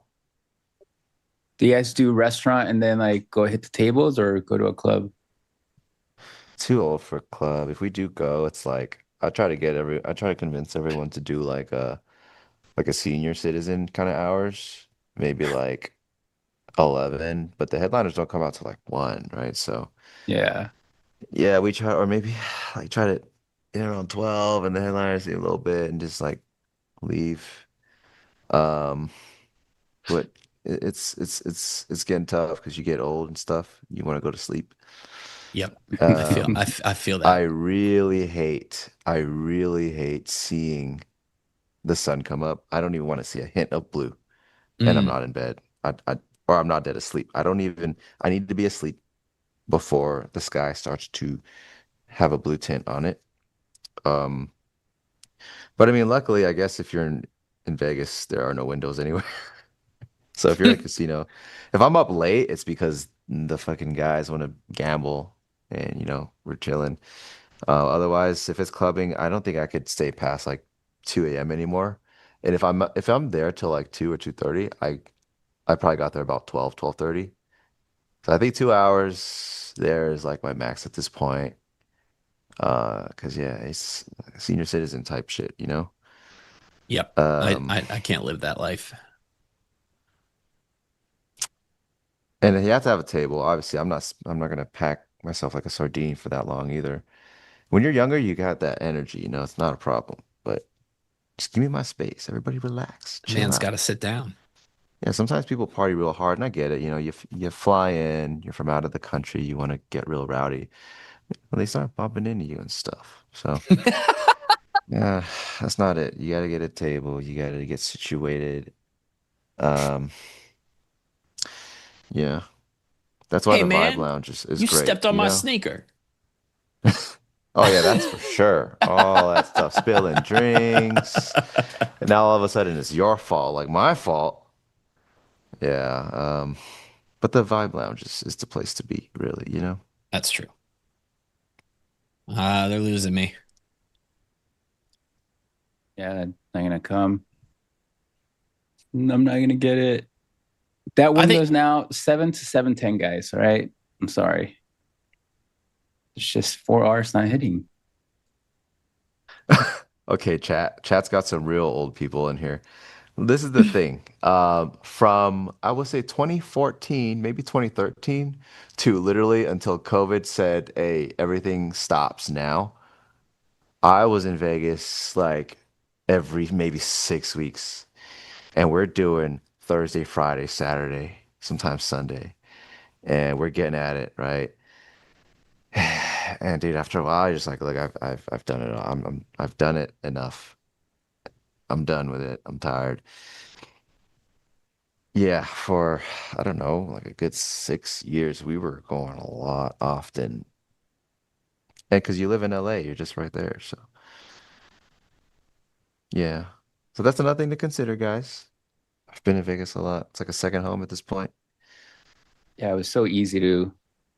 I would drive just to go play tables Yeah, for like like 4, people 5, bust 6 hours and then drive back. Yeah. So like in 12 hours, I'm there, I play, and then I drive back. Yeah, if you're Would you driving ever at want to night, live there? no traffic's 3 hours. Me, I absolutely had the hell no. Okay. I grew up in the restaurant world, so I knew a lot of bartenders. So I knew a lot of people there, like bottle girls, bartenders. So I would stay at their houses, and I'd pretty much just stay there. I've always wondered what it would be like to live in Vegas. It just seems like such an You'd be interesting town charcoal to be a because it's local friggin' of. hot. Yeah, You'd yeah, literally it's just very be a hot. piece of charcoal. It's so hot. Hey Chris, do me a favor. Oh, hey guys, it's our time. No, oh, hey. Down here, it's our time. It's our time down here. Rumo, there he is. Rumo always shows up, tells us his entry, but he doesn't tell us the exit, my guy. The exit is What? The exit is at the top tick, all right? Or the bottom tick. Let us know when you get stopped out, because it happens quite a bit. No, when the trade comes back, it's like, yo, I TP'd 100 points ago. Don't worry about me. Also, All guys, right. before I leave, You everyone guys, needs to see it That's again. funny. Enjoy your session. Stowe, you guys have a great weekend. Thanks, buddies. All right, Peace, chat. You guys take MJ. See care. you, all right? chat. Good luck, XY. Take care, guys. Bye. Thanks. All right. They're gonna stop me out. They're gonna stop me out, Tasha. I closed 1 point in profit. Maybe a partial move without though.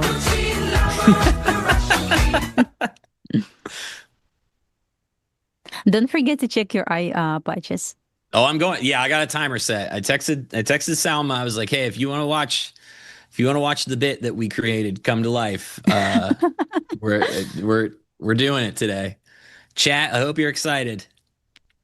I've done a lot of goofy things on this show. I have written a song about profits and stop losses. And today we'll be putting on eye patches.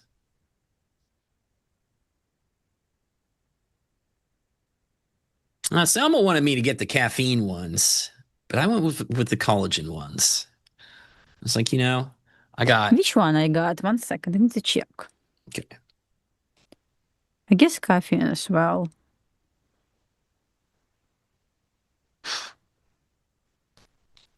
In retrospect, I should have got that one because it probably wasn't bright pink. Yeah, caffeine. I got this one. Yeah, man. Suzanne, I'm old. I got laugh lines. I got all kinds of lines up here.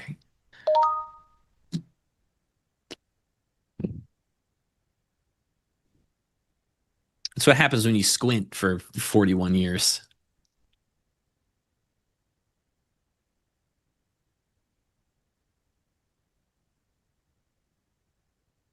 Nice reversal on SPX from 50% of hourly fair value gap. Not reversal, reaction so far.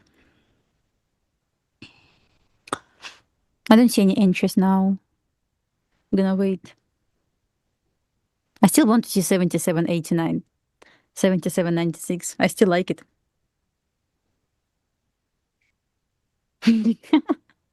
I survived. I'm looking for 89 too.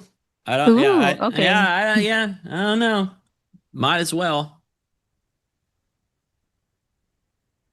But I have had this 85.75 target up here.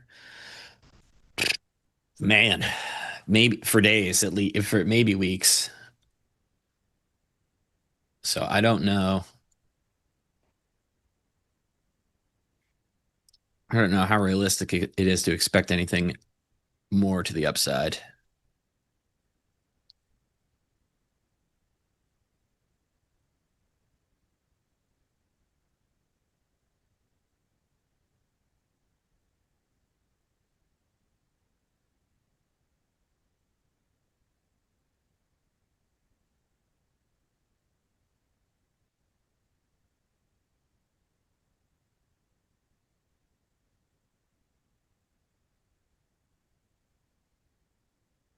Of course, it's going to bounce now without me. Fine. I think I survived that by 3 ticks. Yes, I did. So far, I closed my trade to the tick, like sniper exit, guys. To the tick, like not even tick lower, just like a dash. It's fine. I already like made my money before. God, my TP, my stop loss was 77, 74.75. That's current low. Hello? Excuse me? Yep.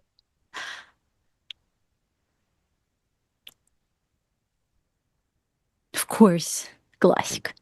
Dasha, you coming to Chicago? You coming to Chicago, right? It's in October, and the problem is I'm still thinking about it. Not sure. First, it's gonna be super cold. Second, it's gonna be super cold. It'll be okay. It'll be the perfect cold. It's fall. Fall's nice.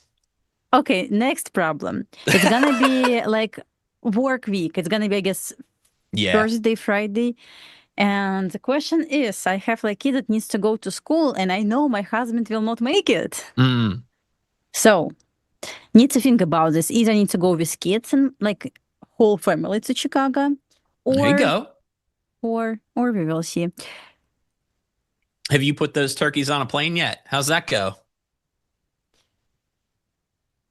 So no, nothing.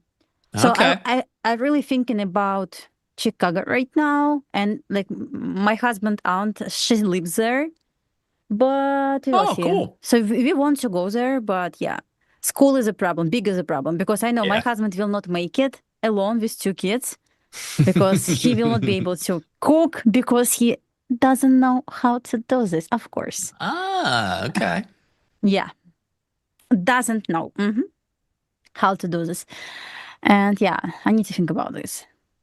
It just, I know, we will see how to make this with school. It's okay to miss 2 days in school. It's not okay, probably. I don't know. With school is so hard, because I believe you can skip like 8 days or so, 10 days at school, which is like super stupid, but it is what it is. Yeah. Ooh, I played a good trick on the kid today. She loves Fruit Loops, right? Horrible food. I know. Nathan loves this as well. So they have, they make this magic spoon cereal that is not, it's not terrible for you. I'm sure it's not great, but like it's got protein. It's not just a big bowl of sugar. I took the magic spoon cereal and put it into a Fruit Loop box. And it worked today. I don't know how I slipped it past her. I was positive she was going to catch that, but she did not. And for the first time in a million years, the kid happily ate a healthy breakfast with no sugar added. So I feel a big dad win today.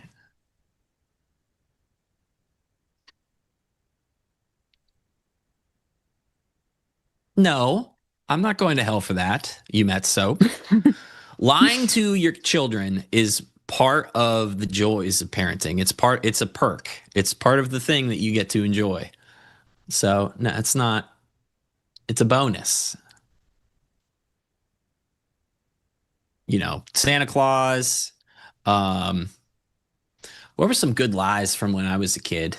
Oh, the whole like it's illegal to have the car light on. I would always try to turn the car light on, and my parents would be like, "You got to turn that off. That's against the law. We'll get pulled over." That was a lie. Not against the law at all.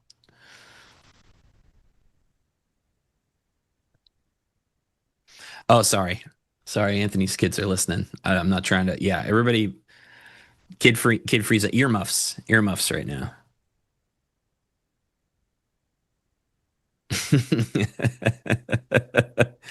There you go. It's tricking, not lying. Exactly.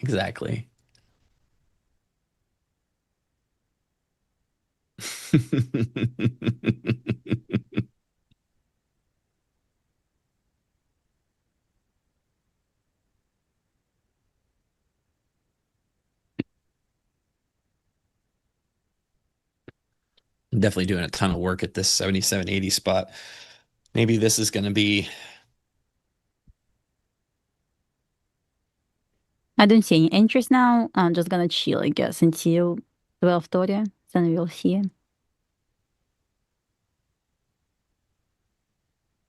But my kids, they actually eat healthy breakfast. So I like eggs, it's not a problem. Like oatmeal, it's not a problem. I don't give them like cereal, to be honest. They ask for this. I say like you need to eat healthy breakfast first. If you're not full, I can give you cereal right after this. It's not a problem. But yeah, they usually eat healthy breakfast. I mean, they usually eat healthy foods when they eat at home. And in summer camp right now, they have like Russian food there, so which is also good, like soups, oatmeal, eggs, meat, fish, rice. So it's okay.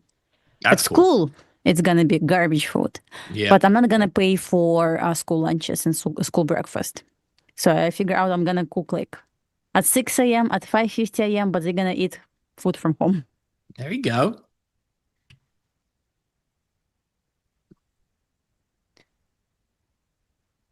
My kid's too picky for school lunches. She's never been into it. I mean, my kids too, but when they see other kids eat food from school, lunch school, school lunch, so it's just like I want to eat this as well. I want to eat this as well because other kids eat this as well. And I used to pay for school lunches, but then I stopped because like they call this healthy lunch, healthy breakfast, but in reality it's like French toast, chocolate milk, pizza, chicken nuggets. I'm like, what is going on? How is it gonna be like healthier? So yeah, and you have to pay for this. You have to pay for breakfast. You have to pay for lunch. So, and they're going to feed give you like garbage, junk food there. And I believe it's around like $150 a month for this. Yep. The cool scam that my kid was running at school is so they give her like a card that you load, and yeah, exactly, yeah. And she was like, "Dad, my card's out of money. You got to put some more money on there." I'm like, I how know, is that same. possible? I pack the lunches every day. And I know. she didn't know that I could go on and look at her purchase history. And I was like, looks like a lot of cinnamon rolls on here. Looks like a lot of Nutty Buddy bars on here. I know. I was packing lunch boxes as well. And I was like, Mom, can you please add money to my card? I was like, excuse me? Yeah. Because I usually put $20 for a week, just in case he's still hungry, he can buy something. But then I realized he's out of money 3 days later. I'm like, oh, Nathan, what is going on?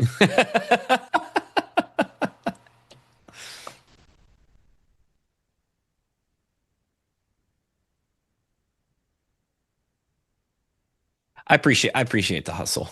That's what I mean. Ultimately, I'm proud. She's like, well, I bought some for my friends because they didn't have any money on their cards. I was like, oh, okay, cool. So I'm buying other kids. I'm like, why didn't they have money on their cards? They're like, oh, well, their parents don't let them buy candy at school. Like, all right. So you're like the candy dealer. All right. Respect. So Nutty Bars, it's like chocolate? No. A Nutty Bar is like it's like peanut butter candy crisp thing. I think there is some chocolate in it, but yeah, it's not good. It's candy. Well, crazy.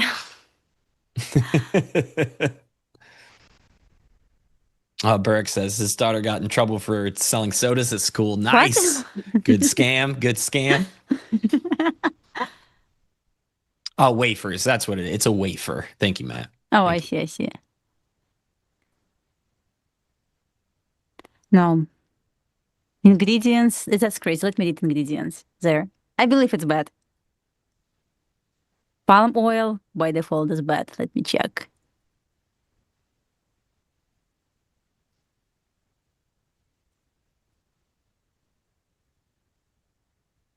How much sugar? 20 grams of sugar. No, thank you.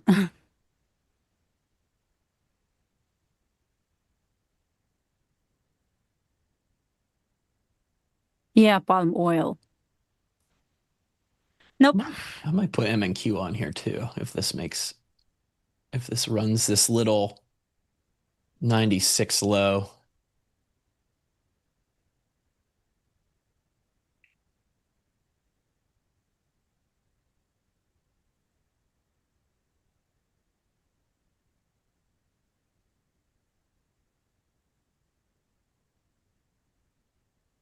In the curse of this town.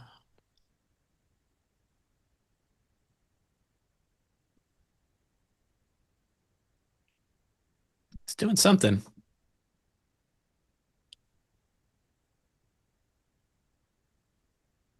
You sent your kids to Russian summer camp to eat, you know, like eating soup. It's nice for your kid, and it's not like, well, people in America don't practice this, which is bad.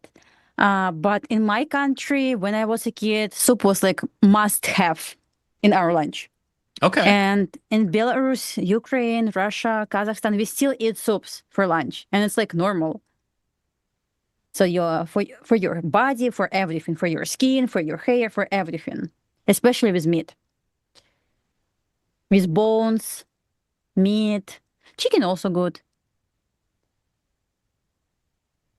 I don't live in Russia. I never lived in Russia. I was born and raised in Belarus.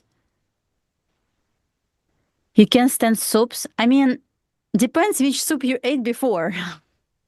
Of course, American soups is just like, it's hard to call the soup. But yeah. I don't know how you're eating soup in the summer in Florida, by the way. Number one. That seems great. I mean, soup, it's got to be nice fall day for me to get into a soup. But you're right. I don't think, yeah, soup's not really a big part of what we're up to.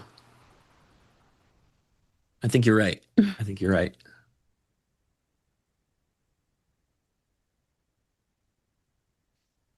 It's going to be hilarious if this 95 spot holds like that. It's very zero stop run there. I got in 4 lots over here, but it's certainly suspect. Very equal lows here at that 96, but we're holding this node.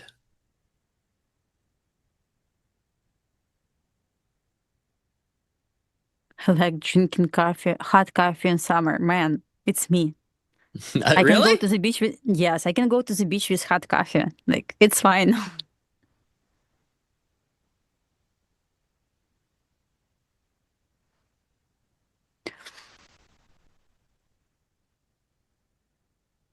Only hot soups, guys. With chicken, beef, so I don't eat pork, but chicken, beef, so it's nice.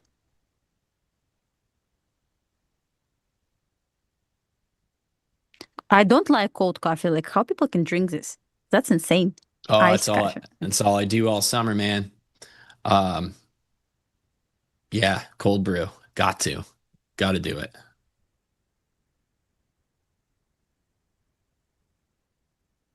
I drink warm coffee. That's nice and funny. Okroshka, I mean, it's not soup. It's like, it's just crazy salad, you know, like with what depends what you add there, like kefir or we call this kvass. I don't know how to call this in English. It's just like salad with kvass, nothing else. Nothing for you.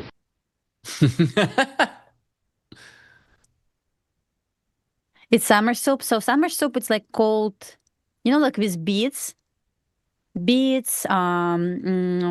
potato, like some carrots without meat.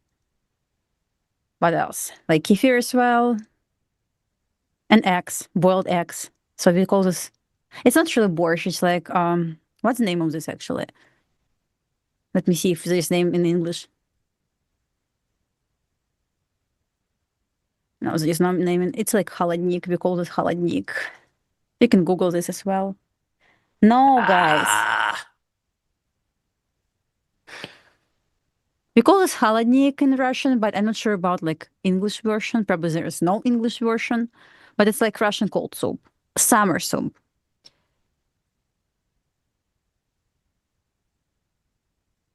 Cheese soup?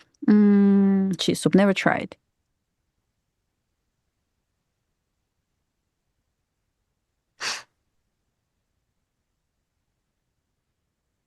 There you go. There you go. 77.89 or market is a scam. Come on, give us this. Today. My candles stopped working. That's never good. No. Somebody's doing something.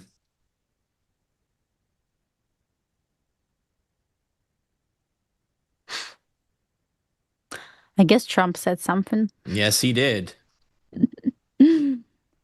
Yes, he did. I don't know what it was, but market liked it, then it hated it. Now it's back just standing still exactly where it was. Oh yeah.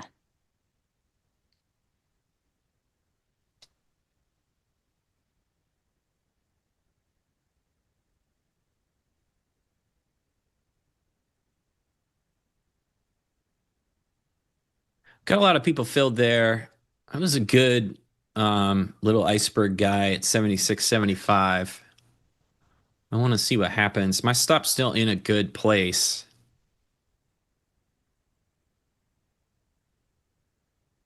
But NQ is taking a little dip at the moment.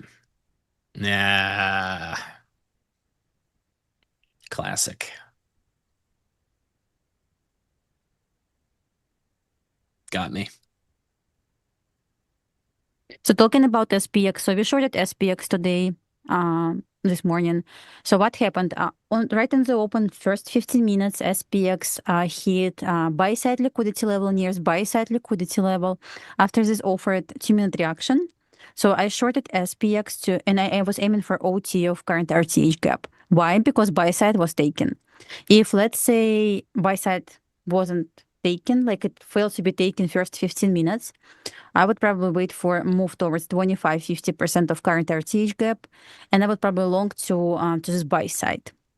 But since this was taken, we shorted, and my exit was right at the bottom. Current lows day on SPX, which is wild. It's like sniper exit. But yeah, I closed at 62% of RTH gap. So good. We're back fighting Once that again, 770 level again. 770. On yes, right? No, NQ. I don't really have anything here. Funny, it's pretty much similar price. Last 3 numbers. Look at this, 770. Nice.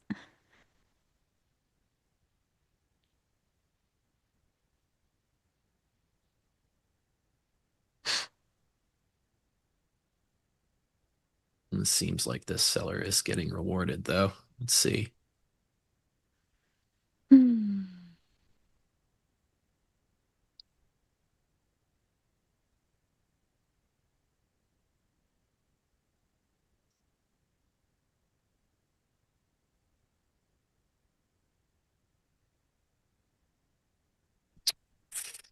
Yep.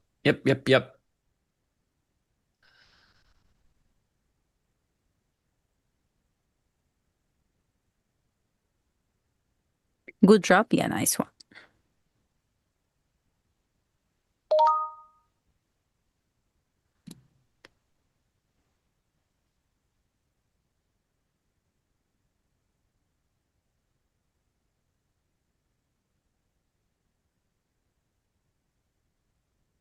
You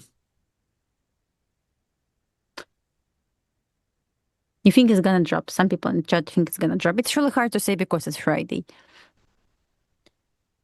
Yes, we have low resistance liquidity run, especially on the yes, and we clearly can see this, but I would be careful probably trying to short this now. It's questionable to short this. Retracement, yes, but talking about big short, I don't think it's ready to drop just yet. Yeah, I'm watching this. This is kind of where all this crazy buying stepped in. Was right off of this 771. It's definitely getting heavy, but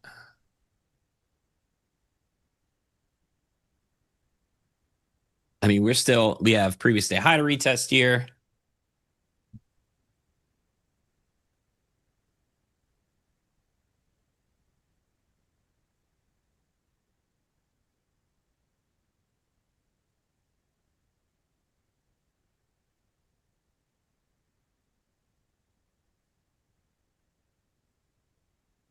I don't eat pork simply because I don't like pork.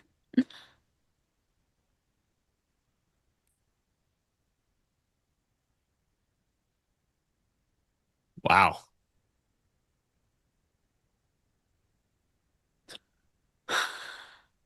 Is it doing something crazy so far? Impressive. Still healthy retracement. So we'll see what will happen next.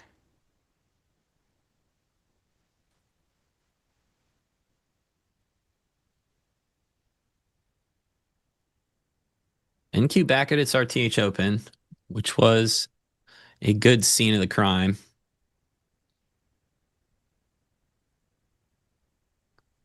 ES still has a way to go.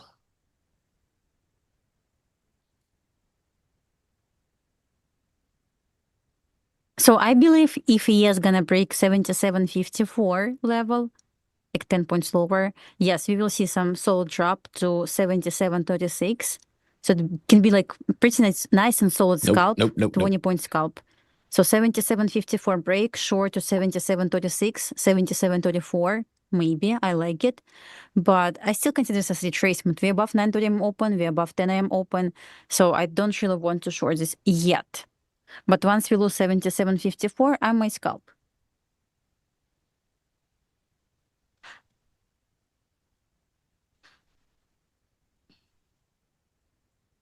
I took a small stop there.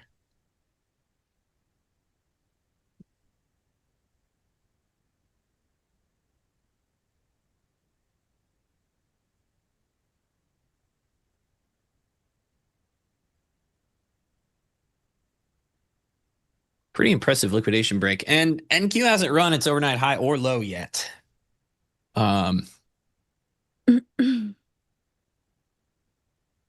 You have, let's see, the -1 is down there at 70. 670. What time is it now? 12:27. Okay. Let's see what will happen at 12:30.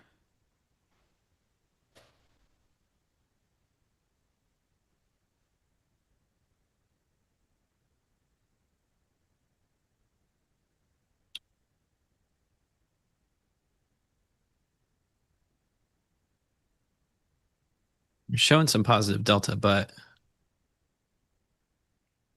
tape is still very heavy on NQ. There's that word again, heavy. Yeah. I can I can explain that a little better than just a dumb word. You're probably right. I should do that. It's just you just see these the sellers just refreshing. So it was actively pushing back off its RTH open there at 714.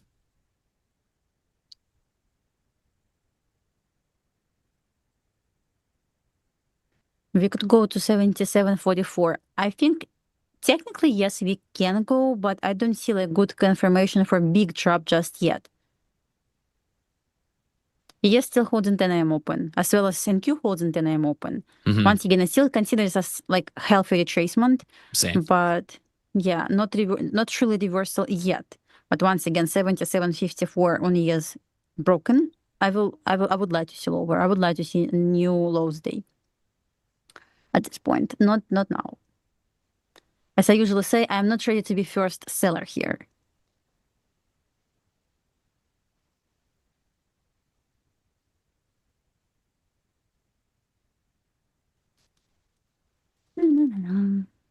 Yeah, this is kind of the it's the least ideal to place to hop on that sell after just that big liquidation candle. See if they can put anything meaningful in there.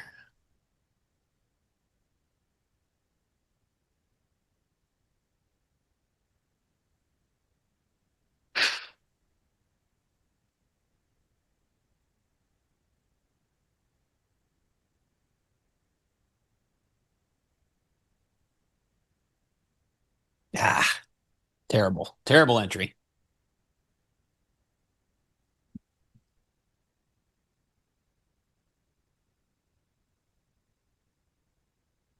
We traced to OT in Q just tested 10 AM open, yes, still above. Same with SPX, the action from hourly fair value gap to OT.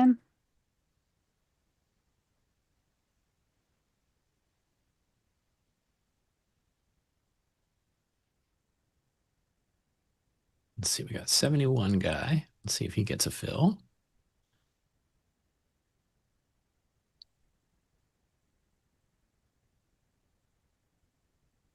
He did.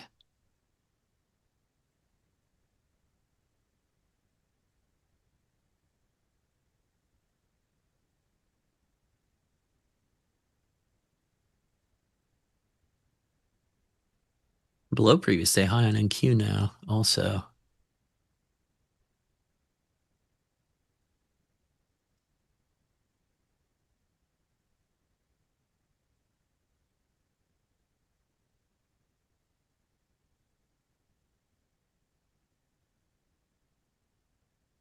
Let me read financial juice. Yeah, what was said? What are those turkeys up to?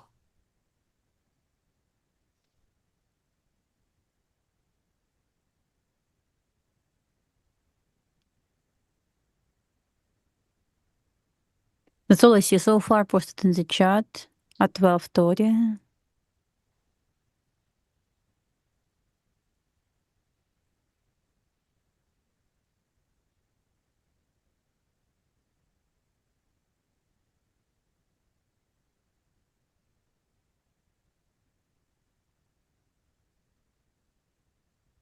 NQ put a decent tail in on there on the delta so far. Maybe this is a better spot for it to bounce.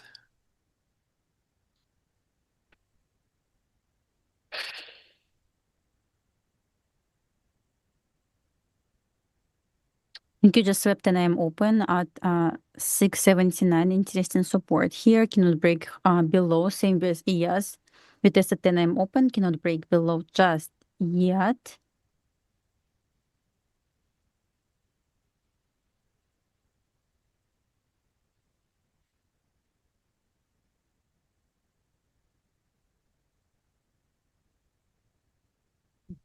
NQ needs to clear this next spot. It's just back to the point of control now, but they have made this a giant pain in the neck.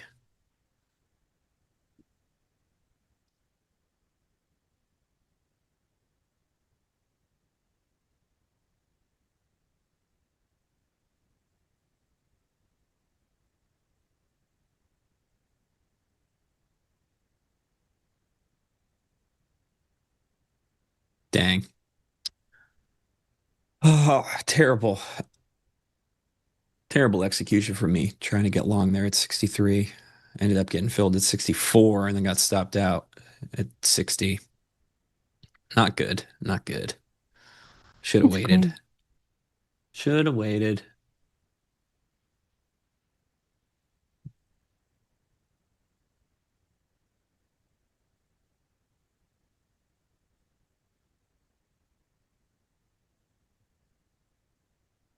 Clearing the open now. All right. Well, I'll move over here.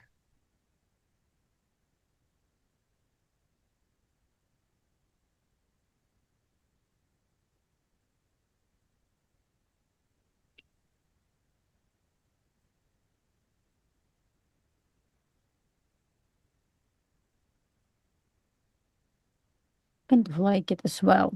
Reaction sold. Let's see if I'm gonna get displacement above 77.66. Should go up back to 84, 80, 77, 80. NQ definitely found a buyer.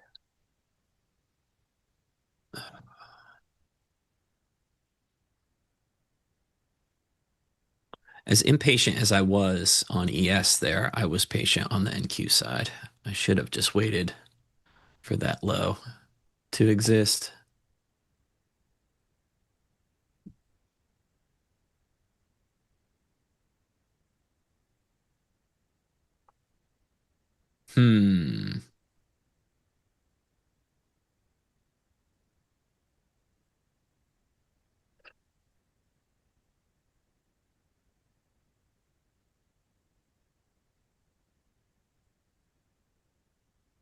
We're kind of working against this node now. So we'll see. Need this buying to continue. I'll tuck this guy in here. It's half of this. Pull back to here. Okay.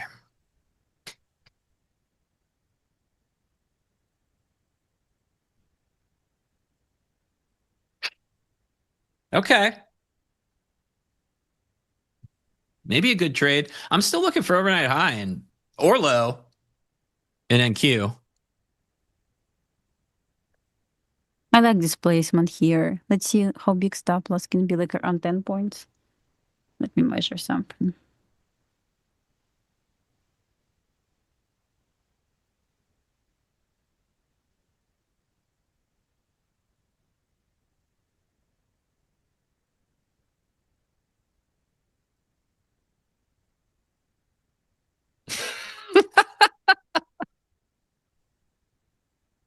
Zania, I feel you. I feel you, bud. I feel you.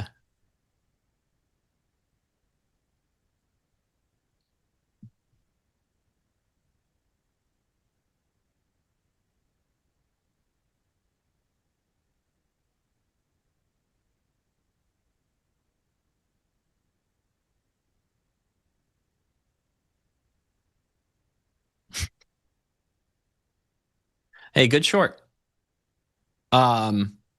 Yeah, good short. It just died. It was crazy. Just gave up. Liquidation break up there.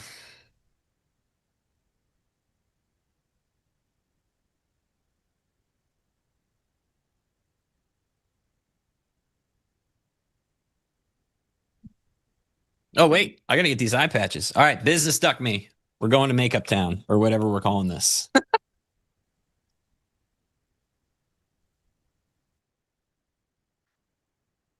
Cold enough. Good for you.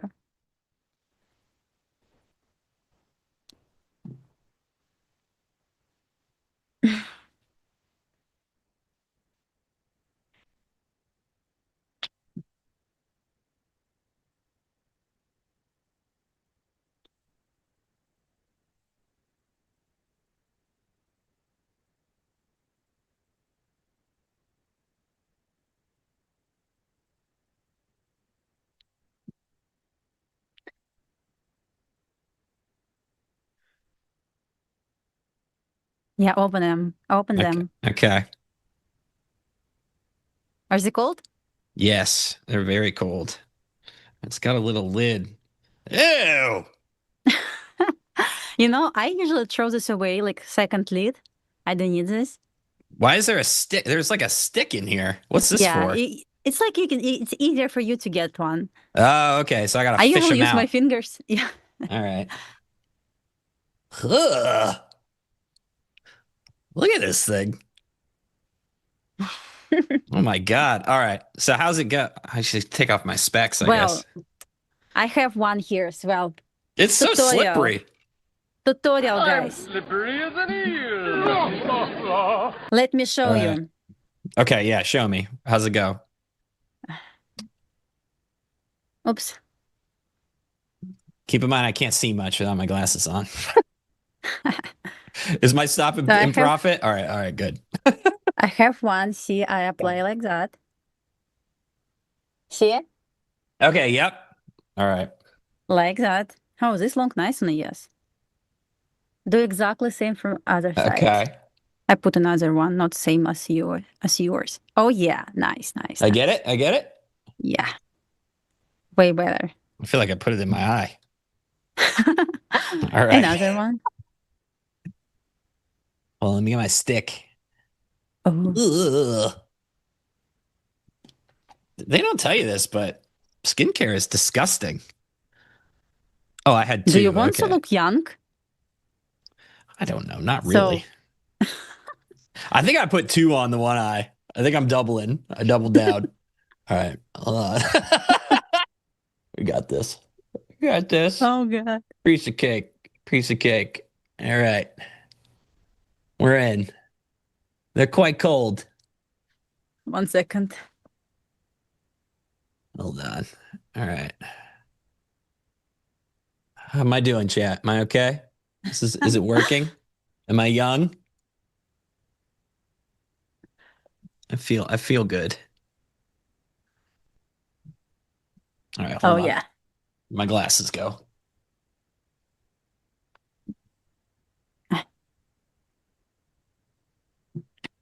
Oh yes. I'm exfoliating. I'm firming. Yeah. It's all the things. Nice. I look younger. Wait, hold on. Keep them for like 15, 20 minutes. All right, 20 minutes. Uh-huh. Oh shoot, I lost that one. Damn it.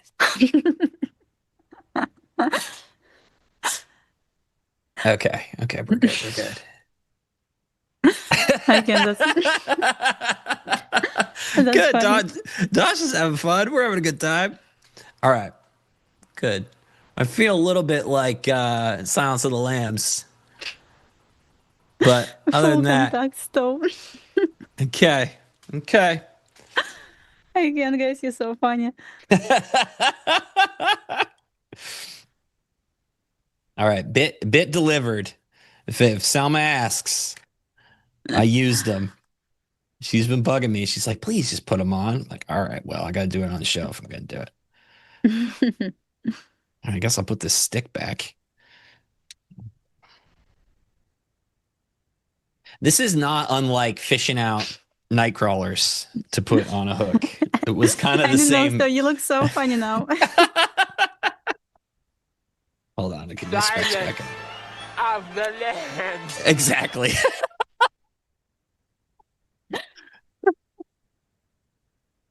All right, there we go. Perfect. All right, we'll keep these on. We'll keep these on until we're off the show.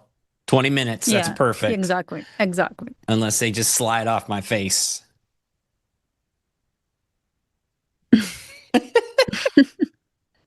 Okay, what's this trade doing? Hello, Clarice.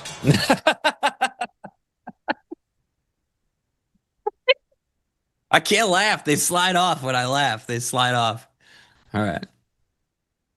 You think I got them on backwards? I mean, it's totally possible. I don't think so. I think we're good.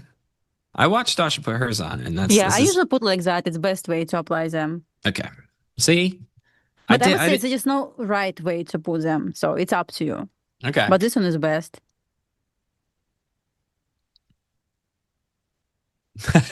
What is going on? Thanks, Radish. See you later, homie.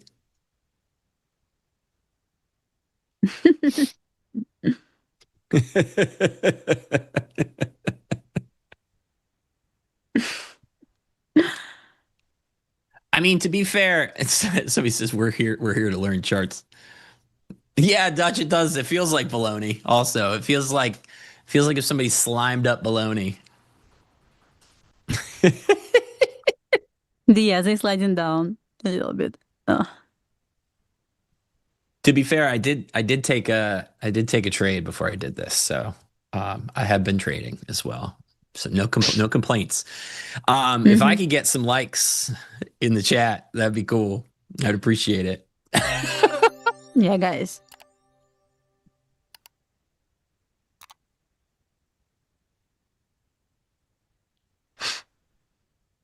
Yeah, if NQ can go up now, as I want to see 77, 79. Then 84. Yep. Then 89. .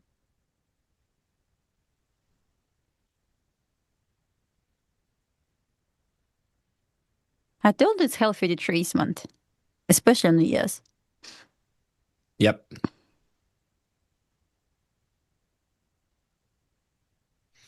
Yeah, it's super bid now.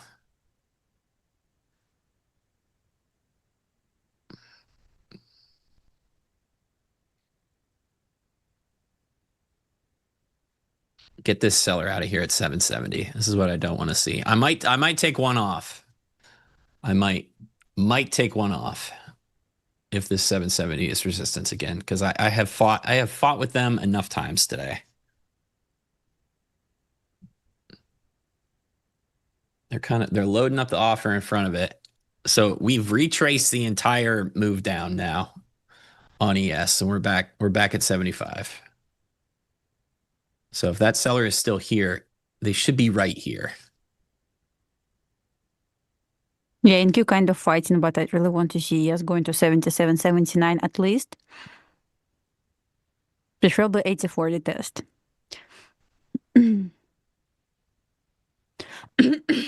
Also, after eye patches, you can apply like eye cream, so it's even better. Well, I got to tell you, I'm fresh out of eye-related things after these. This is the only thing I have. I do just have face lotion. Does that count as eye cream? I mean, it's not really. But all right. I'm gonna recommend one nice one actually because I use this. Okay. Gonna type in the chat.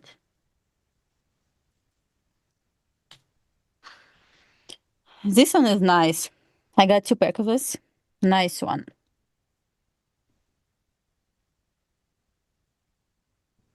Dermatologica eye cream. Okay. Okay.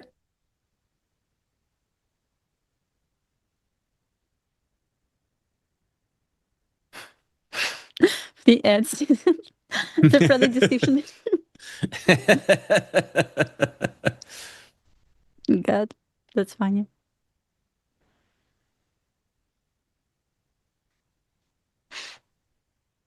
Yeah, Dominic, yeah. I mean, sometimes you draw a line on your chart and it is literally the worst.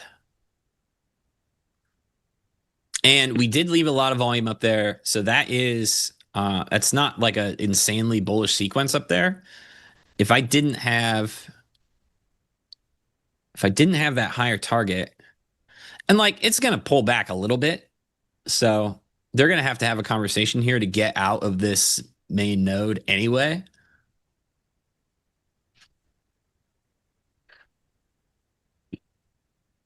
Because you can see you've got like high volume node here, high volume node, high volume node. Now this volume profile, this is all very, very bullish stuff. This is nice tail at the low, etc. This shelf is not bullish itself here. So I would like to leave this. So we have a bearish thing and a bullish thing. Another possibility is they just hang out and fill this in today. And then it becomes a balanced day with node at the top and tail at the bottom. But I still have that, overnight high or low stat is open on NQ. They might need some juice to get through it.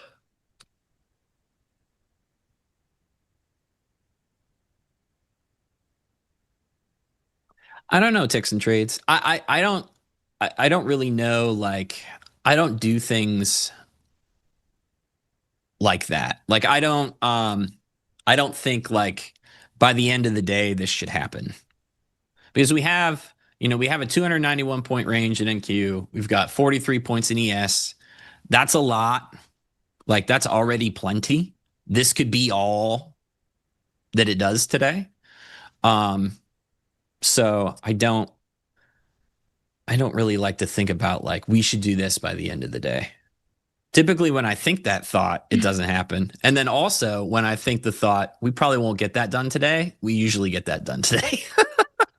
So if anything, I should inverse my own thoughts.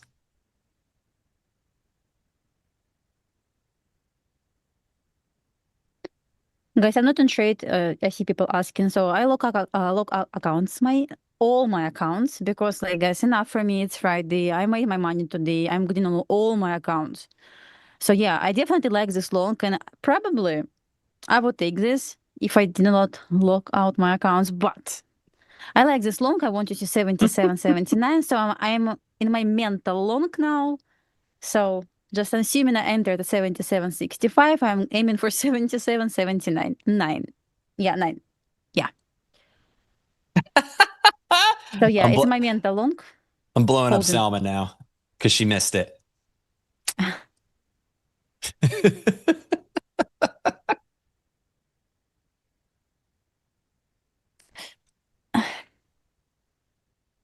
All I see, like, we need to smash 77, 79, like right now. Then my next resistance level at 77.84 and final CP 77.89. So if I would hold this trade, like really hold this trade, I would probably was aiming for 3 levels: 79, 84, 89 on ES, where I would close most position off at 79.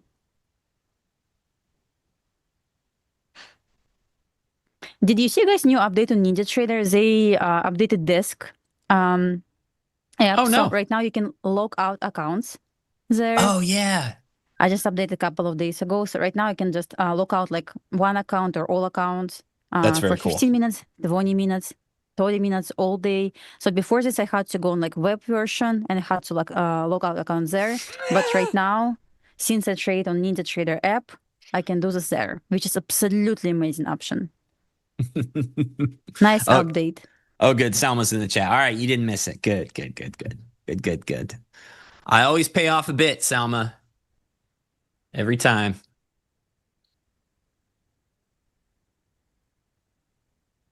Jim. Hello. I'm at a loss of words today. What happened? What did I miss? I'm going to say, all right, my next comment might sound like a boomer-like comment. Okay. But, and I apologize if I offend anybody, but I would expect Dasha to have skincare products. Okay. Readily available. I would not expect Stowe to have the same thing. It's beautiful. Readily available. I mean, Selma sent me $17 to buy this thing. She was like, "Hey, it's Prime Day, dude. I sent you $17. Go buy that thing." So she was like, "I double dog dare you." And wow, I got to pay off the bit. Well, it's amazing how we often break new ground on NinjaTrader Live when you don't think it's possible. Right? Just keep doing it. Oh my goodness, Dasha, are you still in a position or no? No, I was done. I took 2 trades today. More than enough. That's it? You're packing it up? Yeah. Stowe, I see some flags on your screen there. Yeah. Dude. I'm trying to hold this thing for overnight high. It's still doing healthy-ish pullbacks off of this new leg. Yeah. So I'm fine. I'm good. I'm gonna hold on to it. It could just balance this whole thing for the rest of the day, but I'm gonna set it and forget it. That's my plan. Okay. All right. Nice. That's fair. Yeah. Well, I wish you the best of luck on that for sure. Thanks. We might have some afternoon activity, by the way. I'm not sure that we're not. Okay. It was a double negative, but you will guys it know be what I mean. Good activity? Ideally, it's good. I'm going to root for you. So, yeah, hopefully it's going to be good. Okay, cool. So, very awesome. Well, appreciate you guys as usual. Let's give these two a well-deserved round of applause.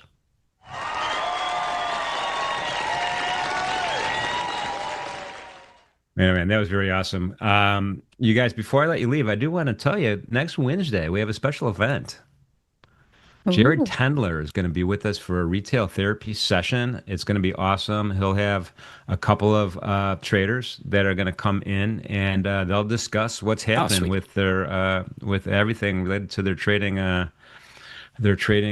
challenges. And Jared is the best, man. He is really, really good, and looking forward to it. He does this every once in a while. So that's Wednesday after the bell, folks, 4 p.m. East Coast time. Sweet. I bet Jared does some eye care. I bet he's. I will ask him. Yeah, do that for me. We will. I'll ask him to be prepared. In any event, thank you two. Appreciate you two. Have a great weekend, you guys. Hopefully, you have some nice plans. Let's talk about that real quick. How about Dasha? What are you doing? So tomorrow, what I'm gonna do? We have lots of classes tomorrow. Kickboxing. We have hockey. On Saturday, we have 2 hockey classes. So. Oh, you're busy then. A lot for weekends. No breaks. Nice. Stowe, the Pirates in town?